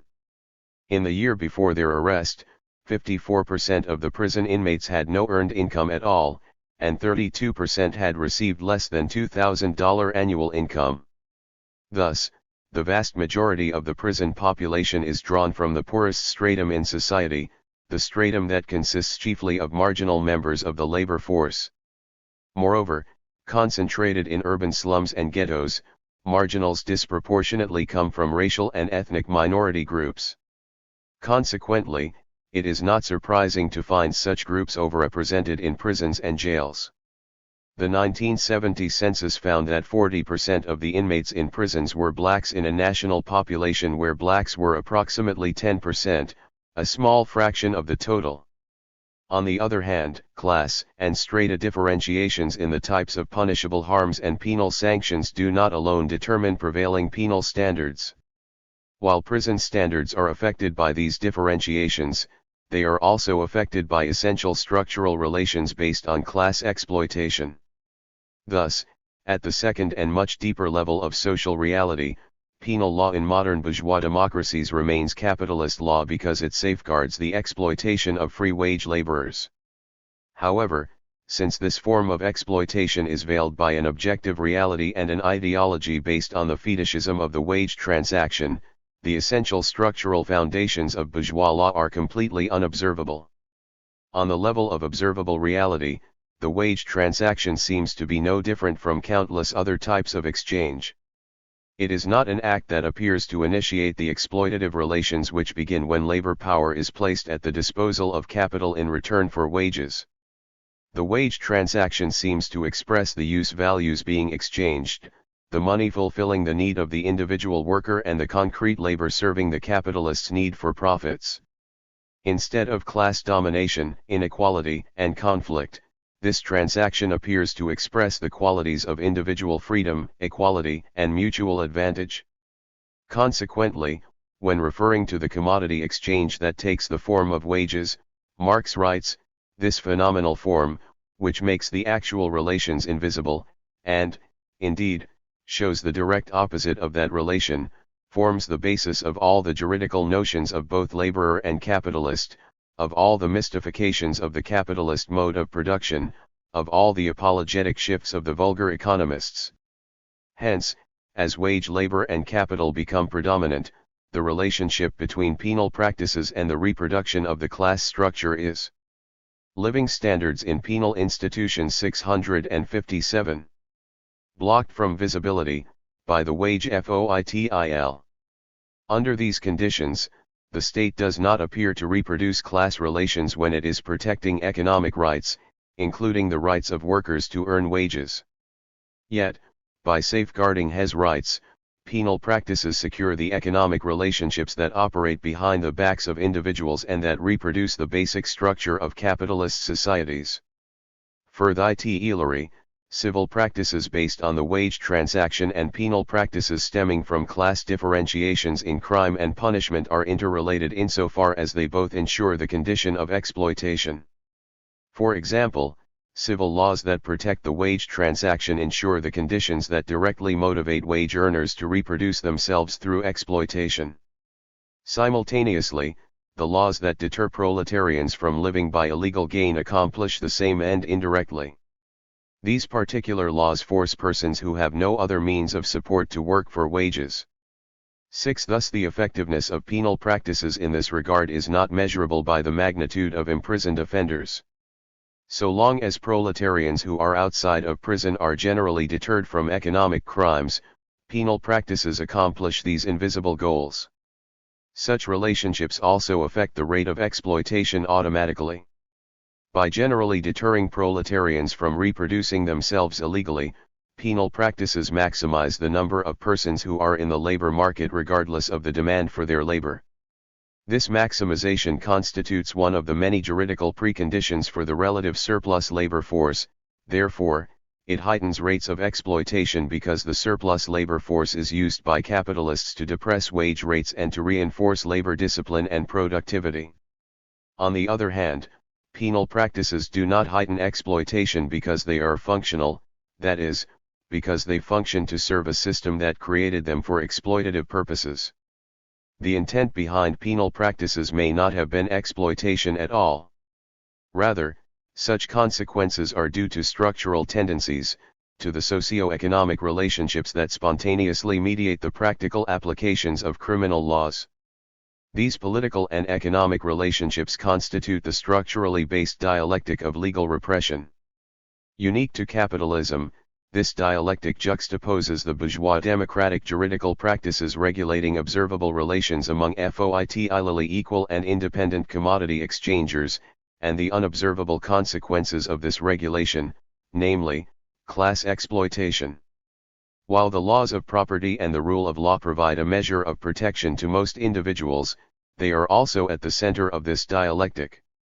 In sum, it is granted that penal practices protect the entire system of legal relations in society, therefore, they secure the monopoly of violence for the state as well as the hegemony of bourgeois morality, politics, and property. Nevertheless, the penal sanctions that converge on the proletariat necessarily underwrite the exploitation of wage labor. Penal practices maximize the supply of living labor at the disposal of capital by deterring proletarians. 658 Schwendinger and Schwendinger. From reproducing themselves illegally. They ensure that labor power remains competitive regardless of the level of labor market demand, that it is available when wage rates are low, and that it renews itself through exploitation despite work alienation. Prison conditions vs. outside standards of living. We have seen that penal practices operate within a socio-economic framework that involves visible and invisible forces based on the exploitation of wage labor. Now we will show that the influence of these forces on state policy ties penal practices to standards of life in free society. But the standards of society at large are not fully reproduced in penal institutions. In fact, only the meanest conditions outside are refracted in most prisons.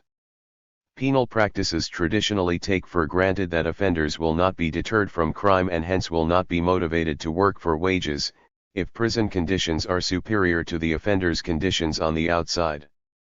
Since penal sanctions converge on marginals, the standards of living within prisons are generally set below the levels of these members of the labor force. Therefore, punishment corresponding to this principle tacitly ignores the distinction between deterrence based on the deprivation of liberty by incarceration, and deterrence based on punishing people by subjecting them to material, social, political, and cultural deprivations greater than those suffered by similar social groups outside of prison. 8. Under these conditions, traditional bourgeois practices of punishment acquire their brutal parameters. Treatment which refracts the meanest outside conditions is not uniquely reserved for prison inmates. Its expression is found in the norms applied generally to dependents of the state and in the standards that justify degrees of eligibility for state-supported living standards. When applied to dependents outside the prison, such as subemployed and unemployed persons on welfare, these norms are expressed in the principle of less eligibility. According to this principle, welfare recipients are not eligible for a decent income. High welfare payments are considered a disincentive to gainful employment, therefore, payments are set below the prevailing wage rates. However, since traditional practices equate deprivation of living standards with punishment, persons inside prisons are tacitly subject to a principle of least eligibility. Moreover, the kinds of deprivations justified by such a principle of just deserts are more comprehensive. Prisoners are subject to material deprivations such as the denial of the right to adequate food, housing, and medical care, social deprivations such as the relinquishment of family and sexual relations, cultural deprivations such as the retraction of the right to education, and political deprivations such as the prohibition of the right to vote, assemble, and function actively in a political party. The political restrictions are especially important because they repress viable living standards in penal institutions. 659. Jail alternatives to the racism, exploitation, and criminal victimization of the traditional order. Victimization has always marked prisons as lawless institutions and it is an unavoidable byproduct of prison conditions. Because these prison conditions are grounded structurally, the brutalization of social relations cannot be validly attributed to a single type of prison, for example, the fortress prison, as claimed by some criminologists. Progressive penal policies can support higher standards of living more easily in minimum security facilities and in modern smaller prisons. But this possibility suggests again the deeper causal relationships that associate greater punishment and security with greater deprivation, and with the warehousing of prisoners who can be stripped of their humanity. On the other hand, smaller prisons frequently have brutal and substandard conditions too, and the smallest facilities, which are usually county jails, are no exception. Every criminologist is familiar with the poor food, the absence of recreational opportunities, and the outrageous medical care that exists in jails. Just as it is in prisons, victimization is rampant in jails. One study estimated that an astounding number, about 1,880, forcible rapes had taken place in Philadelphia jails and prisons during a 20-month period. In another part of the country, the Joanne Little case, which involved rape and homicide in a southern county jail, revealed that sexual and racial discrimination are particularly acute. Thus, county jails also testify to the brutalization of social relationships. Hospital prisons are not less punitive, even though the modes of repression in these prisons may differ. A study by Spiegelman indicates that in recent decades the massive introduction of drug therapy into these prisons bears little relation to the medical needs of prisoners. Hospitalized prisoners are continuously administered extremely high dosages of drugs even though the effects may take the form of intense anxiety attacks and mental deterioration, and, in some cases, those treated become mindless vegetables. It is often presumed by social scientists that this so-called drug therapy is given solely to maximize social control of prisoners. But its effects bear an even stronger relationship to the social deprivation and the contempt for marginals engendered by capitalist relationships outside of prison. Conclusion. Prison protests remind us that living standards are determined by class struggles as well as by modes of production and levels of economic development.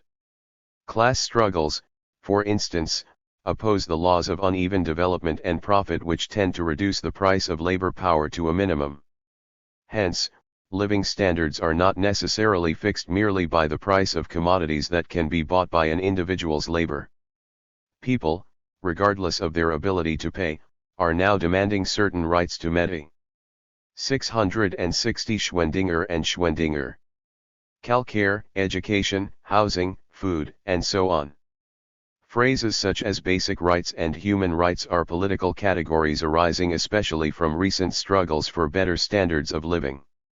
The ideological legacy contributed by such struggles in prisons, as well as in society at large, has affected legal contests in which explicit equations between substandard living conditions and punishment are under attack. This equation is seen in Judge Johnson's characterization of Alabama prison conditions as cruel and inhuman punishment. Alternatively, the U.S. Appeals Court, in its reaction to Judge Johnson's threat to close down the prisons, revealed its belief in a normalized concept of punishment that implied restriction of prisoners' rights. This court decided that Judge Johnson had exceeded his authority, and, in a sarcastic reprimand, an appellate justice wrote, "The Constitution does not require that prisoners, as individuals or as a group, be provided with any and every amenity which some person may think is needed to avoid mental, physical, and emotional deterioration." 9. Other legal trials reveal the ideological dimensions of struggle against prison conditions. In a civil suit against Texas prison conditions, prisoners detailed the agony, brutality, overcrowding, and inadequate medical care.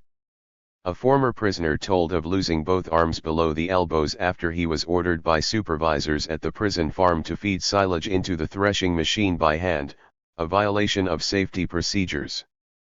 Present-day radical criminologists have generally agreed that the criminalization of these activities is undesirable.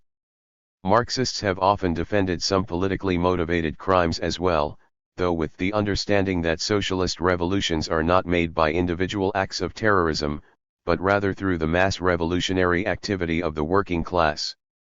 These exceptions aside, Marxists have generally shared the largely negative popular view of individual acts of interpersonal violence and theft. Major non-Marxian sociologists, however, have called this common-sense view of crime into question by pointing to frequently overlooked benefits of crime. Daniel Bell, for example, has argued that the illegal business enterprises associated with organized crime provided routes for upward social mobility to members of minority groups who are discriminated against elsewhere in the economy. Such crime, he asserted, is simply the means to attain the American success promised to everyone but denied to many. In the late 1960s and in the 1970s, many on the left also began to challenge the conventional conception of crime and criminals.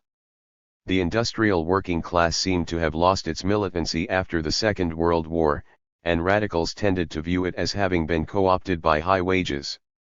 The radical challenges to American society in the 1960s thus came not from organized labor, but from the civil rights Black Power movement, the white student-based anti-war movement, and then in the 1970s, from the women's liberation movement and the gay liberation movement. Groups of deviants, such as ex-mental patients, homosexuals, and ex-convicts, define themselves as minorities subject to discrimination, and organized politically as pressure groups. The social outlooks and political objectives of these groups varied greatly. Crime and Revolution 667. Some acted as narrow self-interest groups, seeking only to be accepted as normal within the existing framework of society. Others adopted a broader stance of opposition to the establishment and to mainstream, middle-class values and morality. Similar developments took place in other parts of the world. For example, Thomas Matthiessen, a Norwegian criminologist active in the prisoner support movement, noted in the context of Scandinavian welfare state capitalism. Organization from below is considered a rational answer to coercion from above. The labor movement has given this answer to coercion from factory owners and TACT-OLY administrators. University students have partly given the same answer. In our time the answer is also beginning to come to groups like prisoners, handicapped people, and others who am expelled. These developments led some to the conclusion that rebellion comes from people situated outside the system, rather than from those who are integrated comfortably within it. The radicalization of prisoners seemed to confirm this. Behind the walls, prisoners were turning to radical political ideologies, and taking militant stands against the repressiveness of the prison system. The prison writings of radicalized prisoners like George Jackson circulated widely. Eldridge Cleaver, an ex-convict, assumed a leading role in the Black Panther Party.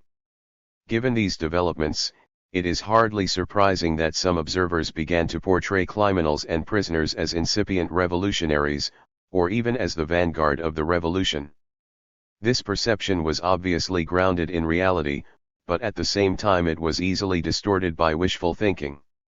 Ban, Greenberg, who included selections written by prisoners Angela Davis, George Jackson, Eldridge Cleaver, and by the Panther 21 in his Crime and Privilege, may have been correct in writing that for every prison writer who comes to public attention, there are hundreds, perhaps thousands, who feel the same oppression and develop the political consciousness that permits them to spiritually transcend their immediate confinement.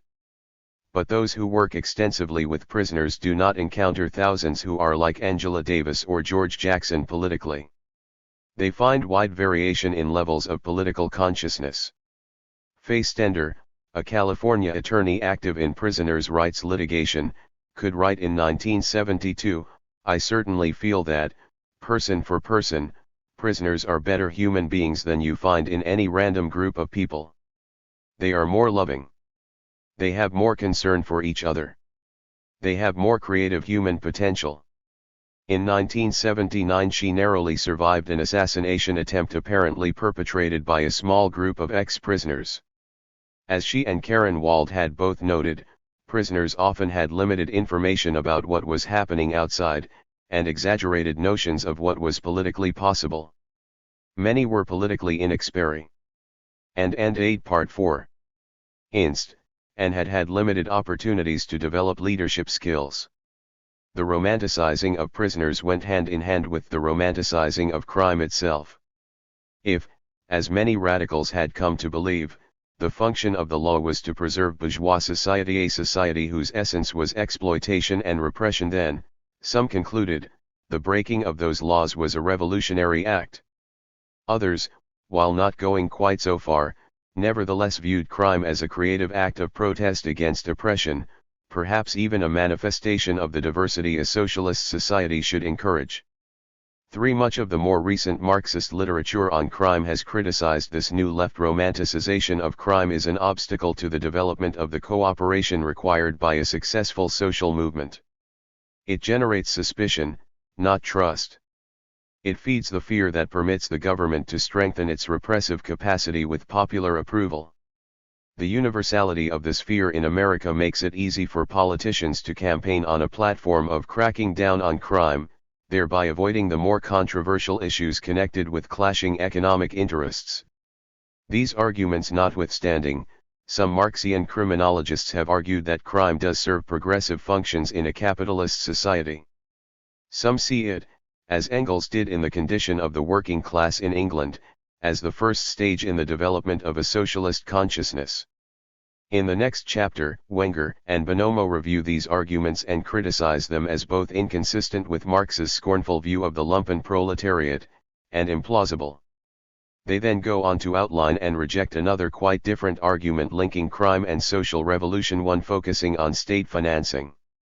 According to this argument, capitalism generates ever-increasing levels of crime, forcing the state to spend more and more revenue on crime control. Crime thus contributes to the fiscal crisis of the state. In evaluating Wenger and Bonomo's rejection of the position that crime advances the socialist revolution, we should keep 2 points in mind. First, they cite a number of passages in which Marx and Engels speak of the counter-revolutionary tendencies of the lumpen proletariat. Even assuming that Marx and Engels accurately characterized the lumpen of their own day. To the best of our knowledge, substantial numbers of released prisoners do not return to serious involvement in crime after their release from prison. Anthropological studies of black and Chicano ghetto neighborhoods find that many residents get income from welfare, crime, and lawful occupations in varying proportions as opportunities open and close. Clearly, the boundary separating the lumpen from the working class is fuzzy. We must remember, too, that many criminals did become radicalized in the 1960s by the social movements of the time. That many did not become long-term participants in the movement may say as much about the movement's deficiencies as about those whose radicalism is dismissed by calling them lumpen. In classical Marxist theory, the socialist revolution was to be made by the working class. Socialists often interpreted the working class rather narrowly to mean male industrial workers. The broader participation in radical social movements of recent years suggests a less restrictive notion of how revolutions are made.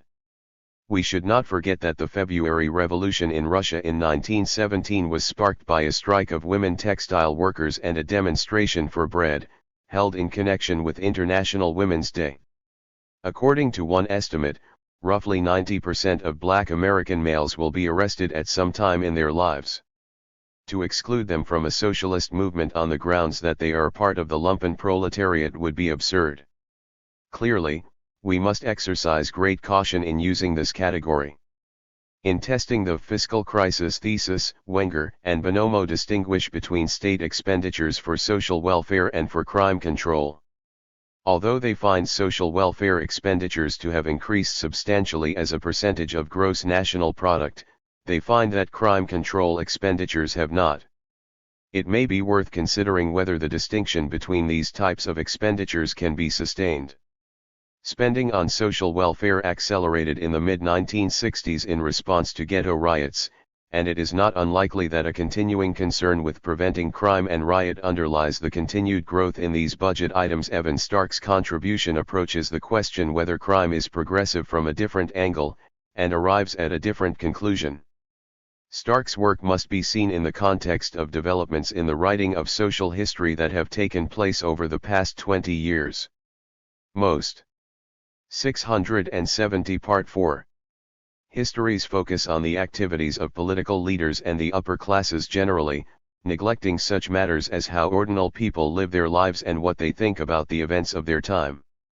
Beginning in the early 1960s, a small group of historians, including Stoughton Lynd and Jesse Lemus in the United States, and E.P. Thompson in England, began to look at the activities of workers, and even criminals. In subsequent years, many other historians have added to our knowledge of working-class history and the history of crime. Early radical criminology challenged mainstream criminology's depiction of reform movements as having been led by benign enlightened humanitarians, by showing that reforms were often the work of members of the upper class, whose interests influenced the content of the reforms they conceived and implemented. The work of Tony Platt on the origins of the Chicago Juvenile Court illustrates this theme. Platt acknowledges that the movement to create the court was not exclusively upper class in composition, but he documents upper class leadership and argues that the court itself was established not to help children, but to channel them into a working class that expanding industries required. Despite this heterodox interpretation of the court's origins, Platt's work nevertheless continues to view the creation of the court or.ly in terms of the activities of upper-class leaders and their allies. The immigrant children brought into the court do not figure in this style except as the objects of reformers' attention. It is not entirely clear from this account just why the reformers needed the juvenile court to accomplish their goal. Stark's re-examination of progressive-era delinquency legislation does not contradict Platt's interpretation, but complements it by addressing such questions. Consistent with the new social histories, Stark looks at 19th-century crime and riots in the context of their place in 19th-century working-class communities. What seemed like immorality or social pathology to middle and upper-class observers, Stark argues, was to a large part of the working class a means of individual and community survival, and often had widespread community support. Crime could also be a form of play, a way of having fun. These activities, though, took place within structural constraints that were changing throughout the 19th century as capitalism broke up working-class neighborhoods and transformed urban politics. Stark traces the impact of these structural changes on the character of gang delinquency. The working class fought some of these changes, though not with complete success, and, as Stark shows, it was creative in responding to developments it could not change. For example, new forms of sociability were developed to replace the traditional family, which was being destroyed by immigration and by the conditions of capitalist industrialization. Progressive-era reformers, Stark argues, did their best to shore up eroding family authority and shield young people from what they believed to be the corrupting influences of modern life. When the reformers' attempts to deal Crime and Revolution 671. With youthful vagrancy, truancy, refusal to work, extrafamilial sociality and precocious sexuality on an individual basis failed, they turned to collective strategies, those that dealt more uniformly with large numbers of students, delinquents, or young workers. The juvenile court was one of these strategies. Criminologists have paid it more attention than others, but as Stark shows, all were attempts to solve the same problem. In this respect, the juvenile court was not merely a response to crime. Its project, like its legal mandate, went much farther. What concerned the court reformers ultimately was the refusal of immigrant workers to adopt regular work habits and respectable lifestyles.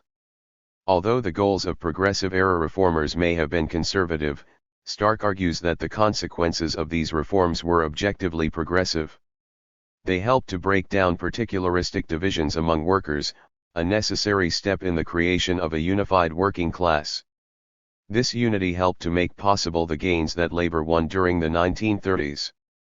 To cope with high turnover resulting from workers' lack of commitment to their jobs, employers raised wages, offered social welfare plans, and redesigned work itself.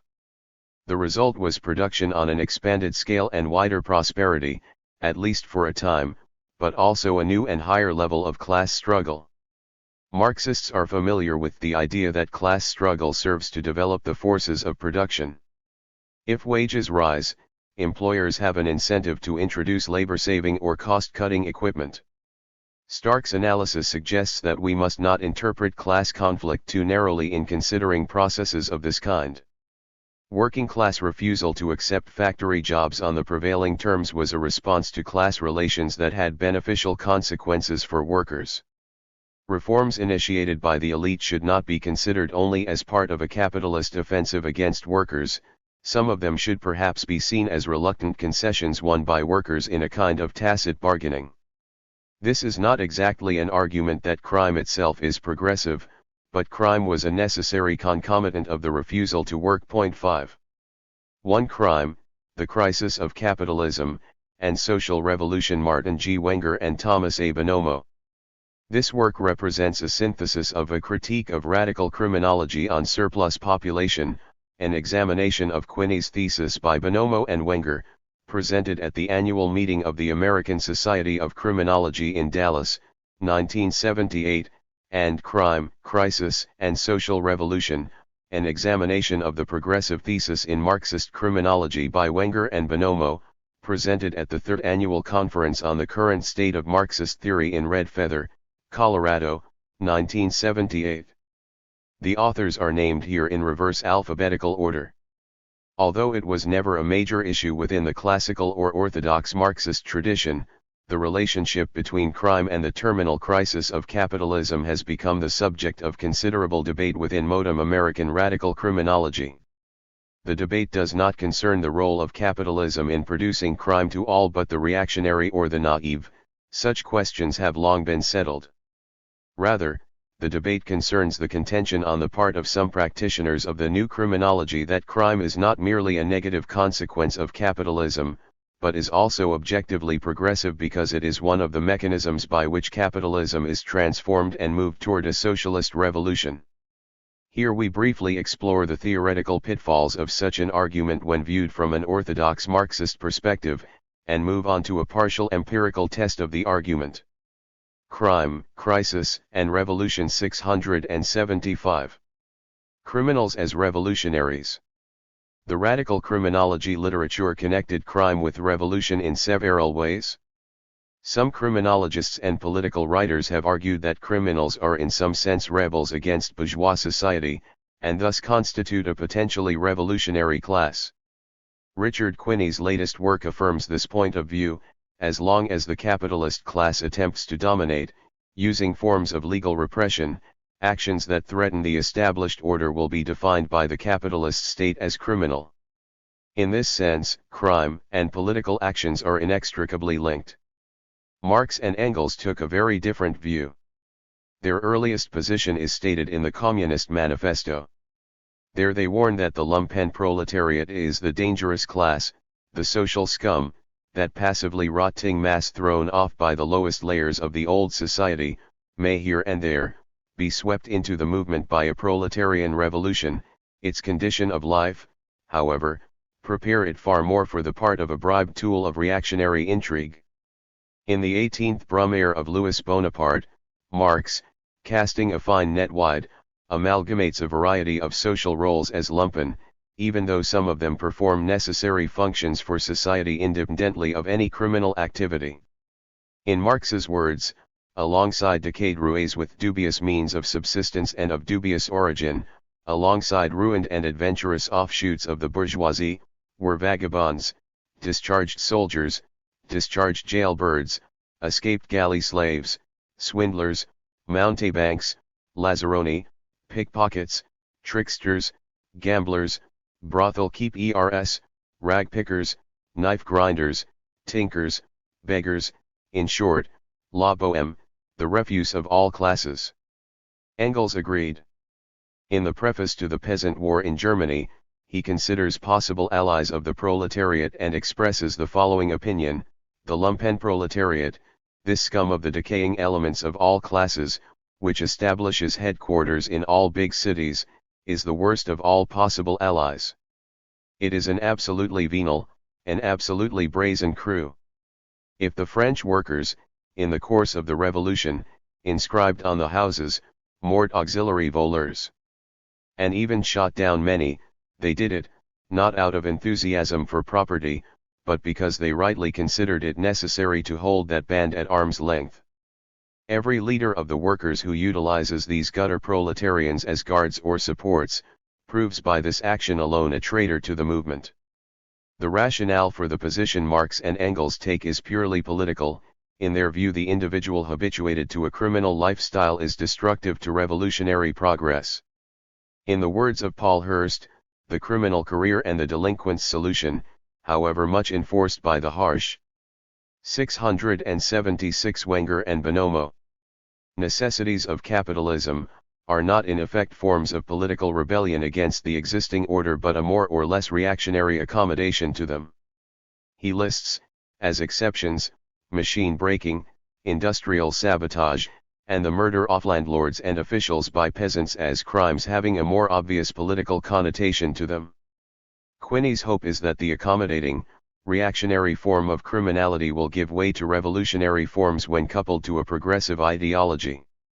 As we indicated earlier, this hope needs evidence but requires a leap of faith, the assumption that a transformation of lumpen consciousness is in the historical cards. Quinney cites Engels' condition of the working class in England in 1844 to illustrate the claim that criminality represents the typical working class response to degrading conditions that plunge them into the ranks of the surplus population.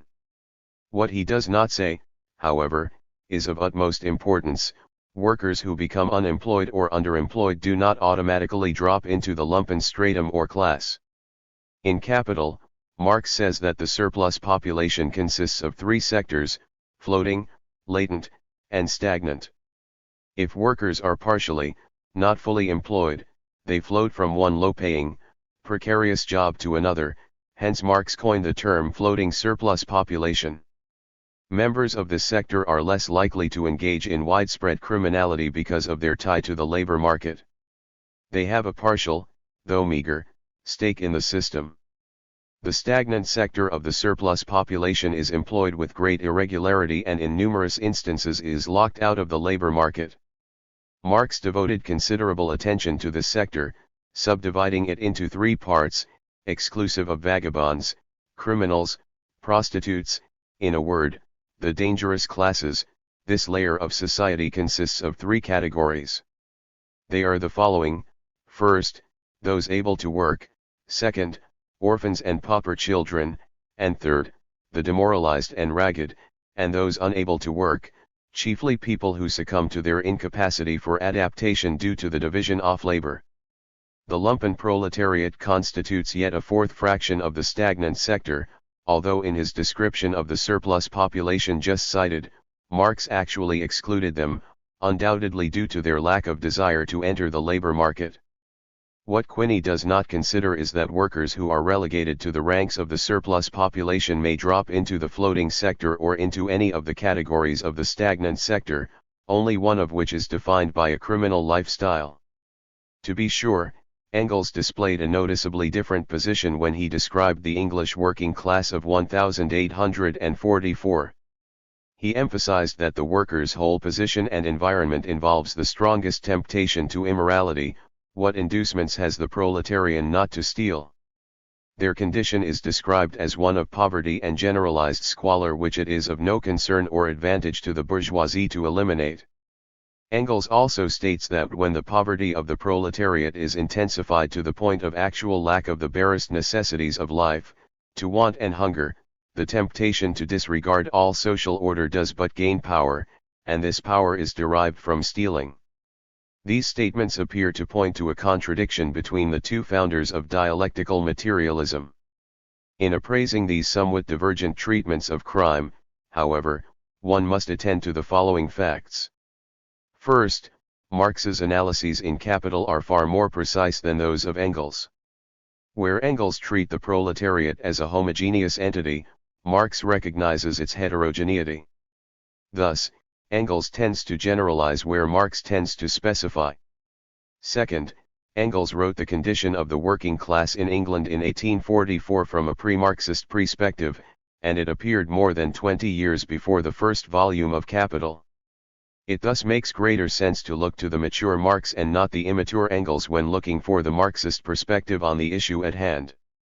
Even if these Marxological issues are ignored, a central point remains: Engels is speaking of a proletariat that labors and for whom theft is incidental, whereas Quinney, and others, speaks of a sector of the proletariat for whom theft is labor. Even granting the new criminology the most favorable case, it must still be stated that nowhere does Engels see proletarian crime as revolutionary. For Engels, even in his early period, proletarian crime is of analytical interest only as a means of combating bourgeois morality. It is an issue of counter-ideology, not of revolutionary politics. Of course, to grant all of the above is far too generous. What in fact happened is that Marx noted that the habitual criminals, the exploiters of fellow proletarians, etc., are concentrated in a particular segment of the proletariat, the stagnant surplus population. When Marx and/or Engels engaged in revolutionary theory and practice, they never assigned this subclass the role of the vanguard. Perhaps the most important question raised by the recasting of criminals into revolutionary leaders concerns the road to socialism. Can criminality, even when coupled with a class consciousness ideology, lead to a more progressive, socialist society? The fulfillment of revolutionary hopes depends upon a new form of production taking form in the old society. Wood provides a penetrating analysis of the Marxist conception of how this revolutionary transition is to occur.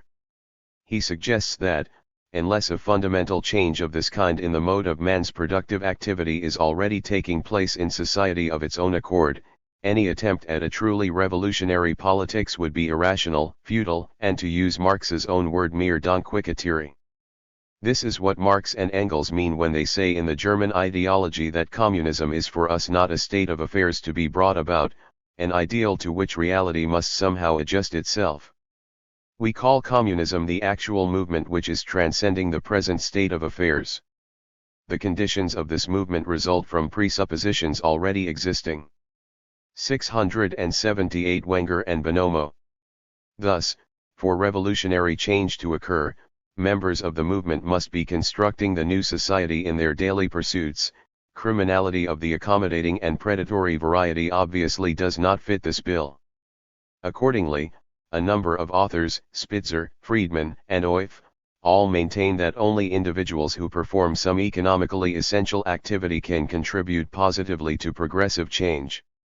Spitzer is quite pessimistic about the revolutionary potential of the stagnant sector or the surplus population. The socialist society, he says, can only be realized if the problematic group is located in a position of functional indispensability within the capitalist system. Friedman takes the same position. Only those key or integral roles within capitalist production can bring the revolution to fruition. Oif explains why this is so by elaborating the conditions necessary for a group to attain political power. He notes that the group must be capable of exercising power by not fulfilling responsibilities endemic to the socio-economic system. Hence, Friedman states that groups consisting of housewives, secondary school pupils, college students, the unemployed, retired persons, criminals, the mentally ill and minorities may be cited as examples of groups that are not capable of attaining power. Platt considers the reasons for considering the deviant to be revolutionary and concludes that it is the result of a paternalistic romanticization that disregards and discredits the world history of the communist movement. To turn Zapata into Villa is to make a mockery of revolutionary heroes. One might ask those enamored of the romance of deviance why such lumpen elements would not violate the rules and order of the new society. In fact, the destiny of such individuals in previous revolutions has been the wall. Crime and the Fiscal Crisis of the State. In his most recent book, Class, State, and Crime, Quinney begins to back off from the claim that crime represents a revolutionary state of consciousness. Subjective and individualistic models of the progressive quality of crime are now a relic of the new criminology's radical period, replaced by a more Marxist, objectivistic model based on forces of production. The shift of Quinney's position is based on the argument, presented by O'Connor, that the current crisis of capitalism is connected with the fiscal crisis of the state. 2. According to this view, the most critical problem of advanced capitalism is its dependence upon the state's performance of two contradictory functions, legitimating capitalism and assisting in the accumulation of capital. These functions are contradictory, because as the state assists in accumulation, it jeopardizes its legitimacy. On the other hand, if it legitimates itself by providing too many social services, it jeopardizes capital accumulation. In Quinney's words, Crime, Crisis, and Revolution 679. State expenditures on criminal justice do not directly contribute to the accumulation of private capital and creation of surplus value.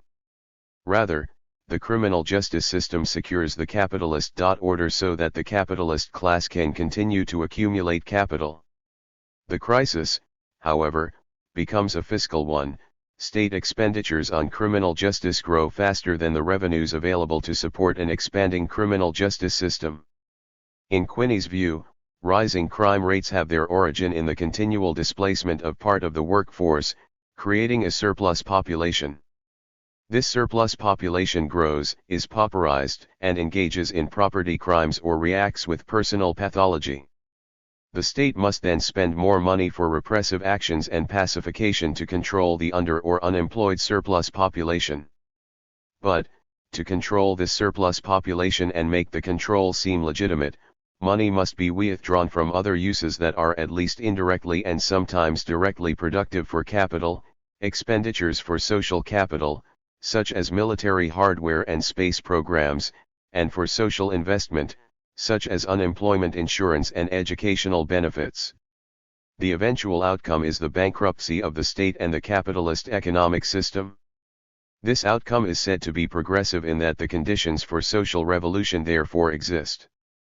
Partial confirmation of this overall thesis is provided by the current imbroglio over taxation, which ultimately reduces to competition between the state and private or monopoly capital over surplus value. This argument is logically impeccable. Do not question its structural adequacy. What we do question is hinted at by the fact that at no point does O'Connor suggest that crime control makes a significant contribution to the fiscal crisis of the state.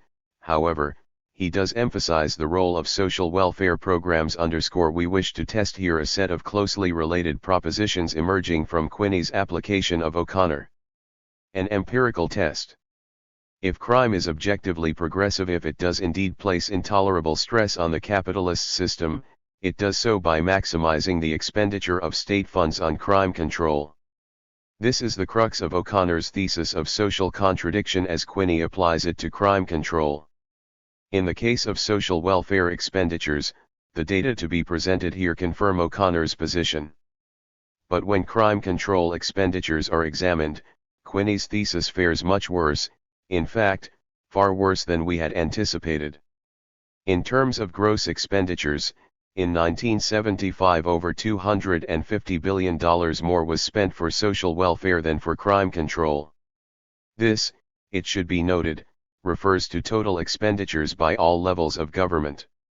The significance of the totals is that national funding is the norm in social welfare expenditures, whereas local funding is common in THIRD's rise a total of 0.6% of GNP from 1954 to 1975, whereas social welfare funding rises 10.8% of GNP, perhaps the most telling figure of all.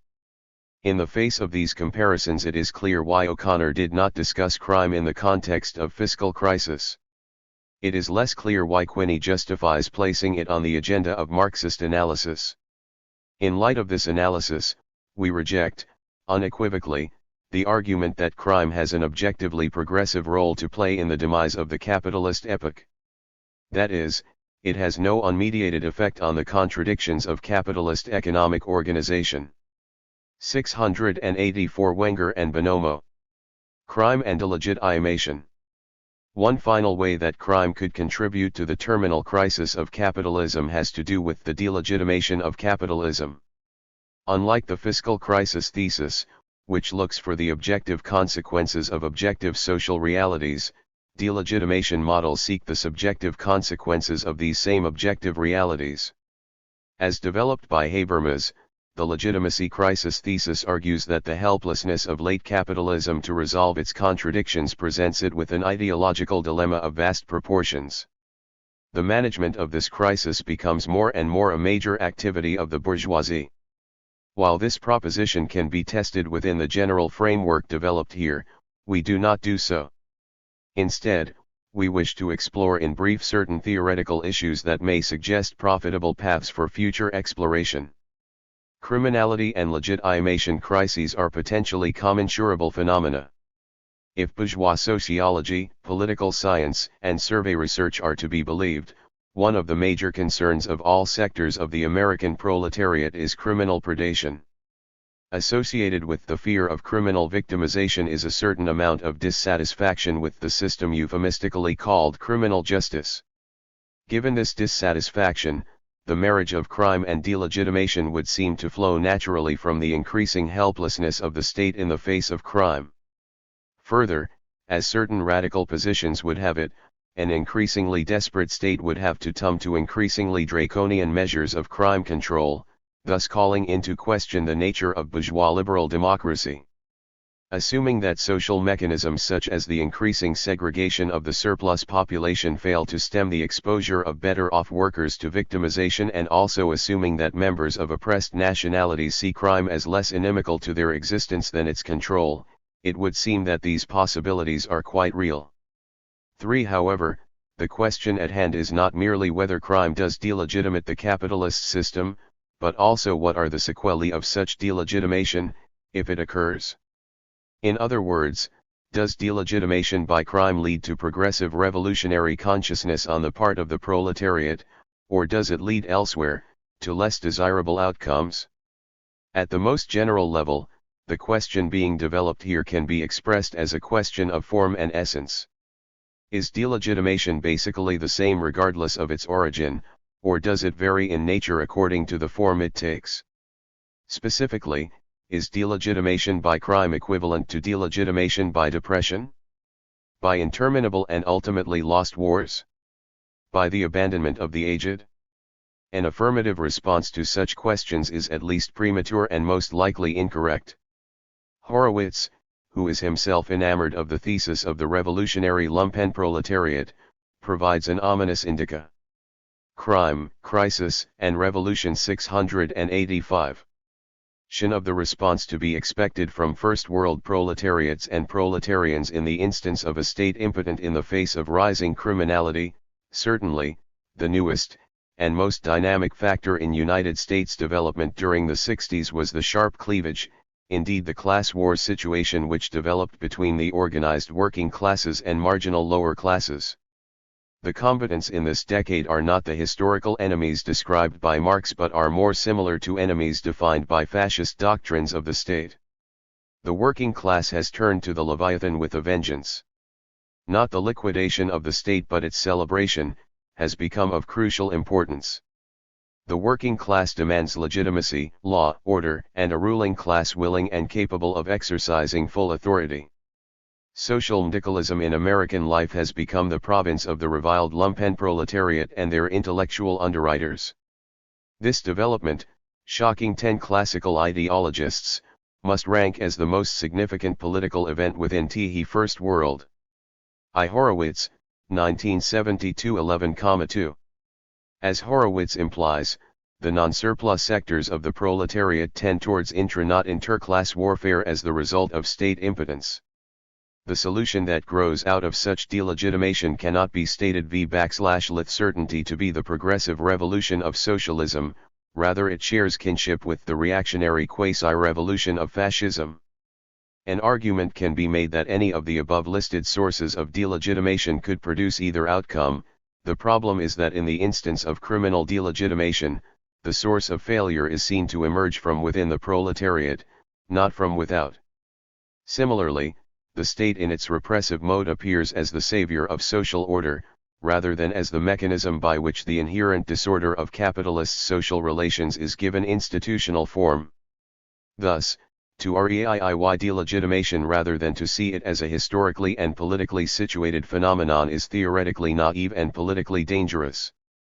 The loss of confidence in the ability of a particular form of the capitalist state to handle its own social contradictions can as easily lead to a shift of allegiance by the socially insecure masses to a more proactive and brutal capitalist regime, as the historical instances of European and South American fascism indicate. As Rosa Luxemburg noted throughout her work, but particularly in Reform or Revolution, the end of capitalism and the advent of socialism are discrete phenomena connected only by the revolutionary consciousness of the proletariat.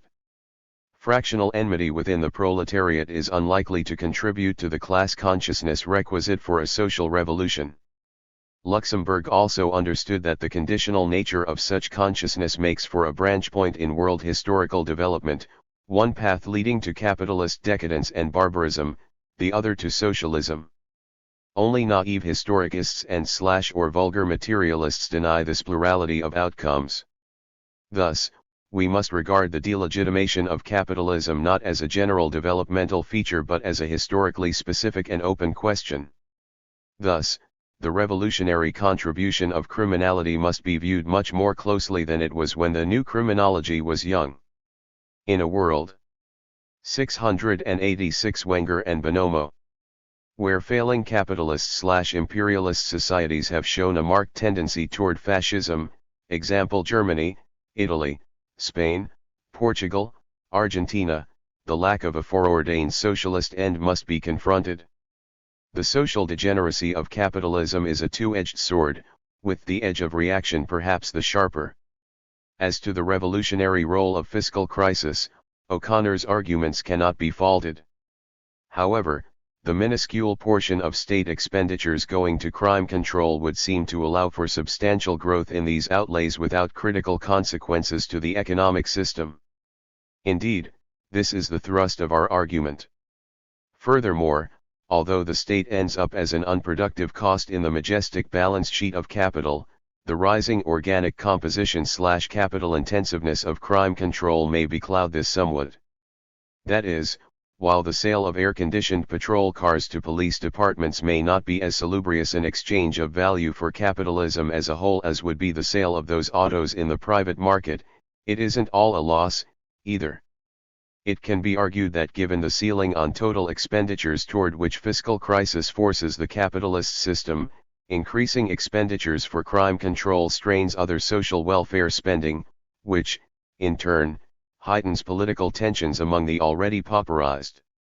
However, where the pauperized are a numerical minority, as they are in the imperialist homelands, such problems seem politically manageable and even serve to bolster the legitimacy of the capitalist state, which, by an increasingly militant stance, seems less dithering and out of control.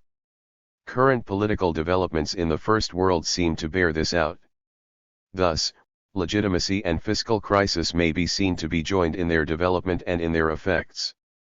As a last point, it should be noted that a 1% shift of funds from social welfare expenditures would be systemically negligible, but if directed to crime control, it would represent an increase of 15%.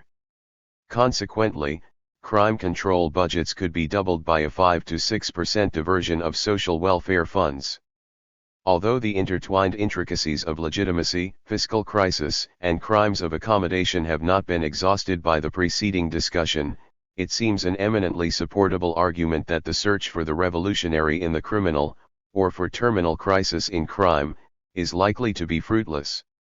It is the barren political landscape of the First World, particularly the United States, resting as it does on substrata of a vanishing proletariat, a burgeoning professional/managerial class, and a vast surplus population, which leads the progressive intelligentsia to paint novel but equally barren portraits of the contemporary social world. However, the obviousness of the sources of this tendency do not mitigate the serious errors it contains. Two gangs and progress, the contribution of delinquency to progressive reform. Evan Stark. 689. Introduction, The Paradox of Progressivism. The modem system of mass production and consumption was organized in the progressive era and during the most massive immigration in U.S. history. Nevertheless, the two events, the economic takeoff and the influx of labor from Europe, have rarely been linked. The dominant myth is that enlightened industrialists took charge of the economy while new professional strata created a myriad of laws and institutions to distribute its benefits. Through the juvenile court, protective legislation for children and working women, the settlement house movement, the comprehensive high school, and other efforts to overcome the inequities of laissez-faire liberalism, the progressives provided a social science suitable to the scientific management of production and markets. The immigrants, meanwhile, were the passive medium these elites shaped into the modem workforce. Henry Ford epitomized the new class of enlightened leaders. Combining a living wage and the assembly line, he extracted from the immigrant mass what few others could: a full day's work. There is another picture of these events, however. /N we meet the tramp in modern times. He is the classic Schlummel, one of the sheep being herded to the factory for slaughter. But inside the plant, chaplains. One wished to thank Eric Halsman, Anne Flickraft, Peter Linnebaugh, and particularly Erwin Stark for their editorial suggestions. Earlier versions of this paper were presented at the American Sociology Association, New York, 1976, and at the New York University Summer Lecture Series in 1978. 690 Evan Stark. Helplessness becomes a singular asset. Failing to understand the surrounding world, he is freed from its laws. His own mechanization becomes the basis for sexual and political rebellion. He returns to the line only to disrupt it. He helps steal the goods he is hired to guard. And he steals time and space as well and fills them with his own narcissistic projects. He forgets to resist only in the department store and in the world of romance. To the immigrant, says Chaplin, all responsibilities are work and therefore anathema. He refuses to be seduced by efficiency experts, do-gooders, or industrial princes. So he must be bought. And his price is a consumer paradise.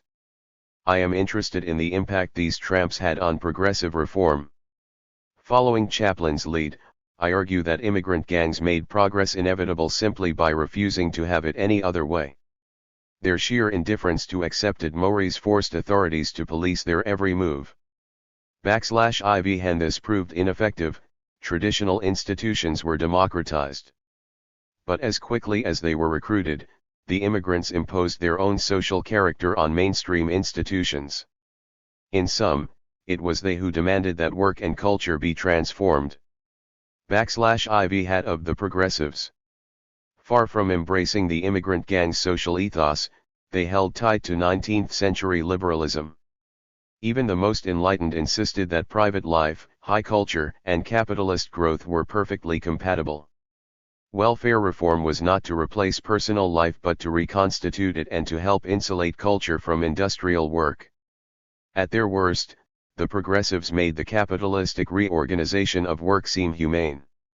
At their best, they drew back in horror from mass society to obsolete moral paradigms. Point 2 Despite their commitment to individualism, not because of it, the progressives found themselves managing a social discipline that served economic expansion. By the 1920s, far from being separate spheres, politics, economics, culture, and personal life joined in a complex unity that incorporated everyday life as surely as 19th-century industry incorporated nature. Family life, law, public recreation, education, and work were redefined in relation to market rhythms. From the bourgeois standpoint, they were social only insofar as they kept predetermined quantities of labor power circulating. Unlike his progressive contemporaries, Henry Ford understood these changes. For him, as for the immigrants, all activity was work. Work had once been a discrete act whose unique meaning and validity derived from mastering a particular process. Now it encompassed all institutional behavior and relations. And since work was ubiquitous in this social factory, so was the struggle against it. Luddism and early immigrant efforts in the U.S. to stop modernization and the wage system have often been characterized as primitive. And the progressives saw turn-off-century delinquency as an irrational, primitive reaction to modem industry that individual rehabilitation could overcome. In fact, however, immigrant resistance was anything but primitive. After mid-century at Gangs and Progress 691.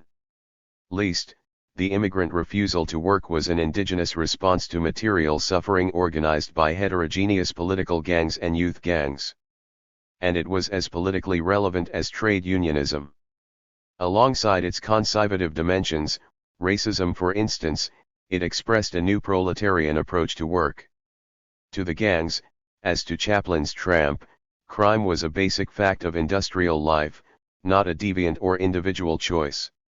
And the gangs anticipated Chaplin's image in another way as well. For while they stole goods and money as part of a broad refusal to work, their major effort was to reappropriate time and space for their own autonomous cultural projects.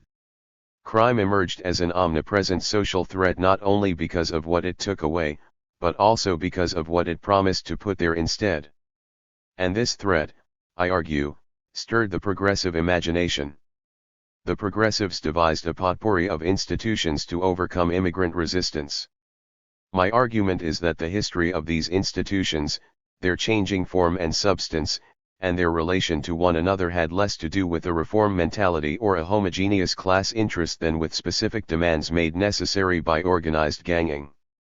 Mere sketching the history of gangs in U.S. cities, I look at concrete struggles over the definition of juvenile law, the settlement house, public education, mass culture, and mass production. In each instance, the pattern is similar. An initial attempt to individuate and reconstitute the immigrant mass within obsolete divisions of labor is replaced, under pressure from immigrant youth, by efforts to socialize the form and substance of institutional life. The progressives reconceptualized traditionally distinct means of socialization, e.g., cultural rituals, legal procedures, and educational curricula as parts of an evolving and comprehensive social discipline. But they did so largely without forethought. They were remnants of the Puritan elite, not harbingers of a second industrial revolution, and they were as shocked by movies, popular music, and mass advertising as they were by the delinquent's quest for adventure. This fear of modernism made them willing collaborators in the effort to contain invading barbarians. Even Frederick Lewis Taylor, the supposed architect of speed-up in modern factories, opposed his schemes for individual incentives and job assignments to the socialistic tendencies of mass production. The progressives took final refuge in science because their other roles had been discredited. The social ethos of immigrant ganging imposed a new order on the social factory. But it was also constrained by this order.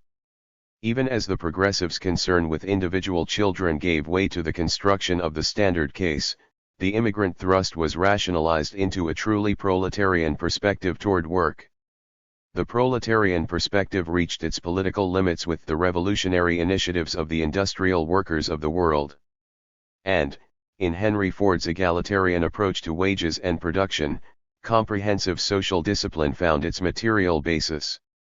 I conclude this study with the confrontation between the IWW and Ford. The gangs that young immigrants organized in 19th-century cities, at least so far as many of the working poor were concerned, made the Re. 692 Evan Stark refusal to be socialized a living alternative to schedules of factory production, individuated reproduction, and valorization. Reformers eventually acknowledged the social nature of gang resistance, but only a handful saw a need to confront it. To Jane Addams, this meant harnessing the gang's social ethos to modify the ruthlessness of industry by humane enactment. To Ford, it meant approaching wages as a general investment in abstract labor without the slightest regard for person, dignity, or skill. To the I/T/W, it meant treating all of society as a factory to be organized and disrupted. My argument will seem incredible if we picture gangs as instruments of lumpenvengeance. Although the progressives took youth crime at face value, today the young immigrant workers are pictured as the pathetic products of grinding poverty, dead-end kids forced to choose a criminal's early grave or a lifetime of obedience, represented in films of the 1930s by a priest or cop, not a factory worker. What we must now consider is the possibility that through their gangs immigrant youths could maximize the available opportunities for work, crime, and play and create a lifestyle so radically opposed to traditional habits of adjustment and toil that it revolutionized American life. Background: the rise and fall of political gangs. The emergence of youth gangs as a dominant form of socializing among working-class immigrants reflected the unique demographic structure of the late 19th century capitalist labor market. It also reflected the capacity of immigrant workers to reshape inherited ideals of community prowess to meet new and often class-specific needs. Under new circumstances, the youth gang's social ethos elaborated the activities of its predecessor, the heterogeneous political gang that was based in saloon democracy. When we compare the activity, composition, base, and belief systems of these two gang types, their sociological distinctiveness and importance for working-class history became clear. The early 19th century political gang. Informal neighborhood paramilitary groups consisting of young apprentices, journeymen, jactars, and laborers were at the heart of liberty riots of the 18th century. The political gang only appears as a distinct social form much later, in the 1830s, during neighborhood resistance to the Whigs' pro-bank attacks on New York City polls. During the Depression of 1837, when New York was filled with the homeless, hungry, and unemployed, a demonstration called by the Workingmen's Party ended when breakaway groups sacked city warehouses holding flour and wheat. In New York, Boston, and Philadelphia, Irish laborers formed gangs to defend their communities against nativist mobs. Gangs and Progress 693. And although the Irish apparently fought side by side with the nativists against militia and police during the Astor Place riots in New York, battles throughout the antebellum period typically involved struggles for local hegemony among rival political or ethnic factions and volunteer fire companies such as the Roach Guards, O'Connell Guards, Shirt Tails, Old Maid Boys, Bloods, Butt Enders, and Kenyan Ians.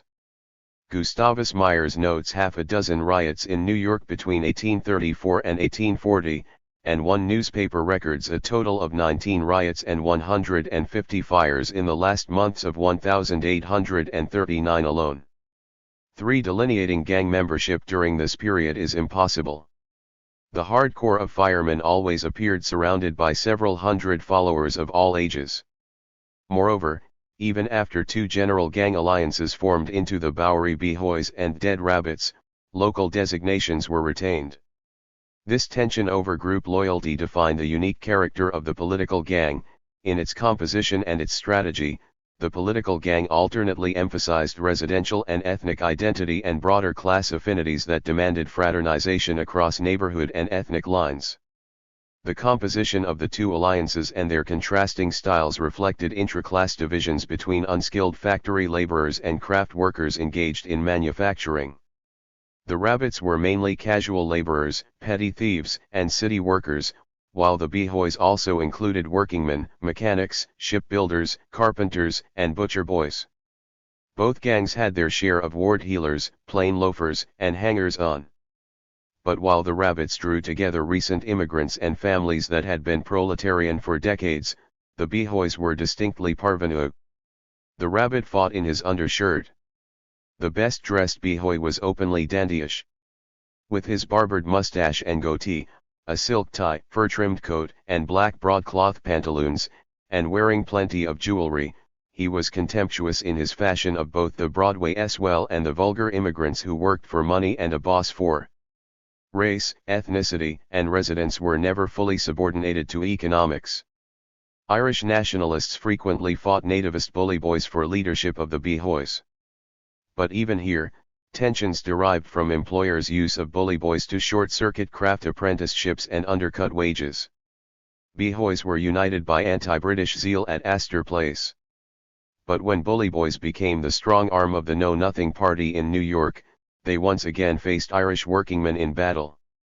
Again, gang dynamics reflected the growing contradiction between craft and home and the push toward universal proletarianization. The political gang's ambiguous boundaries allowed women and children, not just male adults, to find active support in its ranks. In part, this democratic character derived from the nature of gang sociability. After 1840, the gangs took politics from the counting house, alehouse, and parvenu club into the saloon. Regular political conventions were held there through the 1890s.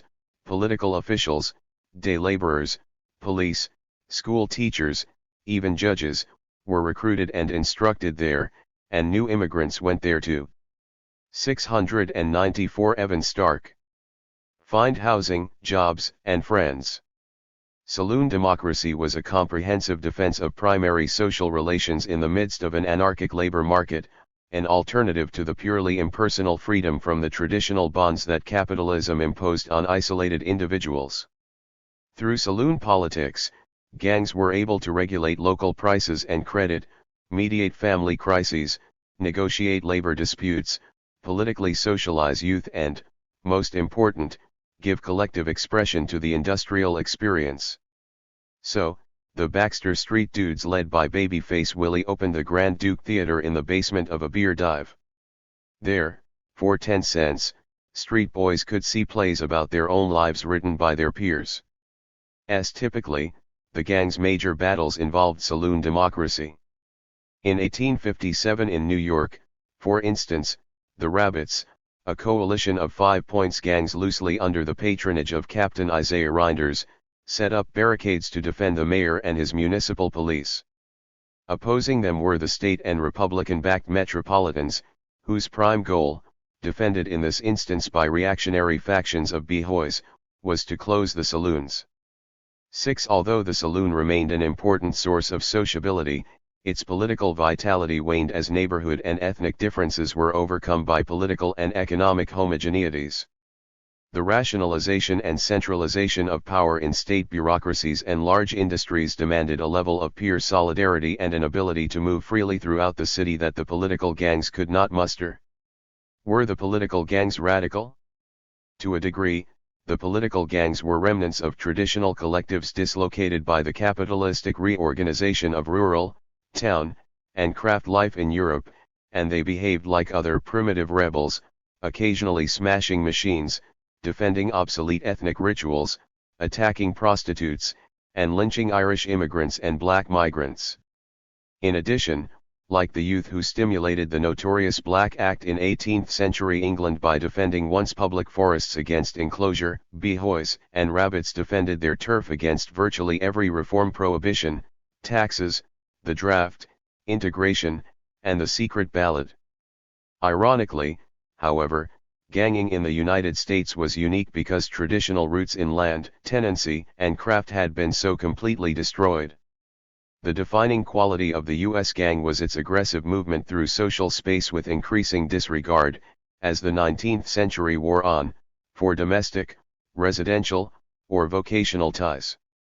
And this mobility is inconceivable apart from labor's emancipation from property relations. Thus, the gang transformed its dislocation into an asset used to negotiate anarchic housing and employment patterns. The gang's resistance to hard work and its demand for free time had traditional roots. But this behavior took new meaning from changed industrial conditions. As social cooperation became the basis of factory work, subversive forms of collective action developed in community gangs were extended to the shop. Rural migrants expected that social necessities would be provided automatically if they were loyal. This primitive expectation illuminated the gangs and Progress 695. Major material fact of advanced capitalist society, the growing surplus of basic goods and the state's capacity for public investment. Gang demands for services from the municipality, regardless of aggregate productivity, became a formidable obstacle to the expanded private appropriation of social wealth, particularly during periodic crises. Frederick Thrasher identified intense loyalty, a strict observance of territorial boundaries, and an odd mixture of service and paramilitary violence among Chicago youth gangs in the 1920s. But he regarded these folkways as natural outgrowths of immigrant uprootedness without historical or political meaning. In fact, throughout the 19th century, the defense of turf on election day meant coal in winter, hundreds of jobs for neighborhood residents, and significant influence over local courts, schools, and markets. When the neighborhood was the main political unit in the machine and New York's machine controlled the flow of goods, money, and labor through the world's fastest growing market, neighborhood control was anything but a primitive demand. At mid-century, gangs were the media through which the grassroots and city hall communicated. Politicians relied on the gangs for contact and stability, while residents used the gangs to acquire and distribute services and jobs. The gang imposed a social conscience on local businessmen by policing the neighborhood and periodically sacking the homes, hotels, stores, warehouses, and factories of the rich, instantly redistributing scarce goods to the needy. From the 1850s through the dismemberment of the Tweed Ring in the 1870s, New York's political machine was largely run from below, with the gang alliances serving alternately as a barrier to capital's self-realization and as the only medium through which business could regulate urban labor. Whatever its immediate motive, the 19th century reform of health, education, housing, politics, and the professions penetrated the arenas from which neighborhood militants controlled a P0I1 ion of the market and blocked capitalist expansion.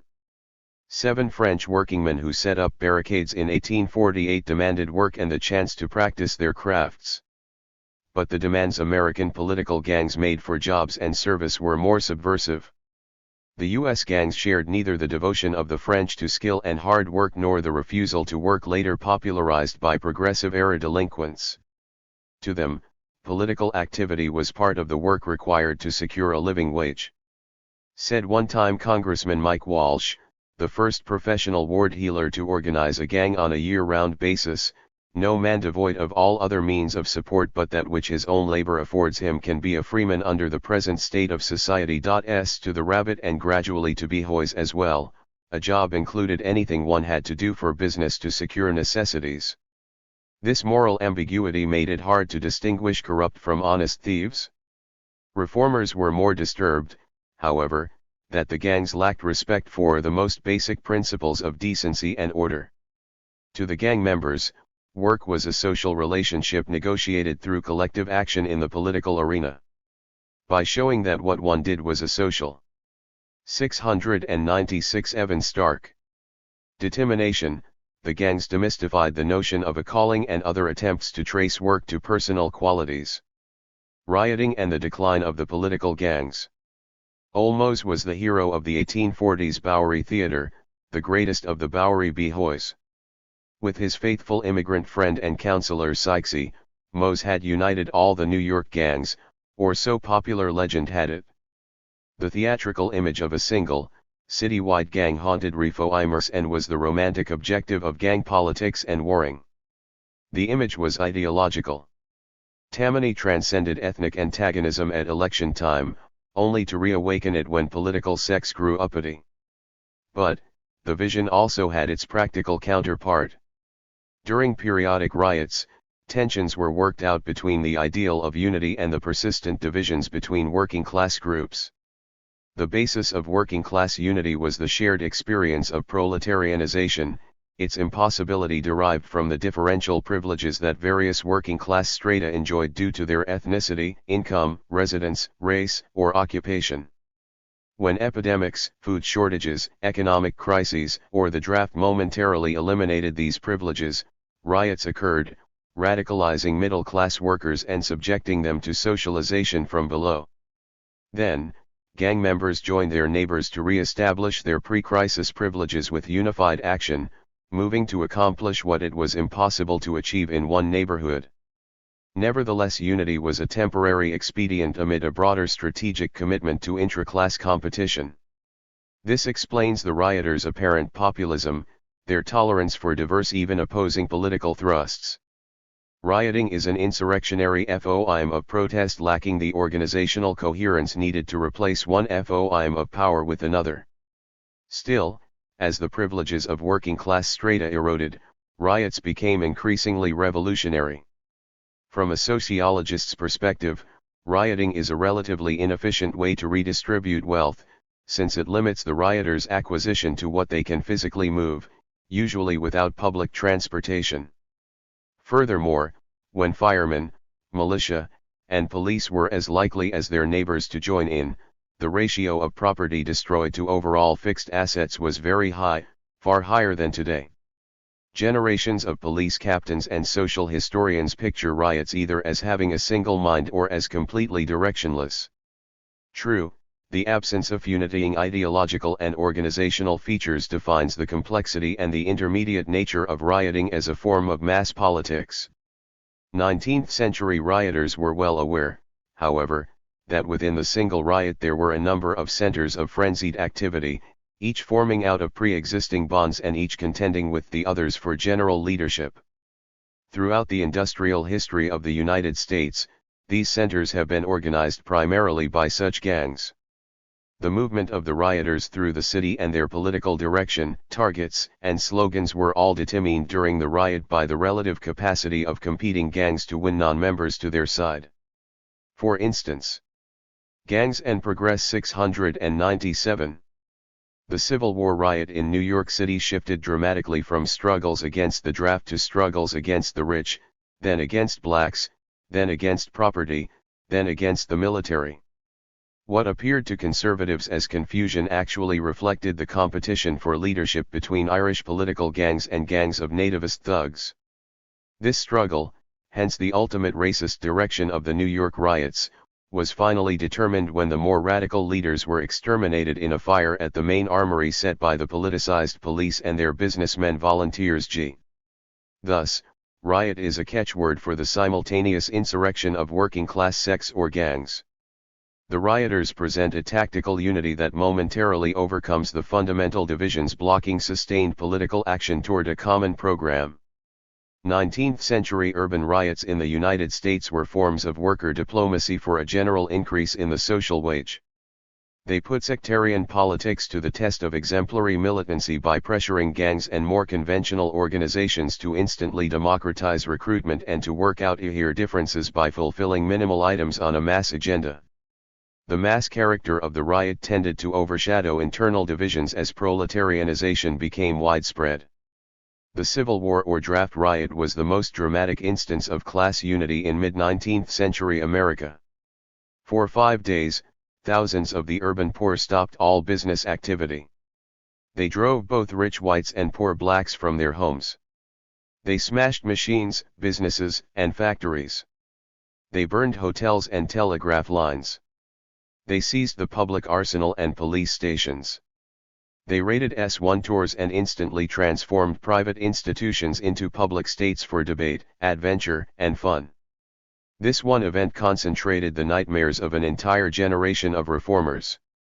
Who will ever forget the marvelous rapidity with which the better streets were filled with a ruffianly and desperate multitude, such as in ordinary times, we seldom see creatures who seem to have crept from their burrows and dens to join in the plunder of the city.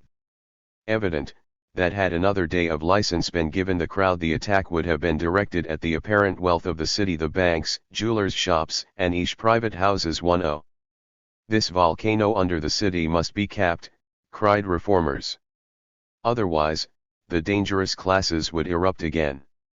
Rioting was exceptional for the working class.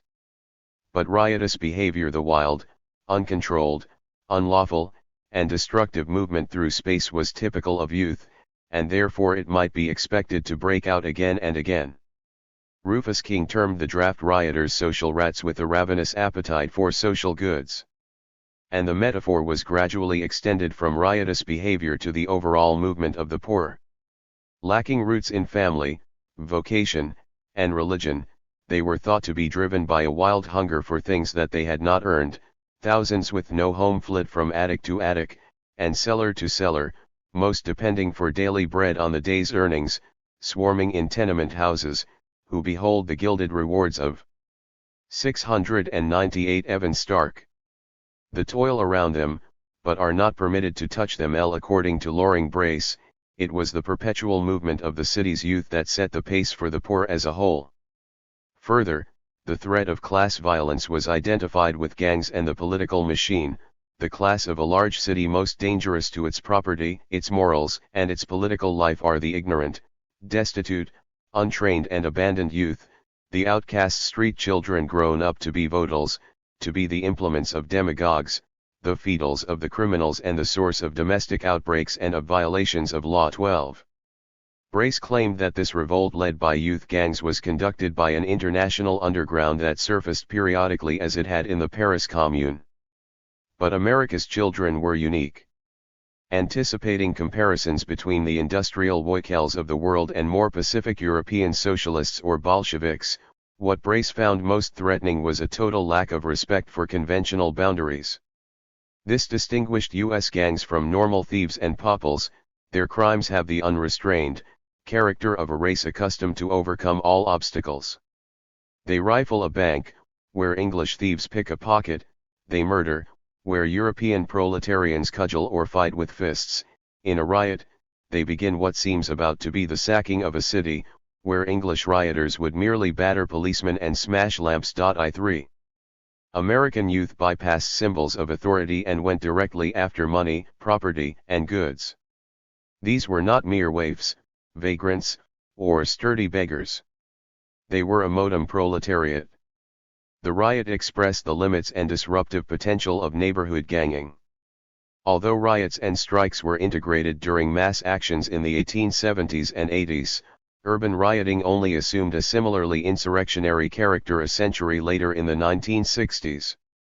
In the meantime, two forms of working-class illegality evolved from the riot: the tightly knit adult criminal gang and the loosely structured gang of delinquents.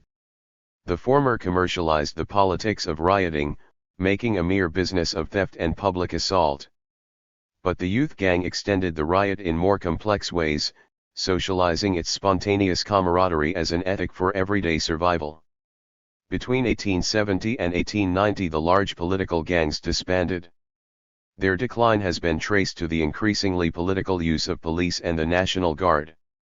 14 Repression succeeded, however, only because the residential base of the political gang was already fragmented. The professionalization of police, fire, health, education, and law, and the emergence of a nascent welfare state, delocalized politics and displaced the machine, putting the distribution of social goods on a rational basis that was unresponsive to neighborhood solidarity. Economic growth, meanwhile, required a mobile and malleable labor force. Finally, where the political gang subordinated factory struggles to the contest for community control, the new trade unions narrowed the focus of class struggle in exchange for traditional gangs and progress. 699. Privileges in the plant. They accepted corporate hegemony over social life and the reduction of the political category job to its economic kernel. Work. The objective pressures which destabilized the gangs were reflected in an internal tension between the old guard of visible leaders and the rootless strata of anonymous youth. The tension was reflected as well in a major split between tightly bureaucratic underground criminal gangs, and mass youth gangs. Young, unskilled and highly mobile gang members rejected the earlier goal of group privilege in favor of a general capacity to represent working-class youth. Now, leading a homogeneous mass became essential, not leading working-class communities against one another to win scarce resources from City Hall.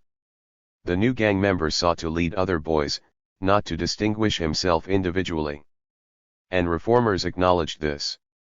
It was far better, observed one reporter, to treat alike all children of the poor and of the erring, to arrest the incorrigible in his incipient steps than be compelled to deal with him as a confirmed criminal.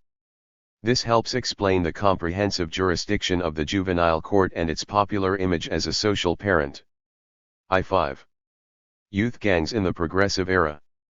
The young people brought before the juvenile court, the Child Protection Board, or other youth and family services during the Progressive Era were described as the pathetic and powerless victims of a sick environment. Why then were they considered dangerous if left in their indigenous setting? The answer was ganging.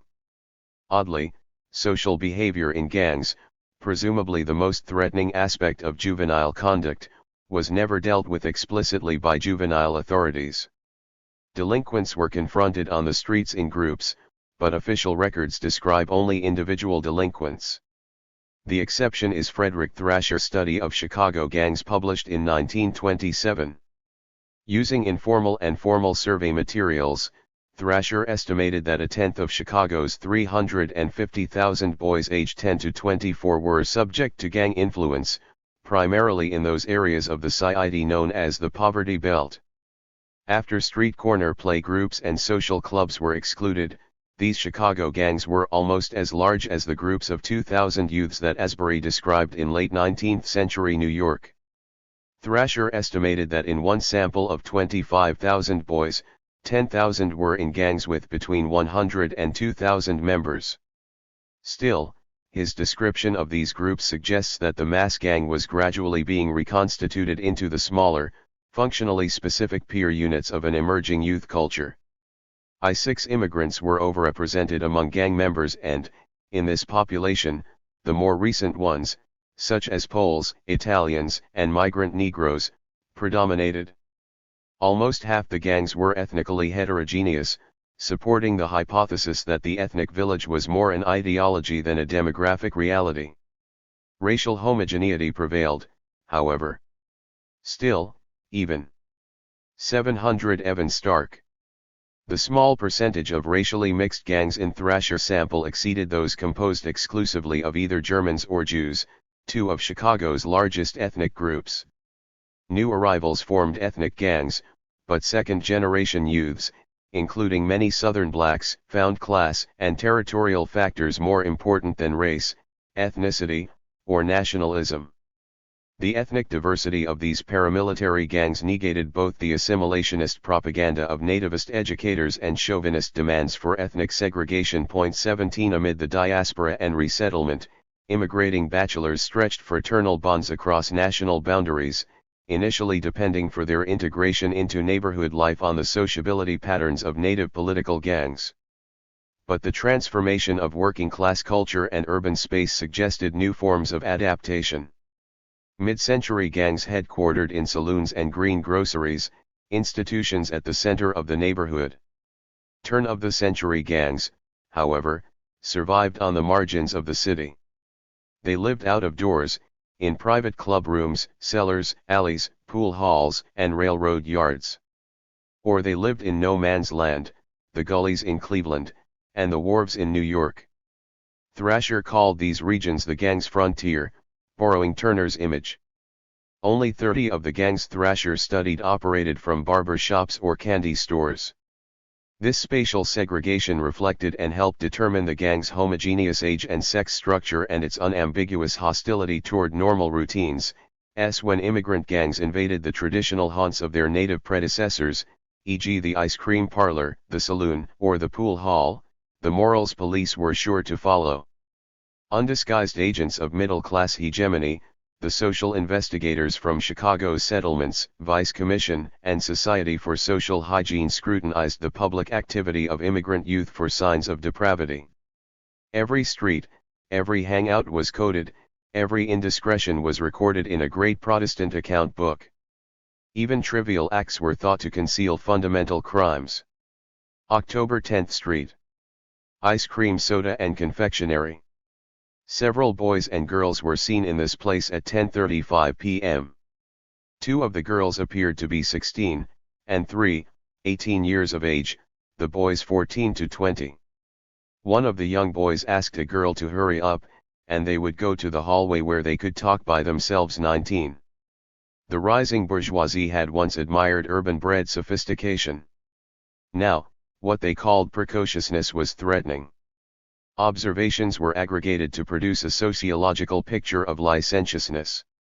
In 19 halls immoral or disorderly conduct was noted.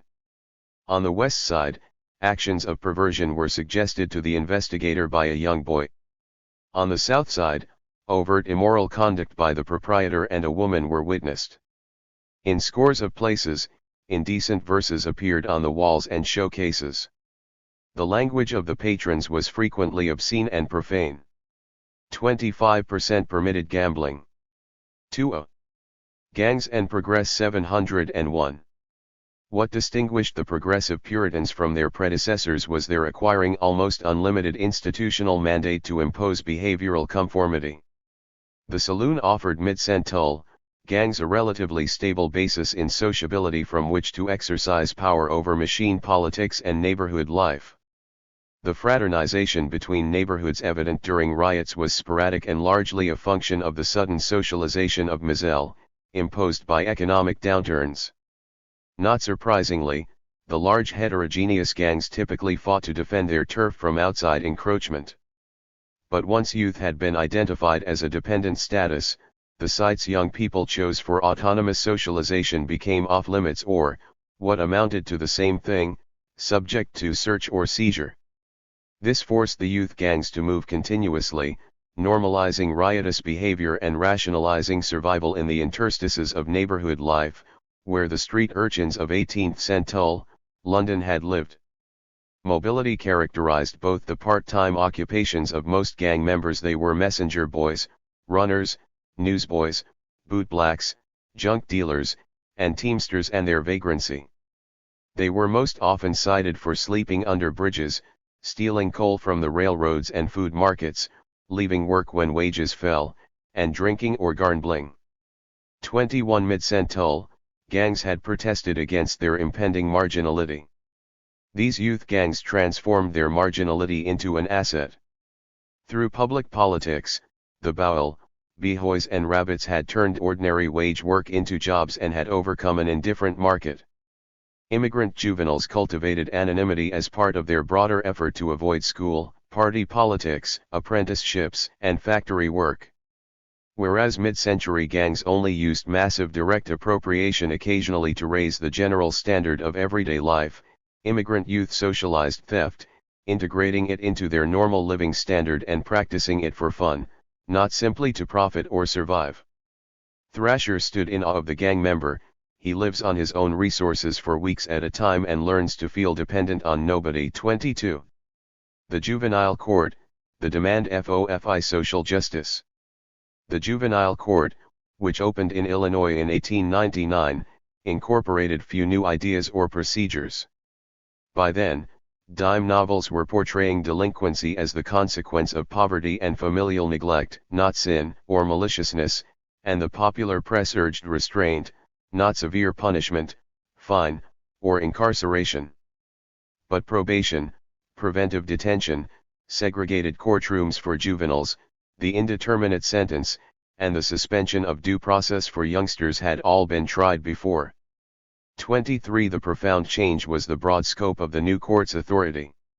Chicago's population had increased by more than 1.5 million between 1860 and 1900, immigrants and migrating white natives each made up over a 702 Evan Stark. Third of this total.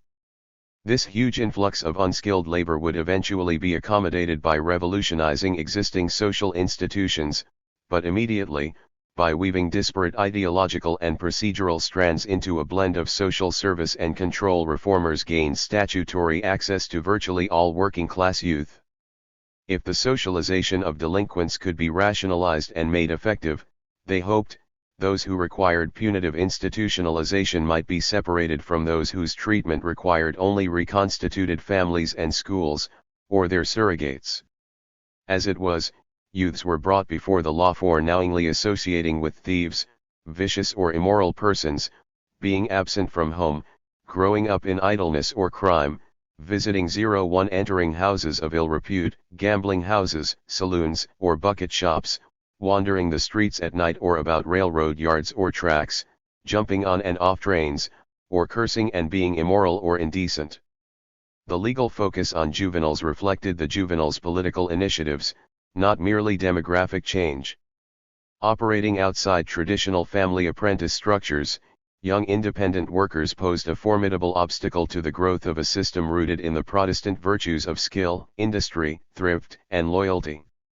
Each crime concealed a struggle over the appropriate definition of work and its wage. For instance, precocious children who became the human media of commerce through brothels and saloons angered those for whom compulsory education and child labor laws were complemental YF0L1S to turn youth into a skilled land family bound, reserve RNLY. Most common was the fear of youth's resistance, even refusal, to work, its passy/ity, and its movement from job to job. Young immigrants seemed less interested in what they did than its adventure, and used this criterion, not MMI, wages, or loyalty, to evaluate jobs. In 1900, over a third of the tenement children with working papers averaged 6 or more jobs each in their first year of employment. A decade later, the supposed pathological shiftlessness of casual laborers would be blamed for IWW-type militants. 23 To social worker Jane Addams, the idleness, shiftlessness, and monotony that were the cornerstones of youth's revolt derived from the lack of emotional incentive in fact-only work. To less sensitive eyes, the symptoms were the cause of the disease. When Gerald Muldaur, a Wisconsin boy, refused to work or losing a finger in a factory job, he was brought to court. Since he returned to work and did not have to be sent to reform school, the disposition was called a success. Half of the boys and 80% of the girls were brought before the court for status offenses, acts that would not have been considered criminal if committed by adults. For boys, these consisted primarily of incorrigibility, vagrancy, truancy, and refusing to work. For girls, it was primarily immorality. In addition to the behavior for which boys were punished, this included such signs of independence as the refusing to do housework, necking, and masturbating. Quite commonly too, girls were punished for withholding wages from their parents. 25. Gangs and Progress 703. Shiftlessness and disinterest made it hard to integrate immigrant youth politically through the machine. The new probation officers served as surrogate ward healers, mediating family conflicts and securing resources that a family needed in exchange for cooperation with the court or municipality, often neighbors of alleged offenders. They were directed by a council with delinquency-producing conditions, not JLLST actual delinquency, and they intruded in FLE 11I1Y affairs as readily as the court exercised its formal power to reprimand, confine, or pardon. Tile extent of intervention in neighborhood life is suggested by STE /N Schlossman's sum IIY of 5G Wisconsin cases settled out of court between ID 14 and IDIG. Little allure than neglect was alleged in a third of Tile cases. In the res, in C/Dion was justified simply because FLILI members disagreed O/ER issues such as refusal to work, turning wages O/ER to parents, or sexual matters. That these practices were not restricted to L/Milwaukee is illustrated by the Ojaisk Nation in the New York Halul/or Probatiol Q/Lysers that inland/cases the delinquency is so incipient or the family circumstances am such that tunnelks the case could be dealt with unofficial the/vold NMCL come to the all of the court too.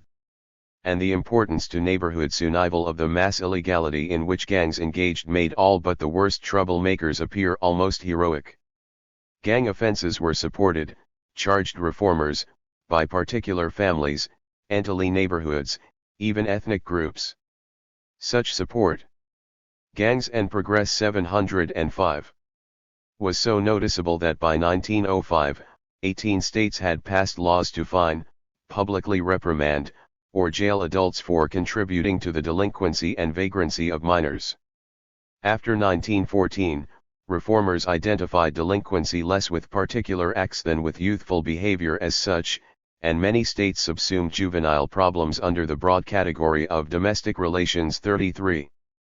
Few acts excited the court's charitable ire as much as a young girl's resistance to marriage, housework, conventional sexual mores, and factory life. In less than a decade, the juvenile court tripled the number of females over 15 it sent to institutions. Girls were institutionalized far more often than boys and typically for longer periods. Equally significant, 82% of the girls were committed for incorrigibility, disorderly conduct, and immorality, a far higher percentage than the boys. Many of these were found living with a group of girls in low-rooming houses. They were taken, not so much because of a specific offense, as because their future is in peril if not already lost. Gang may be an inappropriate description of the loose social collectivities these young women forged to overcome workaday alienation in department stores and tenement factories. Still, these women were labeled morally insane only when they collectively resisted economic and sexual dependence, not when they acted out individually. 34 Where early institutions for delinquents in Jacksonian America, the refuge and workhouse were often used as a military academy for unruly middle-class boys. The victims of the juvenile court were poor immigrant youngsters with neither the motivation nor the connections to acquire skill or property. Typically, they or their parents had been uprooted from the rural margins of European life by the international expansion of capital. 70% of the girls and almost 40% of the boys that the court dealt with came from the poorest families.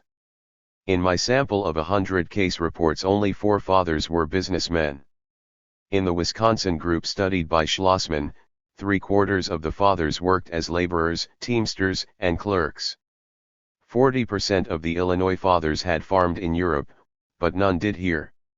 Almost half of the migrants to Chicago during this period were native whites, but only 13% of the delinquents' fathers were. 82% were immigrants, the rest black. 35 child savers saw no consistent source of stability in immigrant families. Yet they thought that only the family could provide the moral strength to resist the callousness urban life made possible and the boredom of facto life. Hence, they viewed the court as an essential supplement to but not a replacement for the family. The immigrant conception was more complex.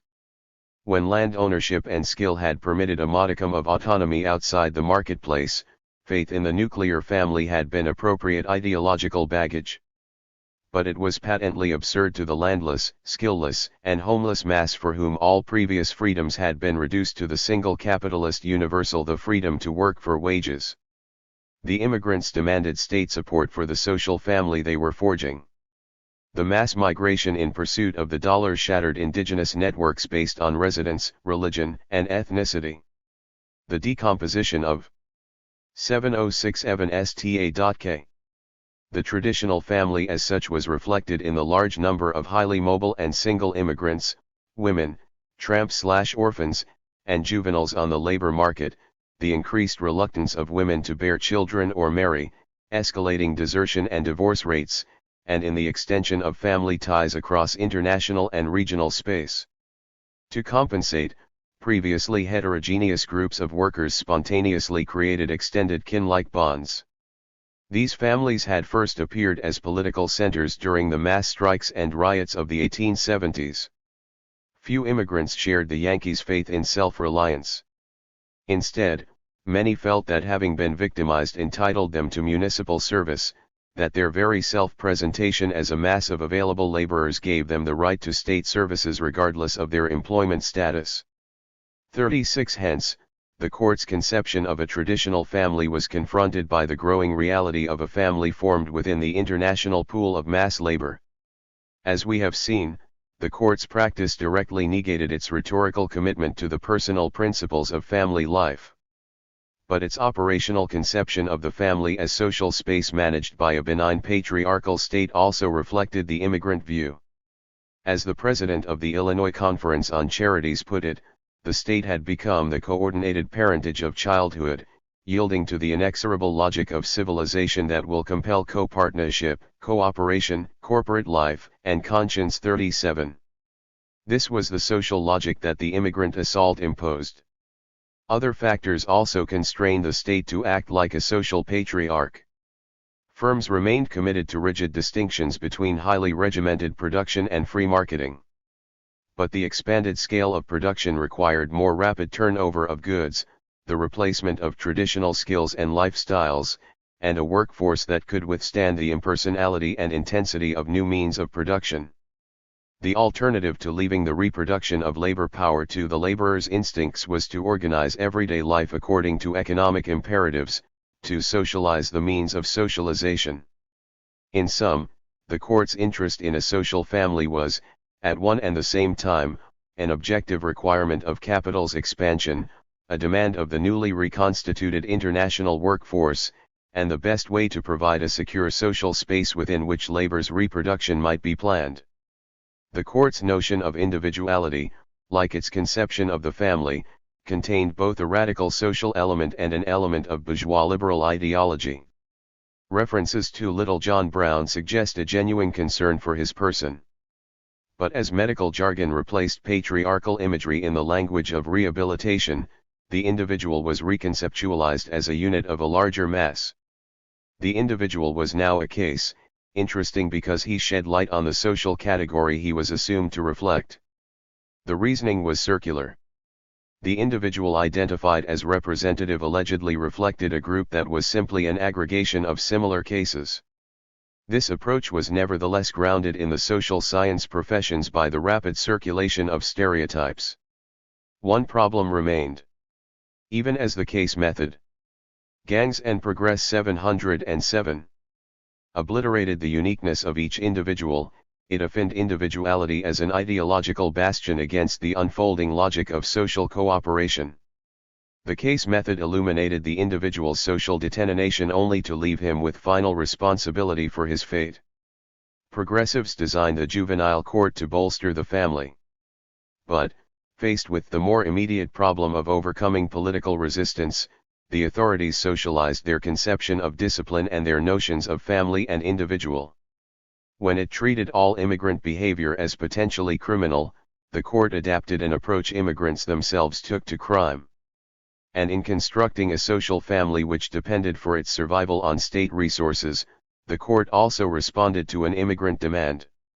Although the approach met the needs of an expanding capitalist economy, this was not the intention of the child savers. Ganging as play, the demand for mass culture. Antebellum gangs began as secret patriotic societies, political clubs, and volunteer fire companies, groups that offset riotous behavior with regular displays of patriotic zeal. At the turn of the century, however, youth gangs typically started as neighborhood play groups, evolved into teams and clubs with numerous followers, and generated a hierarchy of leadership based on loyalty and physical and mental skills. And they remained politically apathetic despite frequent immigrant assemblies designed to stir their latent civic pride. Their demand for adventure and their indifference to cultural self-improvement helped redesign public space in the United States and shape the basic imagery of mass culture and recreation. 3H owners found the gang's resistance to work and school most threatening. Still, from the gang members' standpoint, the positive basis of ganging was its most salient feature, its persistent appeal to camaraderie for its own sake. The gang's play ethic and the progressives' response reflected a multiplicity of contradictions. The social latitude for play was provided by capital's sudden capacity to produce a surplus of basic goods, hence to reduce the time required for work. And the elevation of play to a cultural demand reflected youth's new status as labor free from the fetters of family and apprenticeship. They demand pleasure, Adams wrote, as the right of one who earns a living. 39. This demand was accompanied by the defense of primary friendship bonds long after childhood had undermined the identification with trade, job, and community upon which 19th-century manufacturing was based. Play was incompatible with modern production, for it prevented the phonal reduction of gang members to the predetermined quantities of abstract labor power required by modern Finns. Having fun outside the sphere of commodity circulation was unproductive. Capital's need to rapidly turn over investments now changed sex, play, and drink from moral concerns into political problems, and justified state inter. 708 Evan Stark. Vention to manage labor's reproduction. Finally, the peaceful competition suggested by play subverted efforts to reconstitute obsolete divisions of labor based on skill, ethnicity, or income. Robert Park astutely summarized the problem posed by juvenile camaraderie: not only politics, but all our formal and conventional relations are undermined by those elemental loyalties that have their roots in personal attachments. There is no way to pre-solve existing social barriers except by pre-solving the existing animosities that buttress them. 40. Tramping was the most noxious outgrowth of play. As the British miners who travelled during early 19th century strikes understood, tramping meant more than simply moving on. Refusing to stay on a job affirmed some control over one's price. By practicing survival between jobs, the tramp resisted the hegemony of wages. After 1870, the railroad facilitated what industrialization in the West, rapid urbanization and mechanization required: the reproduction of an ever larger pool of mobile unskilled labor able to live at bare subsistence and willing to assume the financial costs of its own migration. During the 1893 Depression, however, workers were able to turn enforced mobility into a means of circumventing cutbacks. Within a decade, the IWW was using such tramps to organize labor without regard for job, skill, or residence. To many reformers, shiftlessness was industrial psychosis. Tramping alternated with the gang's inertia, its tendency to loaf. Evil effort was made to keep the Dirty Dozen, a Chicago boys' gang, from hanging out. Thrasher quotes one of the gang, most of the boys spent their time swimming, playing baseball and football, shooting craps, and sitting around and talking. Police tried to break up the gang whenever it congregated on the corner, although we had committed no particular offense. This led to our virtual war with the police. 41 If they were driven from the streets, gang members forcefully negotiated space in local entertainment centers, ice cream parlors, movie theaters, dance halls, pool halls, and bowling alleys, where children went in packs. Operating on slim margins and dependent on local loyalty, the first theater owners compromised with the gang's demand for recognition. Adams complained, "The young people attend the 5-cent theaters in groups, with something of the gang instinct, boasting of the films and stunts in our theater." 42 Some theater names, the Jewel or the Paradise, evoked the bygone fantasies of rural migrants and immigrants.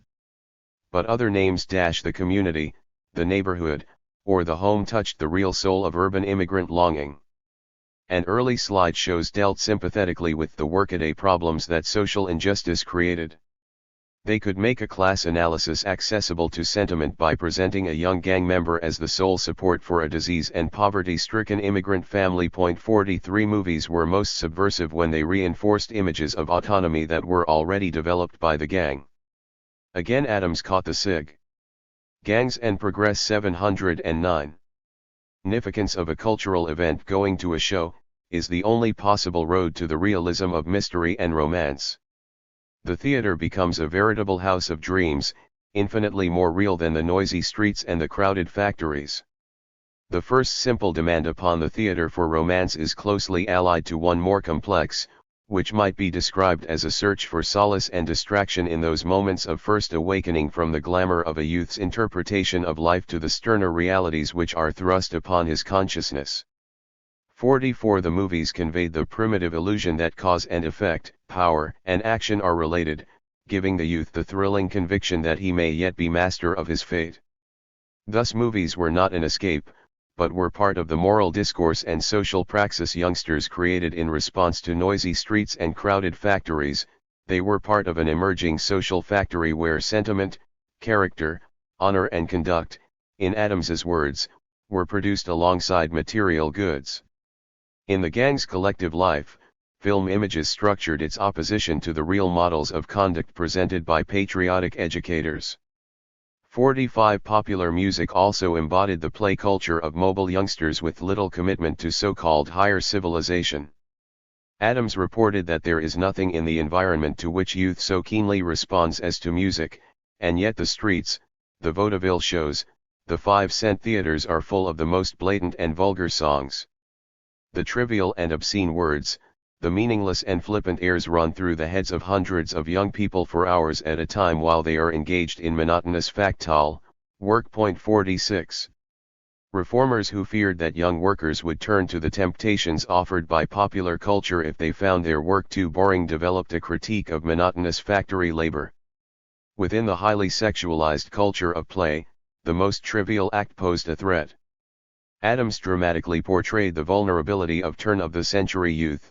The newly awakened senses are appealed to by all that is gaudy and sensual, by the flippant street music, the highly colored theater posters, the trashy love stories, the feathered hats, the cheap heroics of the revolvers displayed in the pawn shop windows. This fundamental susceptibility is thus evoked without a corresponding stir of the higher imagination, and the result is as dangerous as possible.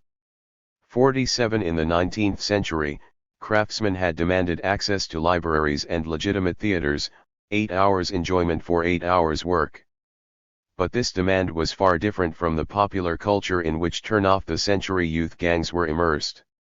Movies, vulgar songs, popular books, and 8 papers replaced higher aesthetics with simple formulae, posited lived experience as the test of 710 Evan Stark. Workaday ethics, and emphasized immediate pleasure, mocking the craft ideal of delayed gratification. 48 To the puritanical suspicion that the energy needed for work would be burnt out by the fires of lust, the child savers added 2 concerns, that unrelieved energy would be spent protesting workaday hardships, and that the free, Direct play supported by the popular media and embedded in gang praxis would generate a cultural logic incompatible with the economic rationality of factories. By prematurely crushing the play impulse, they argued, the Puritan work ethic had transformed that impulse into the chronic fault of gangs' refusal to work. Citing a confirmed tramp who, as a youth, had been compelled to repeat a single operation in a textile mill, Robert Hunter argued, "You cannot rob children of their play, any more than you can forget and neglect the children at their play, as we now do in the tenement districts, without paying the penalty. When children are robbed of playtime, they too often reassert their right to it in manhood, as vagabonds, criminals, or prostitutes." 49. Children needed play, the argument continued, but their play was self-centered, disorganized, even bad. The solution proposed by the settlement movement was to combine the youngsters' overdeveloped instinct for self-preservation with a social instinct, and to cultivate the resulting synthesis in settings removed from the commercial pleasures in the street. These settings would encourage serious fun both to compete with commercial alternatives to routine work and to organize, instruct, and uplift the immigrant mass with the ideals of Americanism.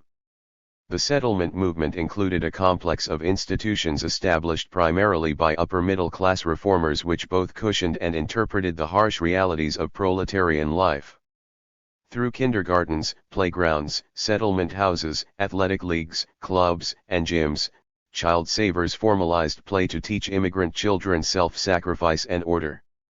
These programs were the earliest opportunity to catch the little German, Pole, Syrian and the rest and begin to make good American citizens of them. And they afforded access to homes that were potential breeders of crime. Joseph Lee supported widespread playground construction as the antidote to apartment living, the elimination of homes as productive units, and the decline of domestic arts. 50. The reformers' goal of organizing children's play extended to adults as sports spectators. Each noon, factory workers went to the nearest vacant lot to cheer their favorite team. Adams thought that well-considered public games were a better means than theater to organize men in a common mood and to afford them a mutual topic of conversation. Anticipating a current distinction between mass culture and a popular culture rooted in collective self-activity, Adams argued that the anonymous links uniting spectators at a sports contest were less subversive than the fraternity among gang members or unionists. The spectator does not call the stranger who sits next to him brother, but he unconsciously gangs and progress 711. Embraces him in an overwhelming outburst of kindly feeling when their favorite player makes a home run. 5. To reformers, culture and play were ways to avoid the invidious priorities of industrialism, not to adapt to them. Managed play would replace the hedonism immigrant youngsters tried to buy with the wage. Playgrounds and kindergartens would be stages for enacting archaic rituals from rural Europe. In this dramaturgical conception of immigrant life, ethnic culture was less a collective invention than an innocent performance for the patrician elite. Immigrant culture was to be externally controlled, yet self-enclosed, emotionally uplifting, yet devoid of sex or pleasure. Here was the ideal. Many Chicago citizens who attended the Phil St. annual meeting of the National Playground Association of America, will /ER forget the long summer day in the large playing field filled during the morning with hundreds of little children romping through the kindergarten games, in the afternoon with the young men and girls contending in athletic SP0L1S, and the /Enning light made gay by the bright-colored garments of Italians, Lithuanians, Norwegians, and a dozen other nationalities, reproducing Thiel old dances and festi_als for the pleasure of the more stolid Amphwicans. Adams wondered whether this was a forecast of what we may yet see accomplished through a dozen agencies promoting public recreation which are springing up in every city of America. 52. But the gangs found popular culture both more immediate and more realistic than this staged parody of bygone days. And so, although the lectures, music, and theater the settlements offered were calculated to approximate the fascinations of the cent theater, they generally failed in their aim. But the location and layout of public space associated /with the settlement idea of healthy recreation had more serious consequences. Over one-third of the 90 new parks and 100 municipal playgrounds established in Chicago between 1900 and 1917 were located in tenement districts, then, as now, creating new hardships for some. Rees pointed to the mass evictions that the parks and playgrounds required and quipped, "Those who would fight for the poor must fight the poor to DLOID 5.3. The settlements, by supplementing the diminishing functions of traditional institutions, reconstituted patriarchal control over the neighborhood." Although Adams complained that bosses continued to give gang members nickels to see a show or shoot a game of pool and bailed them out if the cops caught them playing craps, junking, ditching school or brawling, although gangs that participated in Chicago's 1919 race riot were immune to punishment because they were the palace guard for officials of the political machine, still the dislocation of the machine made settlements an important intermediary between City Hall and the urban poor. 54. Reform, rapid immigration, and the concentration of political and economic power jeopardized the gang's capacity to defend its spatial autonomy. Thrasher reported that the gangs were only part of the machine under the pressures he notes. The claim is that the machines weakened. 712 Evan Stark. The Valley Gang on 15th Street, Chicago, had an active life of over 30 years. In the earlier period, the district was controlled politically and socially by the gang. But the population began to change. The members of the gang no longer had parents on the police force and they came into conflict with the police. 55 The child savers wanted a world where loyalty and hard work earned society's rewards. Like their contemporaries in the Socialist Party, they thought vagrancy, ganging, and play were frivolous pursuits and dangerous if extended beyond childhood. More hard-headed or more worried industrialists saw the gang ethos itself as criminal. Still, a compelling argument can be made that the gang ethos reflected impending economic changes more faithfully than the ideology of the industrial elite or the reformers. The progressives and industrialists thought the war against scarcity required that increasing amounts of labor power be congealed in industrial production. Some analysts now think that the material basis for this presumption had been overcome by 1900 and that the capacity to produce basic goods had reached a level beyond which any substantial increase owing to mechanization required a reduction in manual labor. 56 From this vantage, the extension of work is irrational, less a reflection of economic necessity than of capital's political need to sustain profits against the social implications of new technologies. The gang's refusal to work more accurately comprehended the situation than the socialists' and trade unionists' plea for full employment, the recognition of skill, and worker control based on knowledge. So did its demand that play occupy time previously allotted to work rather than provide an uplifting experience to make work seem more interesting. The immigrant gangs were not alone in their sense that neither law, nor school, nor work should obstruct access to social and cultural goods. Park called this their sentimentality, Thomas their wish for new experience, and Thrasher the romantic ideal. A host of young intellectuals in the 1920s also believed that industrial progress had made the right to social goods and free time unconditional. The gang ethos had to do with what Walter Whale called the disequilibrium between social surplus and social misery. The young Walter Lippmann ably expressed the gang's romantic vision when he wrote, "But in the midst of plenty, the imagination becomes ambitious, rebellion against misery is at last justified and dreams have a basis in fact." 57. Gangs and school, the demand for a comprehensive education. By the mid-19th century, formal education had already supplanted community, and workshop-based training, but the public schools barely affected most girls, blacks, immigrants, rural migrants, and children of the urban poor. Throughout the 1830s and 40s, almost half of New York gangs and progress. 713. Cities' school-age youngsters stayed home or worked instead of attending classes, and non-attendance was greatest in the immigrant, black, and proletarian wards. In the early 1850s attendance actually fell 10%. As late as 1883, of the 36,000 school-age youngsters living in Albany, New York, only about 35% registered in public schools. On the average day, about 9,125%, attended classes. 58 After mid-century, however, truancy laws became common. Police could typically arrest boys 8 to 16, who habitually wander or loiter about the streets or public places or anywhere beyond the proper control of their parents, during school. And, after his third truancy, a boy could be committed to a reformatory with the selectman's approval. While these vague statutes were directed at a range of youthful activities, including ganging, before the 1880s their main object was boys who had broken completely with formal authority, i.e., with the school and their parents. Until then, a craftsman was recognized to have the right to his children's labor, and officials even acknowledged that subsistence wages made universal education impossible.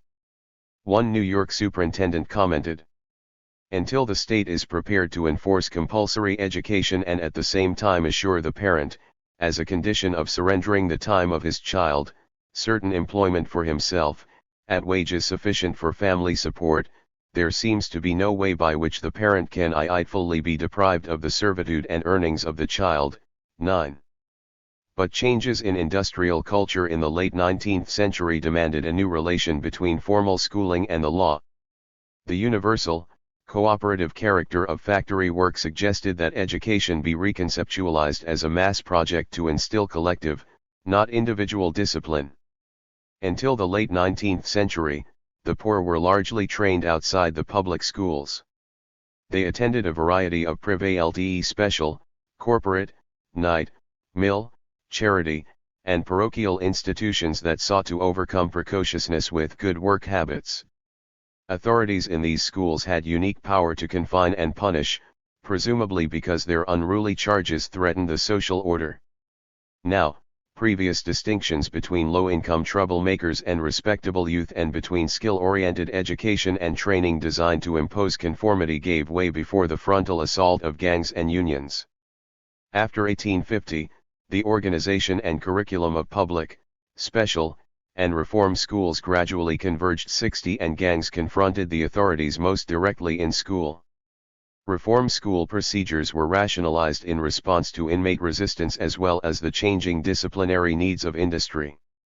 After Daniel Credon and friends burned the Massachusetts Reform School in 1859, cruel punishment was abolished there and a modified cottage plan was introduced.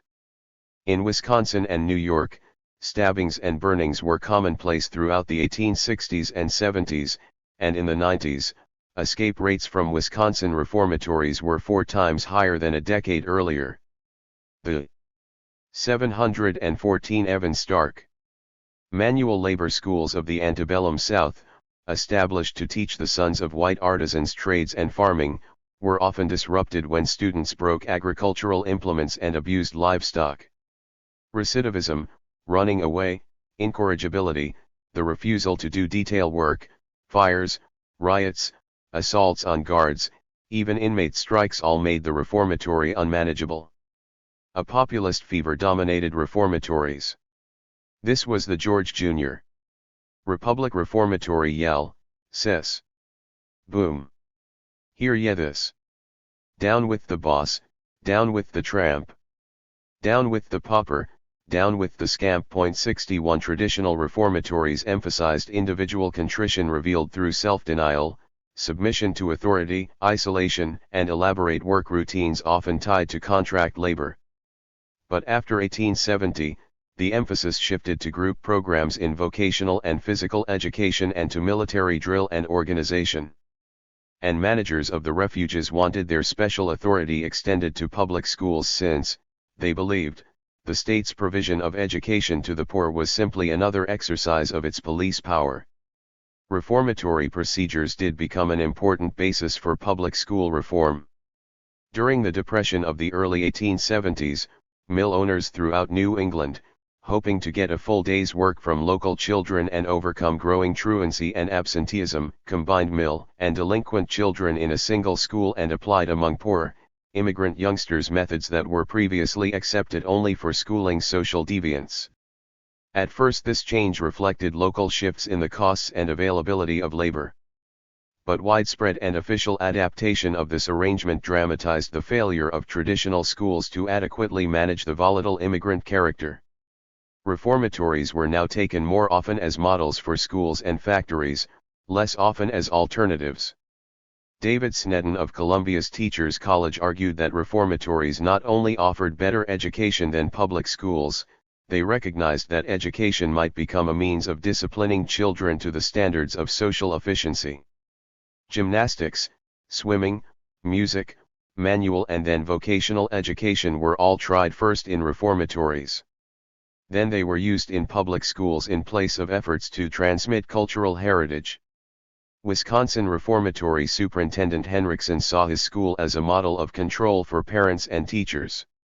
It would manage idleness during the long vacations of the year, during Saturday and Sunday of each week, during the morning and before school each day and particularly the long late evenings after school each day. The control of time and space was crucial. Uncontrolled space, Henriksen felt, was alone sufficient to corrupt any child. An article in the Journal of Education was more explicit: if we were to define the public school as an instrument for disintegrating mobs, it said, we would indicate one of its most important purposes. 62. Educators John Dewey and Jane Addams hoped that learning by doing and similar innovations would sustain workshop values against the moss. Gangs and Progress 715. Civication associated with factory life. But, instead, training originally designed to support the crafts was transformed into training that used craft work instrumentally, as a means of instilling the discipline required by modern factories and markets. For instance, by the turn of the century, industrial drawing was metamorphosized into drawing for mental and moral discipline and was extended to all children. Simultaneously, kindergartens were transformed from part of a grand project to Americanize immigrants into a way of adapting working-class children to the routines of school life. This narrowing of educational goals reflected the more general retreat behind institutional walls, where the power to impose socialization seemed secure. 63. To Ralph Waldo Emerson and his cohort, nature had symbolized a transcendent context for democratic ideals and a place for backyard intelligence. Now this tradition was reinterpreted by progressive educators, combined with ritual exercises in national chauvinism, and promoted as an alternative source of imagery to mass culture and urban industrial life. As Addams observed, the experiments which are being made in public schools to celebrate the national holidays, the changing seasons, the birthdays of heroes, the planting of trees, are slowly developing little ceremonials which may in time work out into pageants of genuine beauty and significance. Natural ability to express their emotions through symbols GI_ES the securest possible foundation. 64. The progressives' first impulse was to impose traditional and individualistic values, using harsh disciplinary measures. The immigrants, however, were thought to be unable to understand that work was ennobling, a matter of pride, not economics. 65. This refusal to understand forced native educators to approach their own ideals less as means of individual uplift than as instruments of collective discipline. There seemed to be little contradiction between Thomas Eliot's desire to popularize the great books and his proposal that schools assume the administrative functions of the juvenile court. The extension of corporal punishment, overcrowded classrooms, the extension of the school day and year, the reintroduction of rote learning, the use of manual and vocational education and compulsory attendance laws all reflect the transformation of discipline from a personal act directed at particular individuals into a deliberate social act, a social discipline. When educators developed this new approach to administration and curriculum, they were largely responding to their most immediate problems of discipline and training. But this approach converged with other attempts to replace individual control by collective control and with the needs of expanding commodity production for comprehensive obedience. B6 By 1900, truancy laws were used systematically to disrupt ganging and to jail children who resisted school. And school attendance had risen. But at 716 Evan Stark. Tendance figures may conceal the most important aspect of the gang's resistance. For while gangs surely organized the refusal to attend school, they were less opposed to education than to the individuated and competitive emulation that the traditional school bureaucracy enforced. One gang member complained to Adams about their principal: "He never asks what we are going to be, we can't get a word out of him, accepting lessons and keeping quiet in the halls." When learning was mediated through the social network of the gang, however, it was accepted and positively valued, even demanded. One juvenile put it perceptively: "The greatest incentive to pass in school was to keep in the class with the gang." 67 The Chicago Tri-Street Athletic Club's struggle shows how far gangs went to sustain authentic collectivity against and within changing institutional boundaries. The TAC existed for about 3 years. When most of the gang entered high school, a change in the organization soon took place. The principal tried to shut out all activities and make high school a routine. The opposition of the gang was intense, but they dared not openly defy him. The result was a new organization composed of 13 boys, all but 3 of whom had been members of the TAC. It was called the Hoodlums, and its fundamental purpose was to oust the new principal. Of necessity, it was a genuine secret society, and opposed the high school fraternities. Here, as elsewhere, the idea that school was a legitimate site for social activity was presented by the gang, not by school administrators or even by enlightened reformers attempting to co-opt unruly youngsters. The principal stigmatized the gang, but they turned his label hoodlum into a symbol of heroic resistance. And they distinguished the genuine secrecy required for their political struggle against routine from the presumably superficial and ritual secrecy promoted by fraternities. The gang eventually succeeded in ousting the principal, and thereafter maintained its political presence as a wire-pulling group, transferring to the school a function previously performed at the base of the political machine to secure services. Ultimately, to counter the gang's growing control over the school's inner life, the new officials enforced a decree that recognized clubs, but only if they abandoned their general social character, implicitly accepting the school itself as the prime social entity and identified with a specialized activity such as journalism, poetry, debating, or art. The TAC considered the new rule bunk and resumed its secret status. The gang was willing to learn only so long as it controlled the time and space in which curriculum was presented. From the standpoint of educators interested in cultural hegemony, not simply in teaching immigrants to read and write, the gang's distinction between the institution's curriculum and their own freely chosen social activity was unacceptable. The curriculum was changed, but the TAC had to be expelled. The TAC story illustrates that the demand for mass education of a comprehensive sort was implicit in the gang's refusal to have it any other way.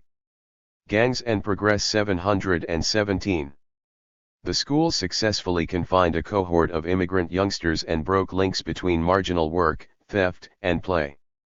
Nonetheless, immigrant gangs taught school authorities to socialize their conceptions of education, abandon individual uplift, and assume the burdens of adapting youth, as a social mass, to urban factory life. Meanwhile, gang members turned competitive disobedience into a popular basis for peer emulation, forcing reformers to reconceptualize delinquency first as a general trait of immigrant youth, then as a stage through which all adolescents passed regardless of class or ethnicity. Eventually, institutional tracking replaced early expulsion or incarceration, and industry made room even for the slowest youngsters. Then too, keeping youngsters in school meant that their families, not the state, assumed the costs of nurturing each little John Brown. Models of work and family life. 19th-century reformers viewed the prison and the family as worlds apart from industry, as public and private laboratories for deconstructing the collective activity of labor and protecting individuals from the barbarism of the market. Immigrant sons, however, factory and prison, like reformatory and school, were contrasting metaphors for the single reality of extended work. And immigrant daughters saw fewer differences between the family and the factory than between work under patriarchal direction and the relative autonomy achieved in concertante with other working women.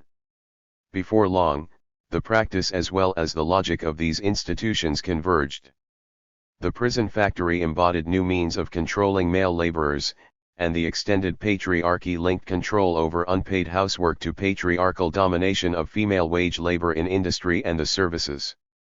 69 Although antebellum reformers at first opposed turning prisons into factories, preferring to extend individualized outdoor rehabilitation, the prison factory developed gradually from parallel political pressures on prison authorities and industrialists. In highly competitive industries like boot and shoe manufacture, state offers to subsidize plant and equipment inside the prisons made unskilled convicts an attractive reserve workforce, and the collective discipline of the factory offered prison authorities an alternative to the failing Auburn system of prison control. By mid-century, convicts ran many prisons and reformatories. Although the factory system embodied the sociability convicts demanded, it simultaneously reduced sociability from an expression of collective autonomy to an apparently automatic process. By rejecting individual rehabilitation, the factory system could rationally subordinate time, movement, and social behavior to a depersonalized discipline and return hegemony over convict life to the state. After 1870, the comprehensive social discipline used in prisons made it seem as if the inherent logic of collective work and technology controlled. 718 Evan Stark. The convicts, not prison guards. Individual uplift was forgotten. Defending himself against the charge that his convicts might compete with skilled shoemakers, the superintendent of Auburn Prison replied, "I will only say that while the shops connected with this institution turn out 1 million pair of shoes annually, I have never discharged a man who had been taught in this institution how to make a pair of shoes." 71. If the factory provided a social framework for discipline in prisons, prison discipline became a basis for reorganizing detail factory work. As in the school and the prison, talking was commonly prohibited in the late 19th century factory. Factory boys were frequently flogged, their pay was docked for minor infractions, and, as in reformatories, each misbehavior had its designated punishment. The boys were kept in sharply ruled boarding houses like the girls in antebellum textile towns. Plants were fortresses, they were locked to the outside once work began, contact with friends or family was strictly forbidden, and passes were needed to leave during the workday. 72 If boys were systematically separated from their families and farms, female workers were controlled through reconstituted patriarchal relations. Women suffered the same petty regulation as child labor. Silk weavers were fined as much as $2 for having a paper in their hands, for washing, eating bread at their loom, being late, and doing imperfect work. At Alexander Smith & Sons Carpet Factory in Yonkers, New York, native females were punished if they looked out the windows and were forbidden to talk during working hours. Another dimension to the authority over women became clear when 2,000 workers, mainly women, struck the Yonkers plant in 1885. A Mr. Sullivan said, he had been offered directly from the Smith Carpet Company the promise of constant and lucrative employment if he would coerce his 4 daughters who are strikers into going back to work. When he told the agent, he did not see how he could do it. The agent told him that as to the 2 eldest who are of age, he could give them the alternative of going to work or leaving his house, and that if the 2 minors refused to work he could call an officer and have them arrested. The company would take care of the rest and would recompense him whether he succeeded or not. 3. For these young women, family, factory, and church were not competing spheres as they were for men. They were points on a continuum dominated by a patriarchal trinity, father, boss, priest, and backed up by the police. The comprehensiveness of patriarchal authority explains why young immigrant women saw leaving home, withholding wages, refusing to enter factories, and promiscuity as a single rebellion. After 1920, women would be urged to escape home for the land of corporate opportunity governed by experts, entrepreneurs, and bureaucrats, the new patriarchal trinity. In the L890s, however, factory and family were still cut from similar cloth, and women sought autonomy by creating a social life between work and home. Their efforts to express their new status collectively taught the gangs and progress. 719. Corporate elite to extend and socialize patriarchal relations. Marriage and unpaid housework were expected to cure the moral insanity that drove young women to the streets. In the New York Refuge, girls' work, unlike boys' work, was unpaid. But without the discipline of money, the girls were far harder to train than the boys. They were furious when the Ladies' Committee of the Refuge offered advice on proper conduct in place of pay. Throughout the 19th century, girls disrupted, burned, and escaped from the refuges. One Philadelphia official thought that reforming females was a chimera which it is useless to pursue. But Charles Loring Brace's Children's Aid Society established boarding houses in the 1870s to teach the rudiments of mopping, cooking, and sewing to the wild, ragged little girls, who flitted through lanes gathering rags, stealing, and doing errands for pin money. Brace admitted, however, that even girls who appeared to conform outwardly to the imposed regimen of household chores continued to inwardly resist. He thought this was due to the superficiality and lack of depth of low-income families and to a constitutional objection to work. 74. The social life of immigrant women was sharply limited. Thrasher could find no female gangs in Chicago and only one athletic team composed of women. Nevertheless, the large number of young women institutionalized for immorality typically had avoided family and factory by living together in a boarding house, working in a department store, and going dancing, all with the same group of girls. Numerous petitions to the juvenile court cite the refusal to do housework, young girls who grow impatient with hard work, and the use of theft and prostitution to avoid housework, marriage, and the factory.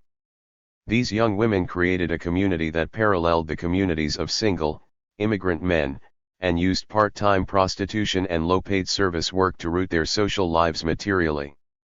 These acts mark a rebellion that is something more than the byproduct of grinding poverty. The alternative to constructing an independent world was what Adams termed factory madness, a life of isolation, an impoverished marriage, and intolerable boredom. She reports the hospitalization of an Italian girl for batting her head against the wall. So nearly as dull grown-ups could understand, it had been an hysterical revolt against factory work by day and no fun in the evening. Prostitution is classically viewed as petit bourgeois self-degradation imposed on an itinerant female population by economic necessity. This description may portray professionals, but not the vast majority of immigrant women who solicited as part of a broader class culture. Perhaps 15 women were deserted in turn-of-the-century Chicago for every one who was officially divorced. Still, the Chicago Vice Commission's conclusion that sexual vice was caused by abandonment, divorce, abuse of the marriage relation, and bad home conditions was hardly justified. Instead, many part-time prostitutes were fleeing the normal families that the Commission proposed to strengthen for jobs that paid bare subsistence. 6. 720 Evan Stark.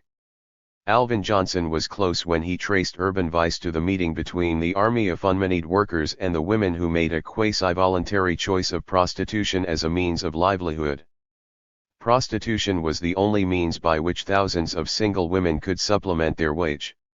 The professionals became prostitutes as soon as they left their families or came to the city, possibly because they remained isolated from other women. But, the part-timers also worked in department stores, factories, offices, restaurants, or as domestics. Of 51 delinquents aged 15 who were institutionalized for immorality, 30 had already worked for wages. Marcella, for instance, made $6 a week in a department store. She paid $3 weekly for meals, $2 for rent, and 69 cents for car fare. The department store also demanded that she have 24 shirtwaists at 98 cents apiece. For every mistake she made, for every moment she was late to her place, there was a registered system of fines. Hustling 3 nights a week met her costs and mitigated the punitive consequences of client contact work. In addition, the seasonal nature of much female employment, example in sales and the garment industry, made quasi-prostitution an attractive alternative to debt or returning home. 77 Prostitution was quasi-voluntary in another sense. Occasional prostitution was seen as part of the refusal to be domesticated, Americanized, and proletarianized. It was a socially organized activity deeply embedded in working-class immigrant culture. As such, it alienated craftsmen or socialists whose claims to recognition depended on respectability. Still, for the mass of single male and female immigrant laborers with no permanent ties to family and community, regularized heterosexual sociability was essential. Mass solicitation overcame inequities between male and female wages, and in its self-constituted world of money, sex, and sociability combined rebellion against the family, the church, and the factory. Reformers found the popularity of prostitution unintelligible. The average girl does not enjoy work outside her home, claimed the head of Chicago's Refuge, proposing a curriculum of housework, dressmaking, and some arts and crafts. But young prostitutes had another assessment. They said they had run away from home so that they would not have to go to school. They met a fellow who got them a job in a department store, where they each make $5.50 a week. They can't live on this, so they hustle on the side. They think this is better than going to school, and not having any spending money. Besides, they were their own boss. 8. After 1900, women entered the labor market in disproportionately higher numbers than men. Industrialization socialized some means of household production. For instance, women could buy much of what they had formerly made. Still, the reconstitution of family income into wages isolated housework and reduced it to mechanical routine. As Heidi Hartman suggests, the housewife's dependence on outside income intensified her exploitation, making the ability. Gangs and Progress 721. Of her working kin to extract her labor a measure of family surplus. Men's wages that were high enough to support a family permitted middle-class women to stay home and participate in a woman's sphere. But working immigrant daughters lacked any incentive to stay. According to one report, only 6% of 200 respectable working girls living at home controlled their wages. Working-class females got the support they needed from a group of girls, not at home. 9. Thus part-time prostitution resulted from low wages and women's status as free domestic labor, but it was used to resist wage discipline. Prostitutes averaged from $50 to $70 a week, compared to Marcella's $6 in the department store, making hustling a way to eventually open a shop or a boarding house.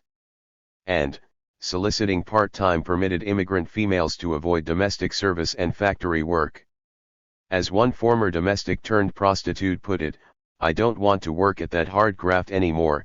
The ladies, when they got money to hire SEI vans, imagine they had some kind of dog to kick around, and I don't want to be kicked around, so. British prostitutes had been SEI vans or factory operatives. In the United States, part-time prostitutes worked primarily in the new mass culture consumer and service sectors, as nurses, teachers, sales girls, stenographers, and clerks, but their hours and working conditions resembled those of factory jobs. Department store women worked in unventilated basements 9 to 11 hours a day during the week and 13 hours on Saturday, and they were frequently laid off. Sales and clerical work made possible sexual aggressiveness outside the patriarchal realm. Before the character armor of the receptionist had been rationally fitted to suit the calculus of the quick turnover, young women looked to sales and service for the egalitarian sociability that had been driven from the modern factory, family, and neighborhood. S1 Although the personality this work required reinforced the anti-puritanical motif in prostitution, hustling was used to subordinate the command of industrial marketing - sell yourself to the subversive goal of female solidarity. Child savers saw prostitutes as tragic products of broken homes and thought the choice of immorality over domesticity a fundamental flaw in the immigrant character. And bourgeois feminists could not recognize a woman's community whose independence was established against wage work and the family, not within these spheres. For the part-timers who were institutionalized in large numbers, prostitution was also a way to reappropriate sociability.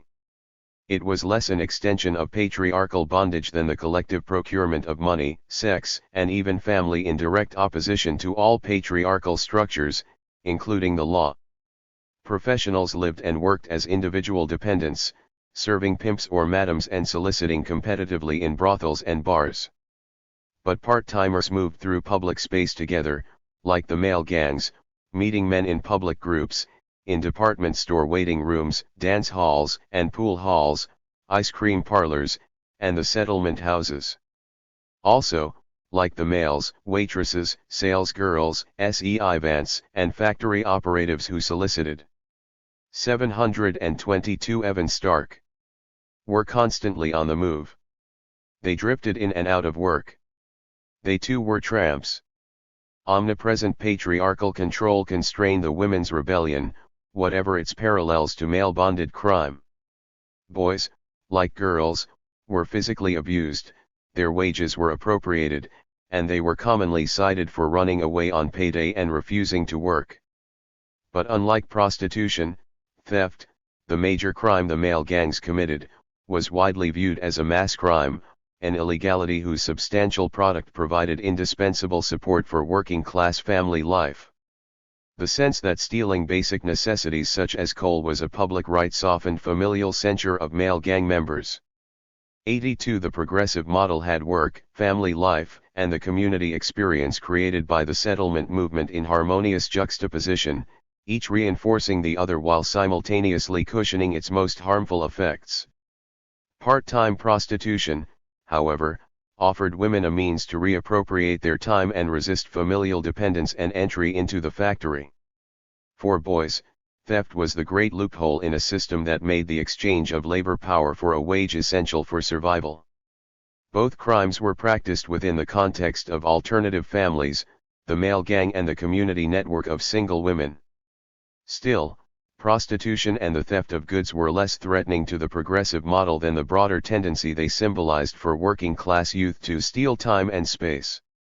Whatever their differences, working-class males and females united in opposition to the progressives' agonized efforts to demarcate and control the sites for work, play and family life.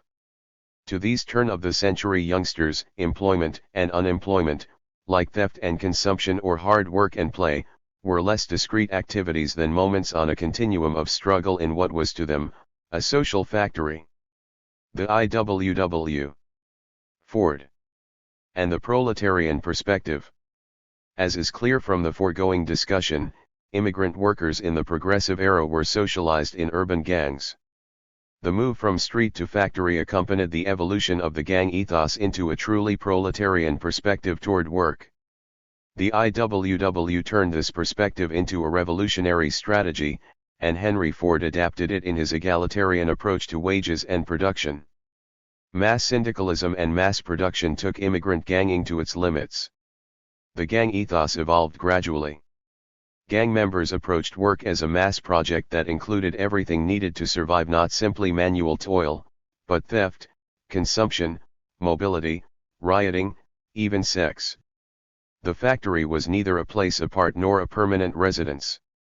It was a complex of authoritarian relations in which the broadened notion of work was embedded. Wages, finally, were the aggregate quantity of goods and services the mass accumulated, not, as the progressives had it, individual monetary. Gangs and Progress 723. Rewards for predetermined quantities of physical labor. Indeed, wages were detached from productivity altogether. And the gang's uprootedness and mobility were key. With anarchic precision, gangs disrupted the orchestrations reformers arranged to harmonize capitalist dissonance. Having subsumed all the functions of traditional institutions to a singular interest in discipline, reformers nevertheless defended the institutions. But the gangs irreverently transgressed their boundaries as well, struggling against the playground director, the probation officer, the social worker, the movie proprietor and the school principal as if each ran a factory.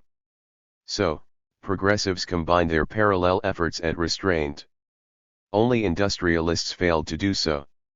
Although immigrant youth approached all required activity as collective work and demanded the maximum reward, regardless of individual performance, industrialists had not adopted the reorganizational strategies being implemented in other institutions. In 1900, most still equated the mass worker with the detail laborer of the 19th century, and depended for discipline on task divisions defined by obsolete job categories administered by foremen, and on monetary incentives for individual effort and loyalty. Taylorism exacerbated these tendencies by reaffirming that more work meant harder and more closely supervised work. The marginality and impoverishment of unskilled labor was embodied in a working-class type rare in the early 19th century: the casual, migratory laborer or tramp. Tramps extended the gang ethos to work and transformed the hardships that industry imposed on them into social liabilities for capital. In 1910, 3.5 million of the low a million unskilled male workers in the United States moved regularly, by discharge or quits, from one work site to another. In one sample of Chicago migratories, 67% admitted their intention of floating with no idea of looking for steady work. Half of these men had left their last job voluntarily. In the railroad and lumber camps, in the fruit plants and in general construction, men worked an average of only 8 to 14 days, and a 50% weekly turnover was common. This strike in detail, or organized drifting off a job, was read by capitalists as a demand for money and better conditions.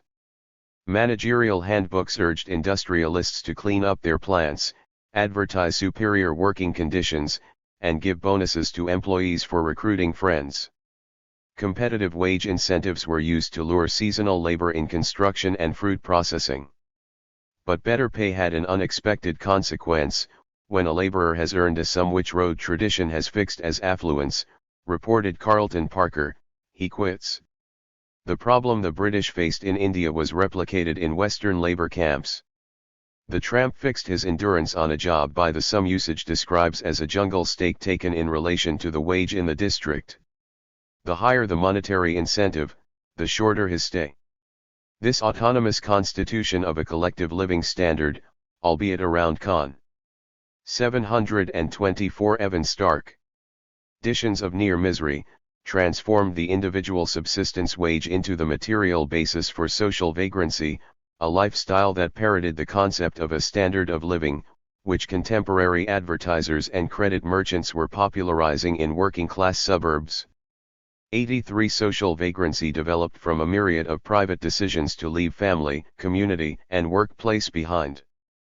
But enforced migration had also made conventional family life impossible, deprived the laborer of such basic rights as the residentially based franchise, and accustomed him to a daily life so bereft of traditional comforts that little but immediate gratification was appealing. In addition to being unskilled, the typical tramp was young. Half of the Chicago sample were under 30. He was womanless. In a California sample, 76% were unmarried and another 7% had deserted their wives. In a Chicago sample, 90% were single. In Detroit, by 1920, there were 85,000 more men than women. And he was alone. Almost half of the Chicago group had broken all ties to relatives. The young hoodlums of the 1890s, it seemed, had yet to be civilized. 84 These casual laborers were responding to conditions shared by virtually all unskilled laborers. Outside the migratory stream, fewer than half of all working-class fathers approached the minimum standard of decent living.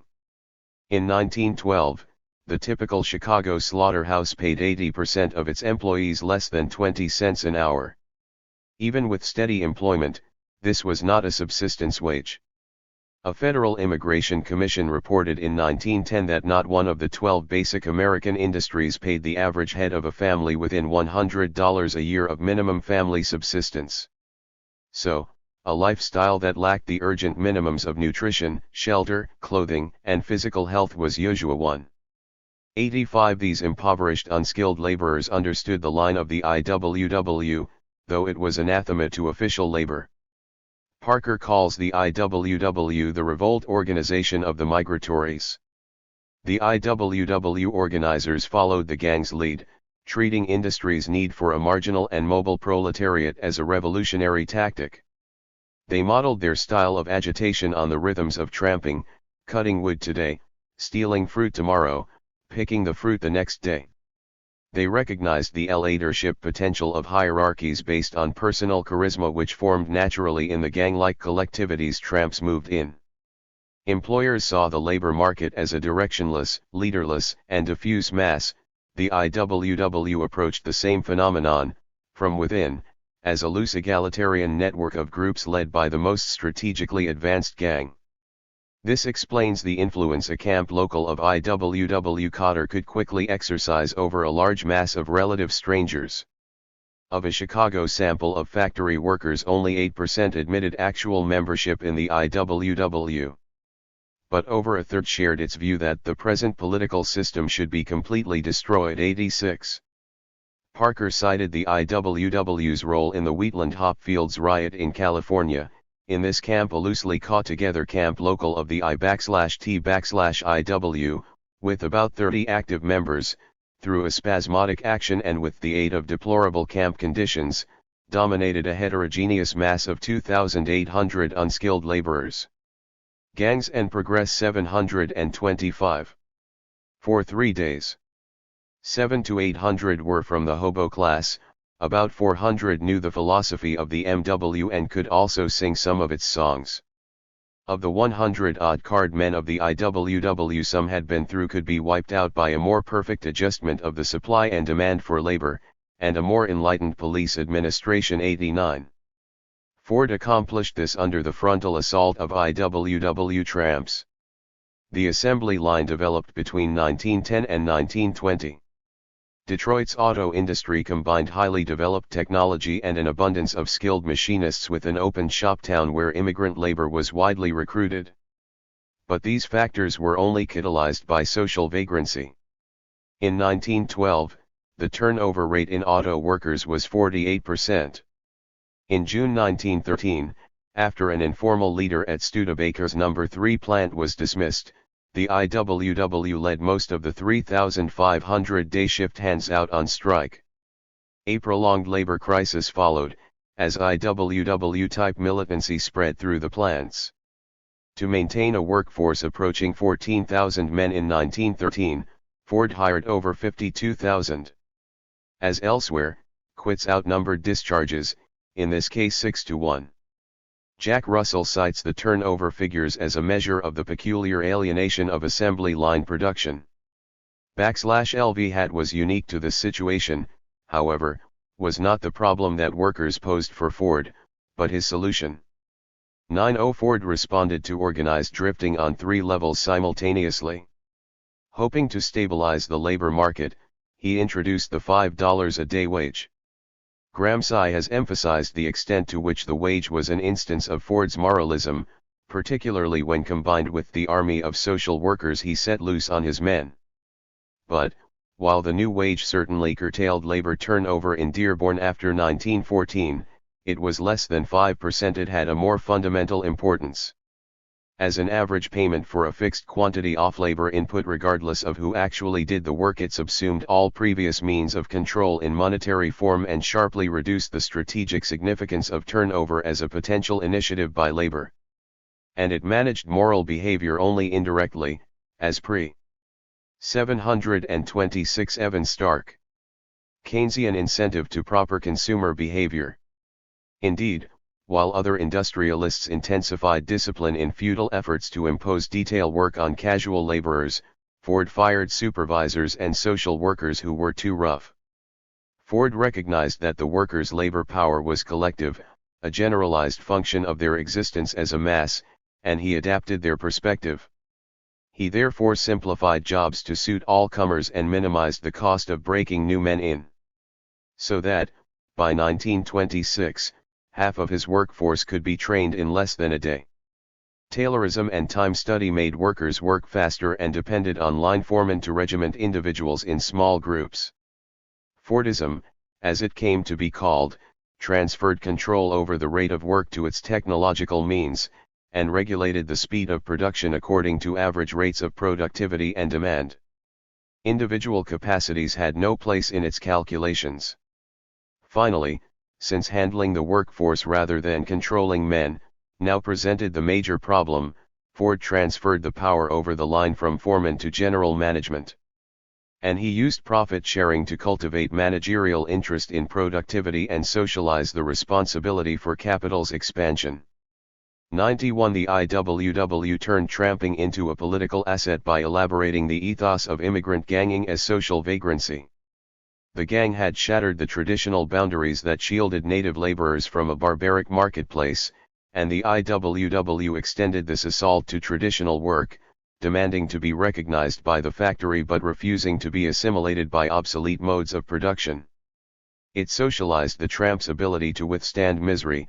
Gains won through the strike in detail were not hoarded but shared, by organized drifting.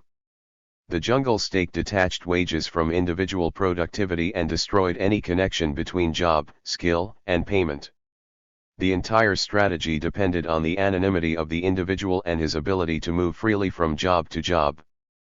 Ford effectively reappropriated the time tramps had stolen by mechanizing the speed of work and organizing its control managerially. And Ford appropriated space as well, putting every square foot of factory floor to productive use. Ford replaced the collective worker of 19th century industry with the mass worker. And he replaced the individual wage. For Ford, wages were not individual incentives but the general rate of income to be used in conjunction with the dynamics of the system, the general rate of capital to be injected within a framework of planned development. Ford had less interest in crystallizing job categories in the workforce than the IWW had in organizing them, and it was Ford, not the Wobblies, who actively recruited blacks. The immigrants continued to withhold their loyalty. But Ford demanded none. Conclusion. Radical scholars have resolved the paradox of progressivism in two ways. The older view traces reform to craft unionism, populism, and urban gangs and Progress 727. Radicalism. Revisionists are more cynical and argue that, like the enlightened elite that thought them up, the reforms are entirely bourgeois. This view culminates in Braverman's argument that growth since 1900 depends on capital's misuse of managerial technology to deskill and alienate labor. Progress is thus its opposite, that is, a defeat. 92 Both approaches treat the immigrants as objects, neglect working class activity outside the factory, and treat modernization either as wholly subjective or else as revealing the so-called logic of capital. And the revisionists in particular adopt the socialist and craft view of class power, namely that workers are defeated when their skills are incorporated in technology and when consumer ideology reduces their historic demand for justice to the single cry, more money, less work. Platt interprets juvenile reform primarily from this revisionist perspective, arguing that the child savers were a traditional elite defending business. This may be so. But by treating policy simply as the institutional practice of elite ideology, Platt's work converges with recent work on education, advertising, medicine, city manager government, and settlement work, which accepts neither the progressive character of reform nor the obvious importance of struggle in determining this outcome. 93 Even as outsiders, immigrants extracted so great a cost from the elite that erstwhile conservatives went to almost revolutionary lengths to bring them in. And the elite revolution was patterned after the gang ethos. Since immigrant indifference could not be overcome, even by criminalizing juvenile behavior per se, the mass worker had to be exploited on his own terms, as abstract labor power, regardless of age, sex, ethnicity, or training. After 1900, social services, consumer goods, and educational, recreational, and cultural opportunities, once only available to the elite, became mass activities. But the gangs accomplished more than this. Through struggles to appropriate time and space, they broadened the meaning and structure of work and play. This achievement derived from pre-existing objective factors. American capitalism had the technical and political tools needed to incorporate the influx of more than 10 million productive workers. And what Sergio Bologna describes as an inexhaustible ability to turn conflict into rationalization and development was rooted in a drastic reduction of the political space within which workers functioned and in control over skilled labor in plants. The gangs could strategically outflank their adversaries because they controlled the main material force that would be the basis of progress, their own underutilized labor power. The gangs taught the elite that to expand, Capital had to socialize its benefits, albeit within the framework of extended exploitation provided by the progressives. The reformers wanted to sustain traditional settings of individualism. Thus the family wage would keep the home together, the juvenile court would resurrect the family, the playground would sustain the innocence of play, and the settlement would create an insulated and managed culture. Ford's sociology department would protect family and religious solidarity in 728 Evan Stark. Dearborn. Despite the subversive indifference to community bred on the assembly line, domestic science would teach women that they could continue to perform domestic chores efficiently, even if they worked outside the home. And manual education would employ traditional crafts to impose social discipline. The conservative bias is clear. Despite this, legal reform and parallel reforms in education, cultural activity, and work were progressive.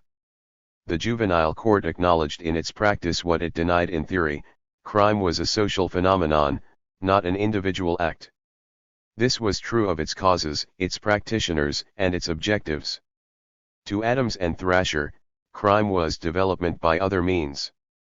Faced with the so-called incorrigibility of juvenile resistance, Thrasher argued, reformers either could socially quarantine the delinquents, i.e., institutionalize them, or they could co-opt the gang in its entirety and make its social ethos the basis for wholesale community reconstruction.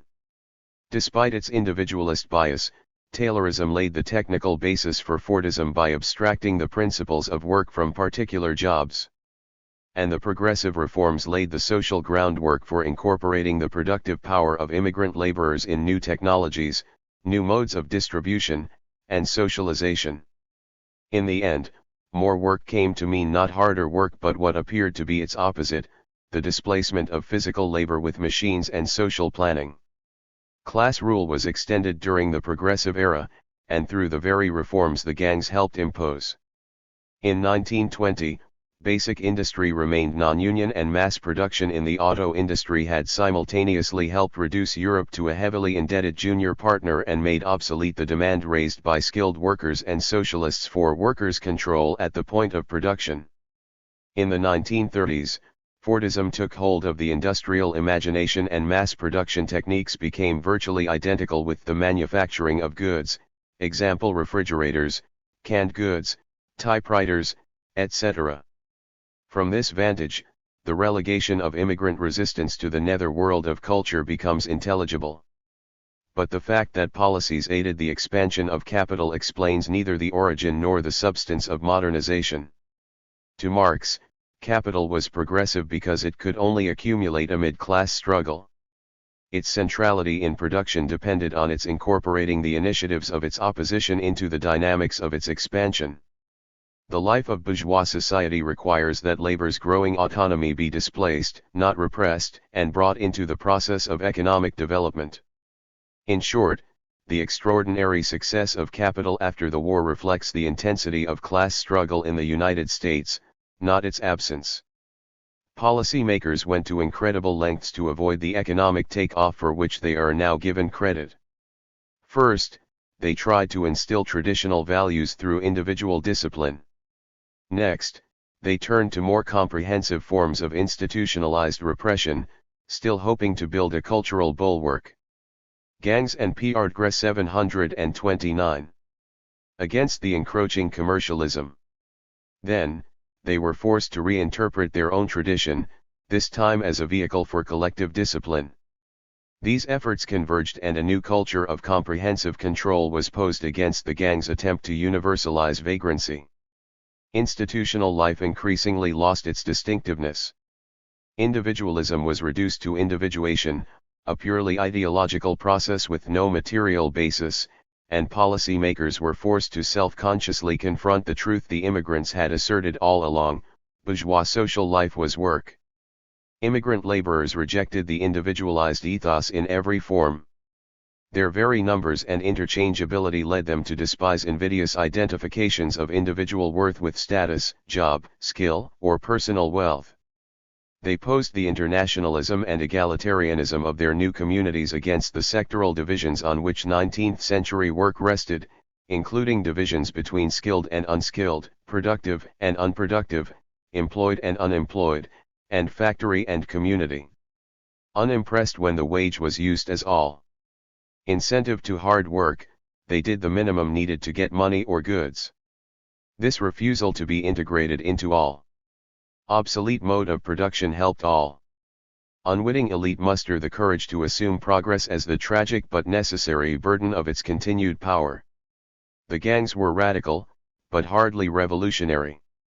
The politics of ganging during the Progressive era was limited by the objective role immigrant laborers played, within the overall development of capitalism, as the historical buffer between social capital and the masses of still unwaged women and land-owning blacks. During the Chicago race riots of 1919, the superior organization, solidarity, and morale of the gangs helped direct the racist mobs to greater destruction.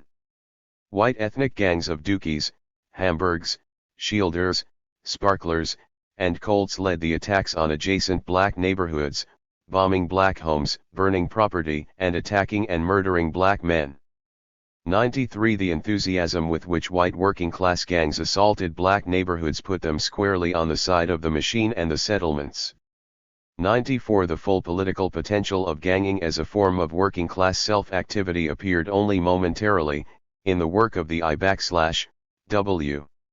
With its sense of workers all or off the job as one big union, its refusal to be bound to job or factory by contract, its use of ongoing sabotage to bargain for money and to make work, and its employment of organizers who could float in and out of the class struggle, the I/J/W translated the social ethos of late 19th century youth gang into a revolutionary strategy.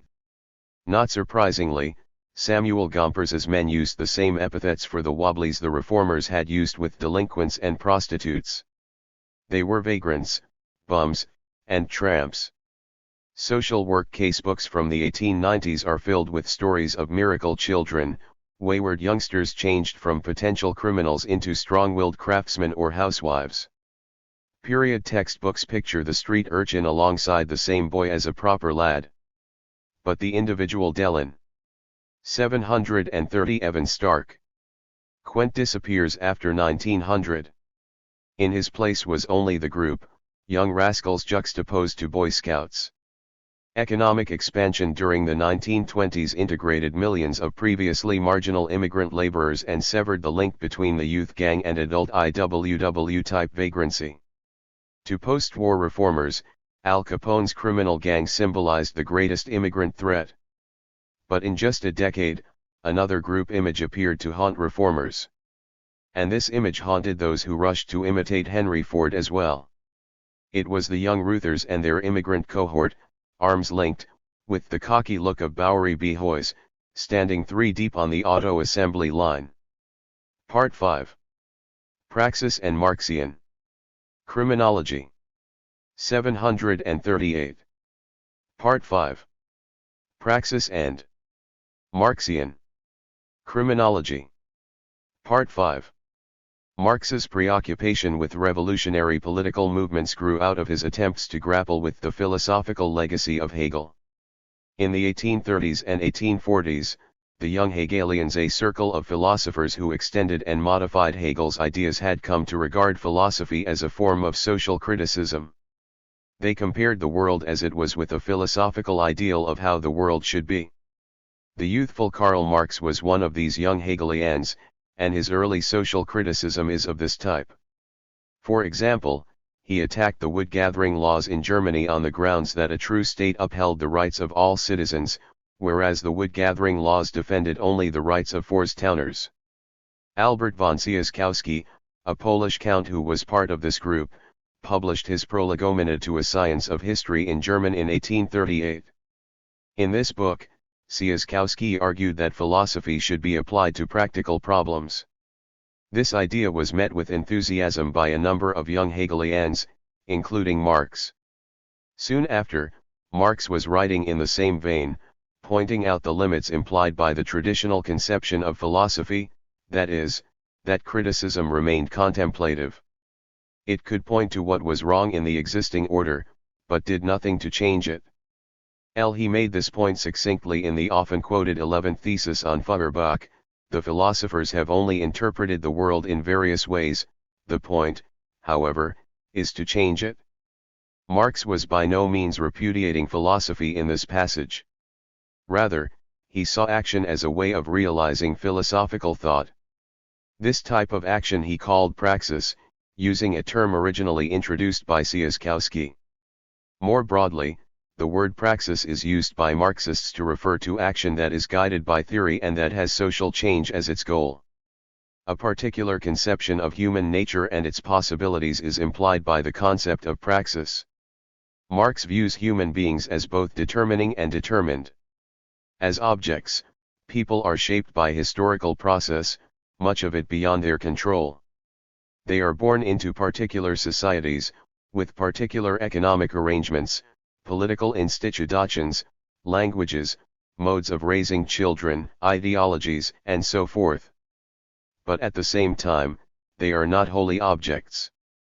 They can imagine what does not exist, conceive projects, and intervene in the world in order to realize those projects. In short, they can create history as well as be created by it. To it is this potential for creating history that makes social change possible. This conception of action implies a particular role for social theory. Theory offers visions of possible futures and indicates how they might be attained. At the same time, theory tells how objective conditions constrain. Praxis and Marxian Criminology 739. And shape human action. It can thus tell us what are the limits to possible change, and what we might do to direct change in desired directions. Praxis in turn changes conditions and so reveals new information to the theorist, permits theory to be modified or extended, and makes new phenomena accessible to theorizing. Theory, then, is not dogma. It does not descend to earth from on high, or from the brow of Karl Marx. Marx himself always insisted that his ideas were not fully worked out, and that they were not to be taken as unchangeable doctrine. That some of his followers have transformed Marx's writings into articles of faith is a drastic departure from his own intentions. For Marx, theory is not an unquestioned doctrine, but something that develops dialectically, in interaction with empirical knowledge. Marxism and criminological praxis. The development of a criminological praxis based on Marxist theory has been a matter of great concern to Marxist criminologists. To be sure, Marxists are by no means the only criminologists who are concerned with social change. Late 19th century positivists self-consciously saw themselves as doing work that would help governments prevent or control crime. 3 modern-day criminologists who are liberals or conservatives often propose or criticize policies on the basis of their work. It seems likely that few criminologists study crime for the sake of intellectual stimulation alone. There are great differences, though, in the sorts of change criminologists have advocated. Some have hoped that their research would make the criminal justice system more effective. Others have hoped that their knowledge would lead to more humane treatment of prisoners and to the elimination of conditions that tend to cause crime, such as poverty and discrimination. Some have sought both kinds of change. Marxists generally reject the assumptions about change that underpin these endeavors. Notions of effectiveness and efficiency are ideological, they mask what are essentially value-laden, political criteria in a vocabulary of scientific neutrality. The notion that more court convictions or less delay before trial is desirable is itself subject to debate. Marxists have argued that in many ways the criminal justice system contributes to the containment or repression of the kind of social change Marxists seek, for it does this directly, by prosecuting those who seek radical political change for real or invented crimes, and indirectly by destabilizing working-class families and communities. It disseminates ideologies regarding the causes of crime and ways of reducing it that reinforce bourgeois domination. 5. This being so, Marxists will hardly want to make the system more effective in achieving these goals. Since the criminal justice system is part of a set of social arrangements that Marxists consider to be fundamentally irrational, they set their sights on broader goals than mere criminal justice reform. Although they will share 740 parts. Tainly agree that it is desirable to eliminate poverty and racial discrimination, and to treat prisoners humanely, they will usually be aware of how hard that is to achieve in present-day capitalist society. As has been pointed out several times, serious questions can be raised about how humanitarian the reforms of self-proclaimed humanitarians have actually been. Suppose, though, we set aside such doubts and take the reformers' claims at face value. If the legacy of 200 years of reform is what we have now, doesn't that raise questions about what can be accomplished by way of humanitarian reform? Marxists approach reform, then, with somewhat different goals than conservatives or liberals. They do not necessarily reject reforms, since reforms play an important role in building a revolutionary movement, but they set their sights on different targets than other people do. Marxists have also viewed the process of change somewhat differently from those who hold other political perspectives. Marx and Engels were not the first socialists, but they were the first socialists to insist that socialism is to be created by the proletariat. Allies from other classes it might certainly have, but emancipation was not something that others could achieve for the working class. 6. Working on issues relating to criminal justice, Marxists have generally avoided working with administrators to plan change from the top down. Instead, they have worked with prisoners and defendants, or residents of poor and working class communities who seek to change criminal justice agencies from below. Those whom most reformers see as passive objects, to be manipulated or to receive benefits from change conceived by others, are seen by Marxists as potentially capable of deciding for themselves what changes are needed, even though, given the realities of power, they are often incapable of implementing the changes they consider desirable. Marxian criminology in the creation of socialism. Marxists have generally taken the central goal of their own political practice in capitalist societies to be the creation of a socialist society. What is not immediately obvious is how Marxian criminology aids in the attainment of this goal, and what the role of the Marxian criminologist is to be. Richard Quinney begins to analyze this issue by considering the class position of criminologists. This position, he argues, is contradictory. Objectively speaking, he maintains, criminologists are part of the working class, but their work serves the bourgeoisie. Even when it does not involve direct participation in maintaining public order, it aids in reproducing capitalist social relations culturally. The objective task of the criminologist, he says, is to transmit bourgeois ideology to the working class as a whole, to ensure harmonious relations between the working class and the capitalist class according to the interests of the latter. 7. Praxis and Marxian Criminology 741. According to Quinney, this contradiction means that the class position of criminologists is ultimately a matter of consciousness, or subjectivity. Since Quinney is a Marxist, he calls on criminologists to side with the working class by producing a socialist criminology, i.e., a criminology that supports socialist development rather than capitalist development. Quinney's analysis poses several problems. The notion that class membership is basically a matter of subjective self-identification is an obvious trouble point. And the call to join the class struggle by working for socialism is essentially moralistic. Since, however, some criminologists are socialists, the last problem may be set aside while we consider what these criminologists can do as socialists. No doubt there is much they might do as socialists that has no relevance to criminology, but our inquiry concerns whether and how criminological work can further a socialist movement.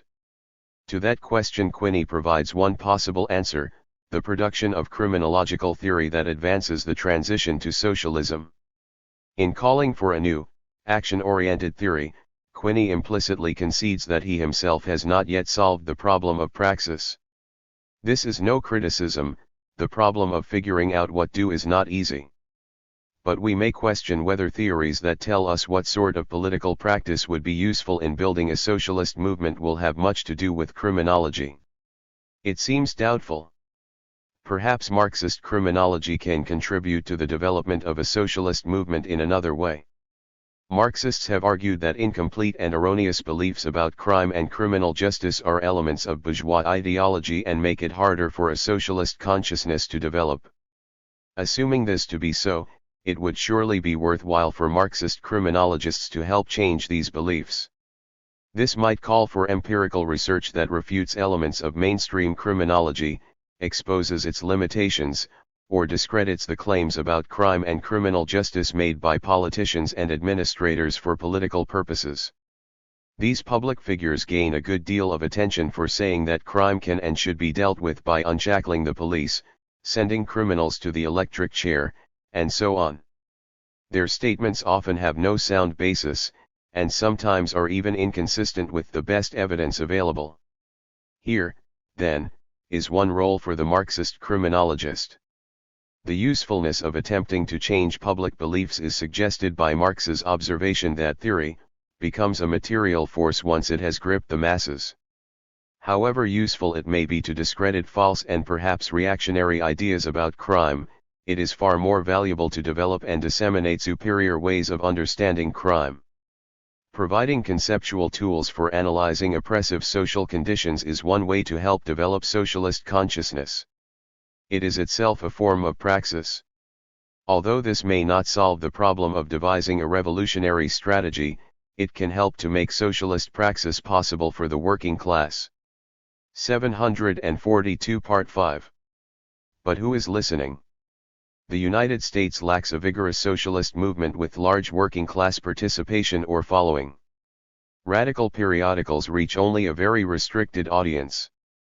Thus the Marxist criminologist must rely on the existing mass media, or must devise new methods of communicating. The large social and ideological distance that separates most criminologists from much of the working class in the United States and some other Western capitalist countries makes this an especially difficult problem. However valuable their cultural production, radical criminologists have by no means restricted themselves to intellectual work. For more than a decade, many have been deeply involved in political activities, many having to do with crime and law enforcement. 8 campaigns against abusive police practices have been waged in a number of cities.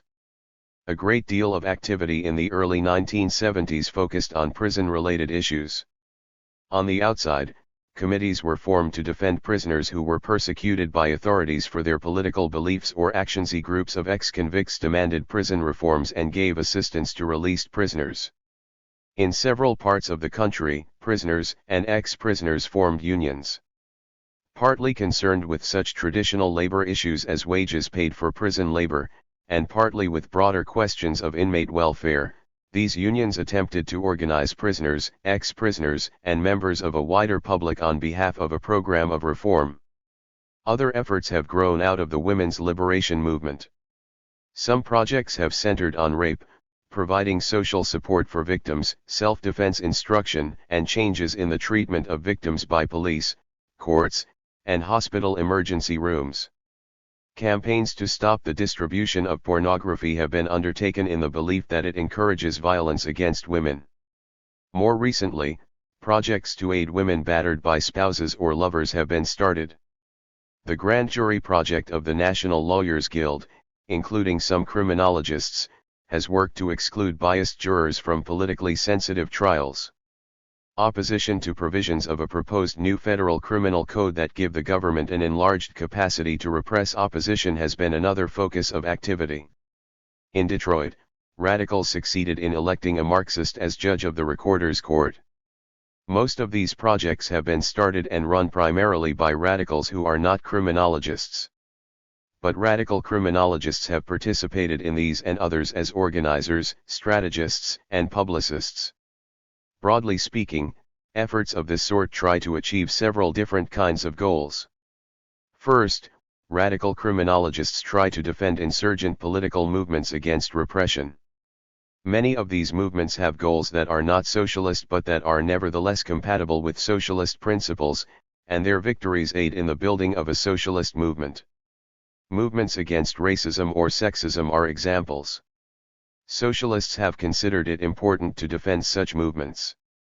Where they are repressed by means of the criminal justice system, criminologists' specialized occupational knowledge may prove useful. 9. Praxis and Marxian Criminology 743. Second, radical criminologists have aimed to make the criminal justice system more responsive to the needs of those it ostensibly tries to serve. Campaigns to achieve community control of police are an example. This sort of work makes sense even if the state is regarded as basically oppressive. The notion that the state in a capitalist society acts on behalf of a ruling capitalist class to reproduce capitalist social relations should not obscure the fact that the state is also an arena for class struggle. Its policies may be constrained by the capitalist nature of the economy, but they are not entirely determined by it. Within limits, state policy can be influenced by popular pressure. As classes organize politically, they make demands on the state on behalf of class interests. This is no less true of the working class than of the capitalist class. The process of making such demands and responding to the state's response is part of the process by which a class becomes a class for itself, i.e., a class that is conscious of its interests and that acts cohesively to attain them. Some Marxists have also seen in efforts of this kind the opportunity to create the embryo of the new society within the womb of the old, as Marx put it. Marx's early writings on the state characterized the state as an alienated relationship. It exists because citizens make themselves powerless by conceding authority to the state. Marxists have conceived of an alternative society in which people collectively participate in running public affairs themselves. Community-controlled police forces and local mediation and arbitration services that have been proposed in recent years can thus be viewed as anticipations of the more extensive participatory democracy that will characterize the future socialist society. Even in the present, such agencies can be seen as less alienating because they are decentralized and informal, hence more responsive to the particular values and concerns of local communities than more highly bureaucratized agencies are. I agree some radicals have feared that successful campaigns to achieve short-run goals might make a socialist revolution harder to achieve. Such achievements, or reforms, might help to legitimate the state by encouraging the belief that it is capable of serving popular needs and willing to do so. If some concessions are won, this argument goes, militant opposition to the state will dry up. Behind this concern lies an implicit Big Bang model of how revolutions are made. Conditions get worse and worse until the oppressed can't stand it anymore and one day explode. In the industrialized capitalist world, such a model seems far-fetched. In fact, it is a pernicious model, since it encourages socialists to sit back and do nothing while social conditions deteriorate. In an alternative view, a socialist movement is built through socialists' participation in concrete struggles that win real, though necessarily partial victories. After all, people join movements that show some possibility of improving their lives. What would be the point of joining a movement that only loses? If Marxists are wrong in thinking that capitalism itself is oppressive, then small-scale victories on particular issues might well eliminate or mitigate. 744 parts. Discontent. But if Marxists are right, this will not happen. On the contrary, as the working class gains solidarity through participation in concrete struggles, it can be expected to insist on more. The question, then, is not reform or revolution, but what kind of reforms should socialists seek? Do the reforms shift power to the working class or at least part of it, or to capitalists and the state? Who will benefit from them? What effect will they have on class consciousness?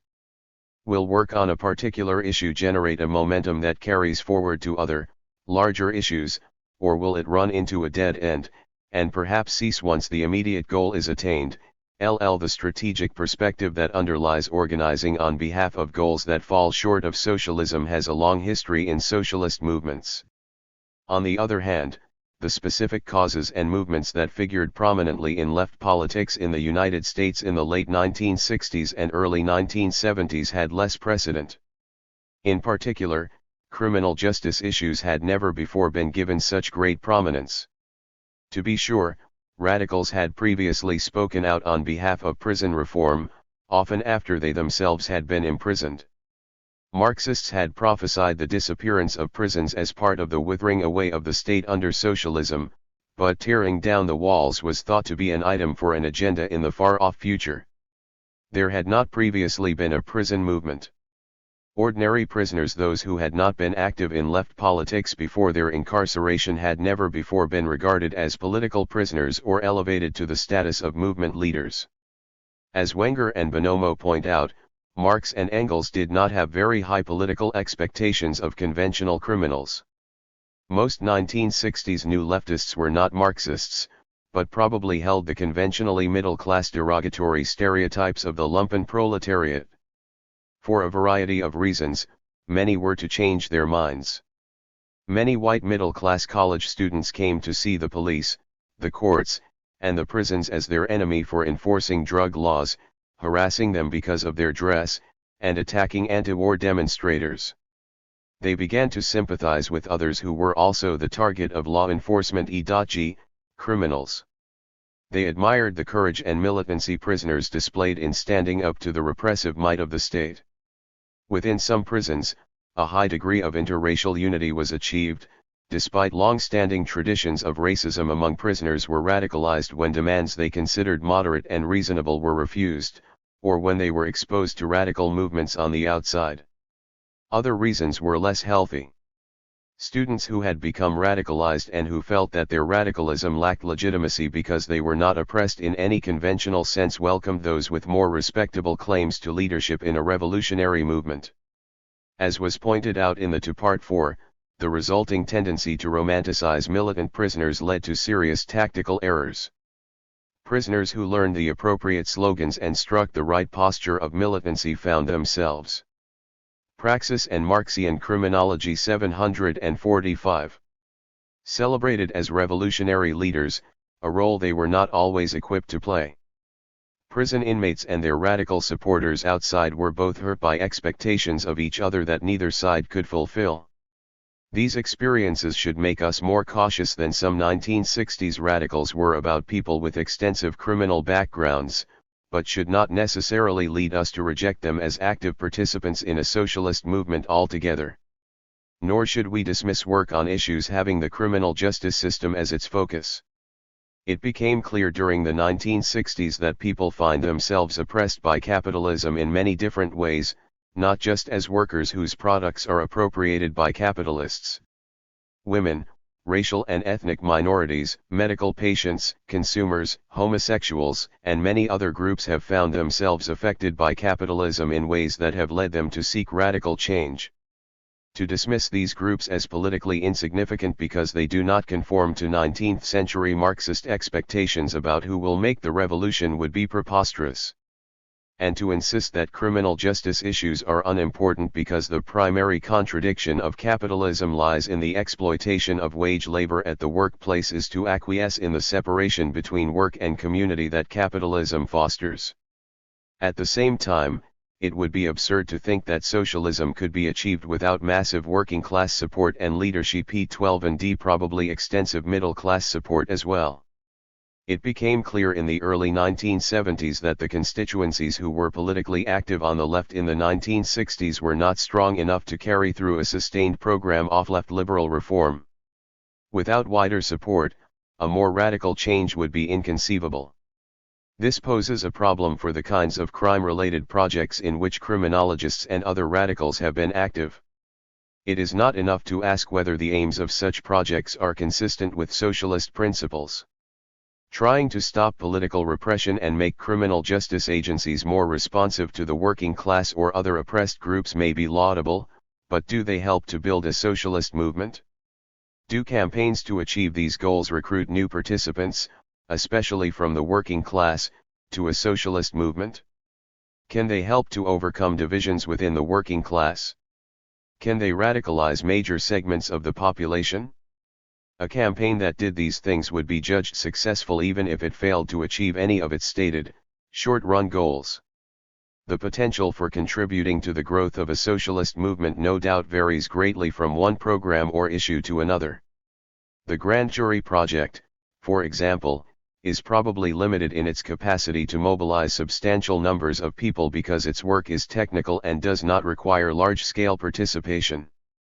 In other cases, such as opposition to the death penalty, the potential for mobilization may be larger, but restricted to certain fractions of the working class. Organized opposition to the death penalty, for instance, has come mainly from black groups and from the predominantly middle-class civil liberties lobby. The majority of the white 746 Part 5 population in the United States currently favors the death penalty, and is not necessarily troubled that it is imposed disproportionately on black defendants. Historical differences that persist between segments of the working class both in patterns of crime and in exposure to offensive law enforcement practices have made black Americans and members of other minority groups more receptive than whites to the abolition of capital punishment and programs to end abusive police practices. Police departments have capitalized successfully on these differences in mobilizing white working class and middle class constituencies to block the establishment of civilian review boards. It is even possible, though we do not yet have enough information to be at all confident, that left-initiated campaigns focusing on crime and criminal justice issues do more to sharpen racial antagonism on the part of white workers than to overcome it. By making crime more salient, such campaigns may intensify anxiety and indirectly contribute to demands for more repressive enforcement. Objectively, the immediate interests of the working class do not unequivocally lie in curbing law enforcement. Although arrestees are drawn disproportionately from the lower strata of the working class is also heavily victimized by property crime and interpersonal violence. And it is least able to bear the costs of victimization. Loss of property, the expense of medical bills, and steps to protect oneself and one's family inevitably weigh heavier on those who have low incomes. To the extent that restrictions on enforcement agencies result in higher crime rates, the working class has an interest in opposing them. Little is known about the effect of different kinds of enforcement practices on crime rates, but it is plausible that they do have some effect, perhaps appreciable. If this is so, it is not false consciousness 13 for workers who live in high crime areas to support measures that shock civil libertarians who are not exposed to the same risks. The substantial increases in crime of the 1960s and 1970s have made this an especially salient matter for much of the population. The result has been a rapid shift in public attitudes toward crime control. A majority opposed to the death penalty in 1966 has become at this writing a 2-to-1 majority in favor of it. Around 1970, public opinion polls showed considerable sympathy for rebelling prisoners, but over the next few years the sympathy dissipated. Most prisoner support organizations dissolved, unable to raise money or mobilize any significant section of the population on behalf of better treatment for prisoners. 14. The more recent campaign against prison construction organized by the National Moratorium Committee has been able to attract funding from the executive bodies of some church organizations, but has been largely unsuccessful at mobilizing the members of these churches. Public calls to restore control of the police and other agencies to the community do acknowledge the legitimacy of working class interests in Praxis and Marxian Criminology 747. Being protected from crime. In fact, they argue that decentralized, popular control of the police, courts, and penal system would make these institutions more effective in dealing with crime. 15. Thus far, however, these efforts have not proved terribly successful. In 1970, a referendum to establish community control of the Berkeley, California, police force lost 2-to-1. It was defeated even in black neighborhoods. Perhaps voters feared that community control would weaken the police, perhaps some identified too strongly with the existing force to vote against it, perhaps funding from real estate interests for opposition advertising was decisive. Even though the Berkeley referendum lost, the fact that as many as a third of all voters supported community control could be considered a victory of sorts. At the same time, this figure demarcates the limits of support that could be mustered on behalf of this issue even in a city where radical strength was especially high. Given the political shifts of the last 10 years, it seems likely that a referendum on the same issue would fail by an even larger margin if it were repeated today. A campaign to achieve community control might still have educational value, and help to build a movement. But if existing popular consciousness of the crime issue limits the proportion of the population that can be won over, then the possibilities of making large gains for a socialist movement by raising this issue seem small. Just as socialists cannot simply will a mass socialist movement into existence because they would like to see one, criminologists cannot simply decide that issues relating to crime will be the most useful ones in building that movement. Objective circumstances, including popular consciousness and ideology, constrain the kinds of issues that will in fact build a movement, assuming one can be built. 16. To the extent that socialists can influence the course of political events at all in the United States just now, it is likely to be in connection with other issues than those having to do with crime. This implies that the role of Marxist criminologists as criminologists will be small in socialist movements in this country in the near future. A socialist movement that failed to speak to a subject of such great personal concern to many as crime now is would be abandoning the terrain to conservative forces, but objective conditions dictate that other issues will be more central. Editors notes the continued importance of crime to right-wing political campaigns makes the relationship between political praxis and Marxist criminology just as salient an issue today as it 750 Part 5 was 10 years ago, when this essay was written. Several American criminologists have outlined proposals for dealing with crime in a progressive political agenda. 13 to 23, Peter Iadicola, Community Crime Control Strategies, Crime and Social Justice 25, 14 to 65. The most serious difficulty with these proposals is that left-wing American criminologists are, for the most part, not members of political organizations that could implement them. Their authors are like generals who plan military campaigns without having any troops. It may be their hope that in publishing their suggestions in radical criminology journals, readers will be inspired to undertake initiatives of their own. For the most part, though, this has not happened. In the United Kingdom, radical criminologists have developed a controversial left realist approach to crime and politics. Its name is intended to contrast with the notion that crime is a mere label that should not be taken seriously. Although this has not been the dominant view of radical criminologists in the United States for 2 decades, one occasionally encounters it among naive students. The British figures who developed the left realist perspective have carried out victimization surveys and argued for community-based strategies to combat crime. Some of the most important expositions of this perspective are the following: Contemporary Crises 11, number 4. Special issue devoted to criminological realism. Kinsey, Richard, John Lee, and Jock Young. Losing the Fight Against Crime. Oxford, Blackwell. Lee, John, What is to be Done About Law and Order?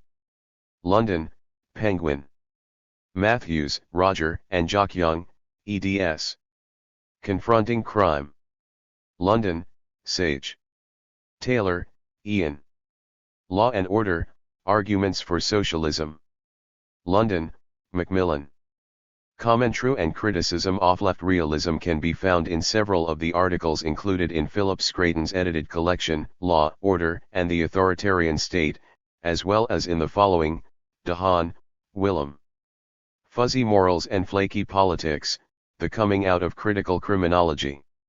Journal of Law and Society 14:321-34.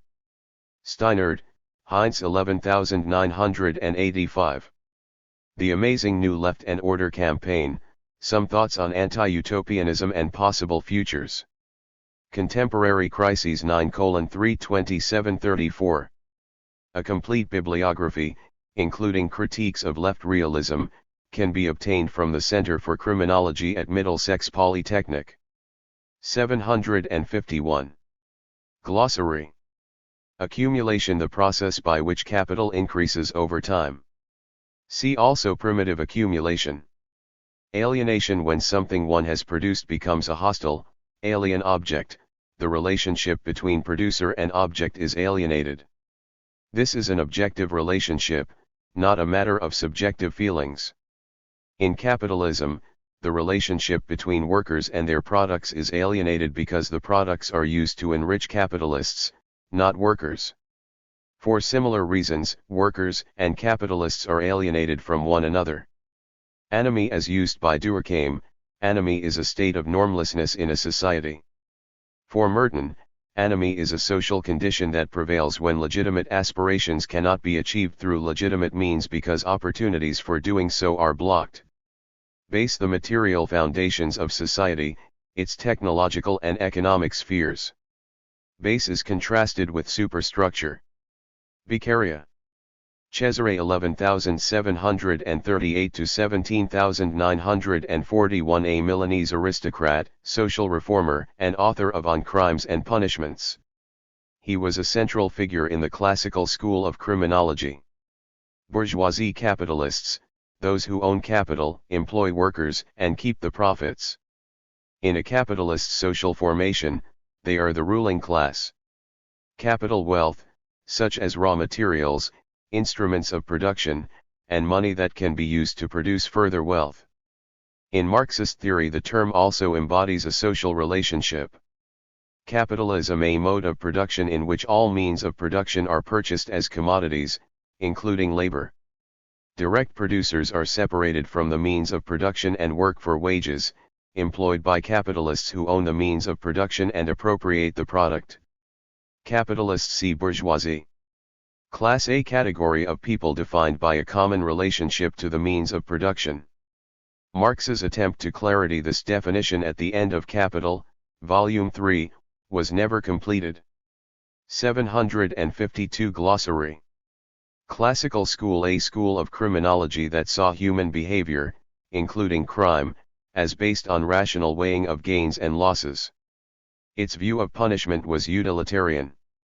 Communism, a social formation in which the means of production are held in common and used for collective benefit.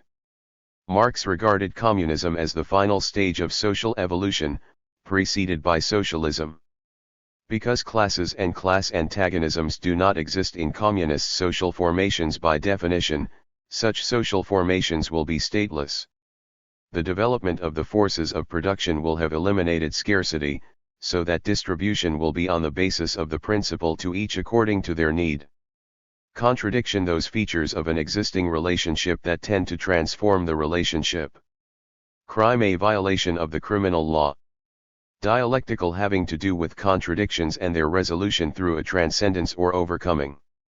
Differential association, a social psychological theory of crime causation which posits that normal learning of criminal techniques, values, and attitudes through face-to-face interaction is the process through which criminality is transmitted.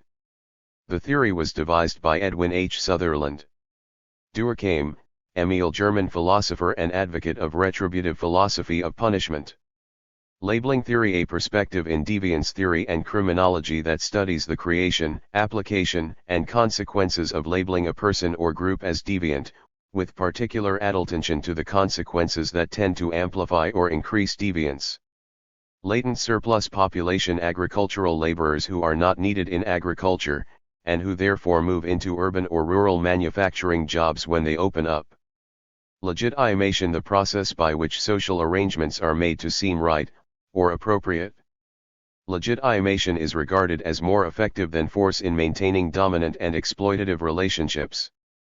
Lenin, Vladimir Ilyich 11,870 to 1924, strategist of the Russian Revolution, and Marxist theorist known especially for developing the theory of imperialism. His ideas about the structure of revolutionary organizations have had a great effect on 20th-century communist movements. Leninism, the doctrine that socialist revolutions are led by hierarchically structured, rigorously disciplined party organizations. Lombroso, Cesare 11,836 to 1909, founder of the Italian positivist school of criminology, he held that many criminals are biological throwbacks to an earlier stage of human evolution. Lumpen proletariat, a diverse collection of beggars, prostitutes, pimps, and criminals found in capitalist societies. Marginalization, the process by which a group of people is made superfluous to the production process. Those made superfluous are sometimes called marginals. Marx, Karl 11,818 to 1883, German socialist who gave his name to Marxism. Marxism, a theoretical framework for analyzing social relations based on the writings of Marx and Engels. Mode of production: the articulated combination of forces and relations of production, example feudalism, capitalism, socialism. Monopoly capitalism: stage in the development of capitalism in which major sectors of the economy are dominated by a few large firms. New Left: the non-sectarian leftist social movements that sprang up in a number of Western countries in the 1960s. The New Left attempted to break with Old Left political theory and style. In the United States, participatory democracy, personal liberation, and opposition to racism, militarism, and bureaucratic organizational forms. 754 Glossary were among its most salient features. The Student Nonviolent Coordinating Committee and Students for a Democratic Society were its central organizations, joined by feminist unions and consciousness-raising groups in the late 1960s. Old Left socialist and communist parties, characterized as intellectually moribund and morally corrupt by New Leftists. Partial autonomy: this refers to the claim that in capitalist societies, the state is not controlled completely by any single capitalist. Petty bourgeoisie: self-employed producers. Although they produce commodities for sale on a market, they are not significant exploiters of labor. Shopkeepers, artisans, and some professionals would be examples. Some also use the term to refer to well-paid employees, particularly those who exercise supervisory or managerial responsibilities. Phenomenology: a school of philosophy and sociology that studies the structure of people's perceptions of reality, suspending the question of what, if any, objective reality gives rise to those perceptions. Positivism: broadly, a social science epistemology and methodology which asserts the existence of an objective reality that can be apprehended in experience because the categories of consciousness correspond to those of reality. As applied in criminology and other social sciences, it is the study of social phenomena through the methods employed in the natural sciences, the assumption that human behavior can be understood without reference to consciousness or intent. Praxis: theoretically guided action to transform the world. Political action. Primitive accumulation: the earliest stages of capitalist accumulation, marked by the use of violence. Proletariat: the working class, that is, those who are employed by capitalists for wages. Relations of production: social relations having to do with the distribution of the means of production and the forms in which surplus labor are appropriated. The relationship between capitalist and worker is a social relation of production, ditto for master and slave, lord and serf, and so on. Relative surplus population: that part of the working class that is made surplus, or unnecessary to production, by the development of capitalism. It exists in latent jail-loading, and stagnant forms, as well as paupers and criminals. Retributive philosophy of punishment: a philosophy that justifies punishment on the basis of what the offender morally deserves, irrespective of the consequences of imposing punishment. Glossary: 755. Social formation: a conceptualization of society in terms of its mode of production together with its political and ideological elements. Contemporary United States is a social formation whose dominant mode of production is capitalism. Socialism: a social formation in which the major means of production are owned and controlled by the direct producers. This may entail centralized administration of the economy through a democratically controlled apparatus, or direct control at the level of the decentralized firm. Social wage remuneration based on social membership rather than labor market criteria. A legally prescribed minimum wage exemplifies the concept. Stagnant surplus population: poorly paid and irregularly employed workers in sectors of the economy where the forces of production are outmoded. Stalin. Joseph: industry, and for purging his real and imaginary political opponents. State: in Marxian theory an organ of coercion that stands above civil society, to manage class conflict in ways that do not threaten the fundamental interests of the ruling class. It is usually used as synonymous with the government, especially in its repressive functions.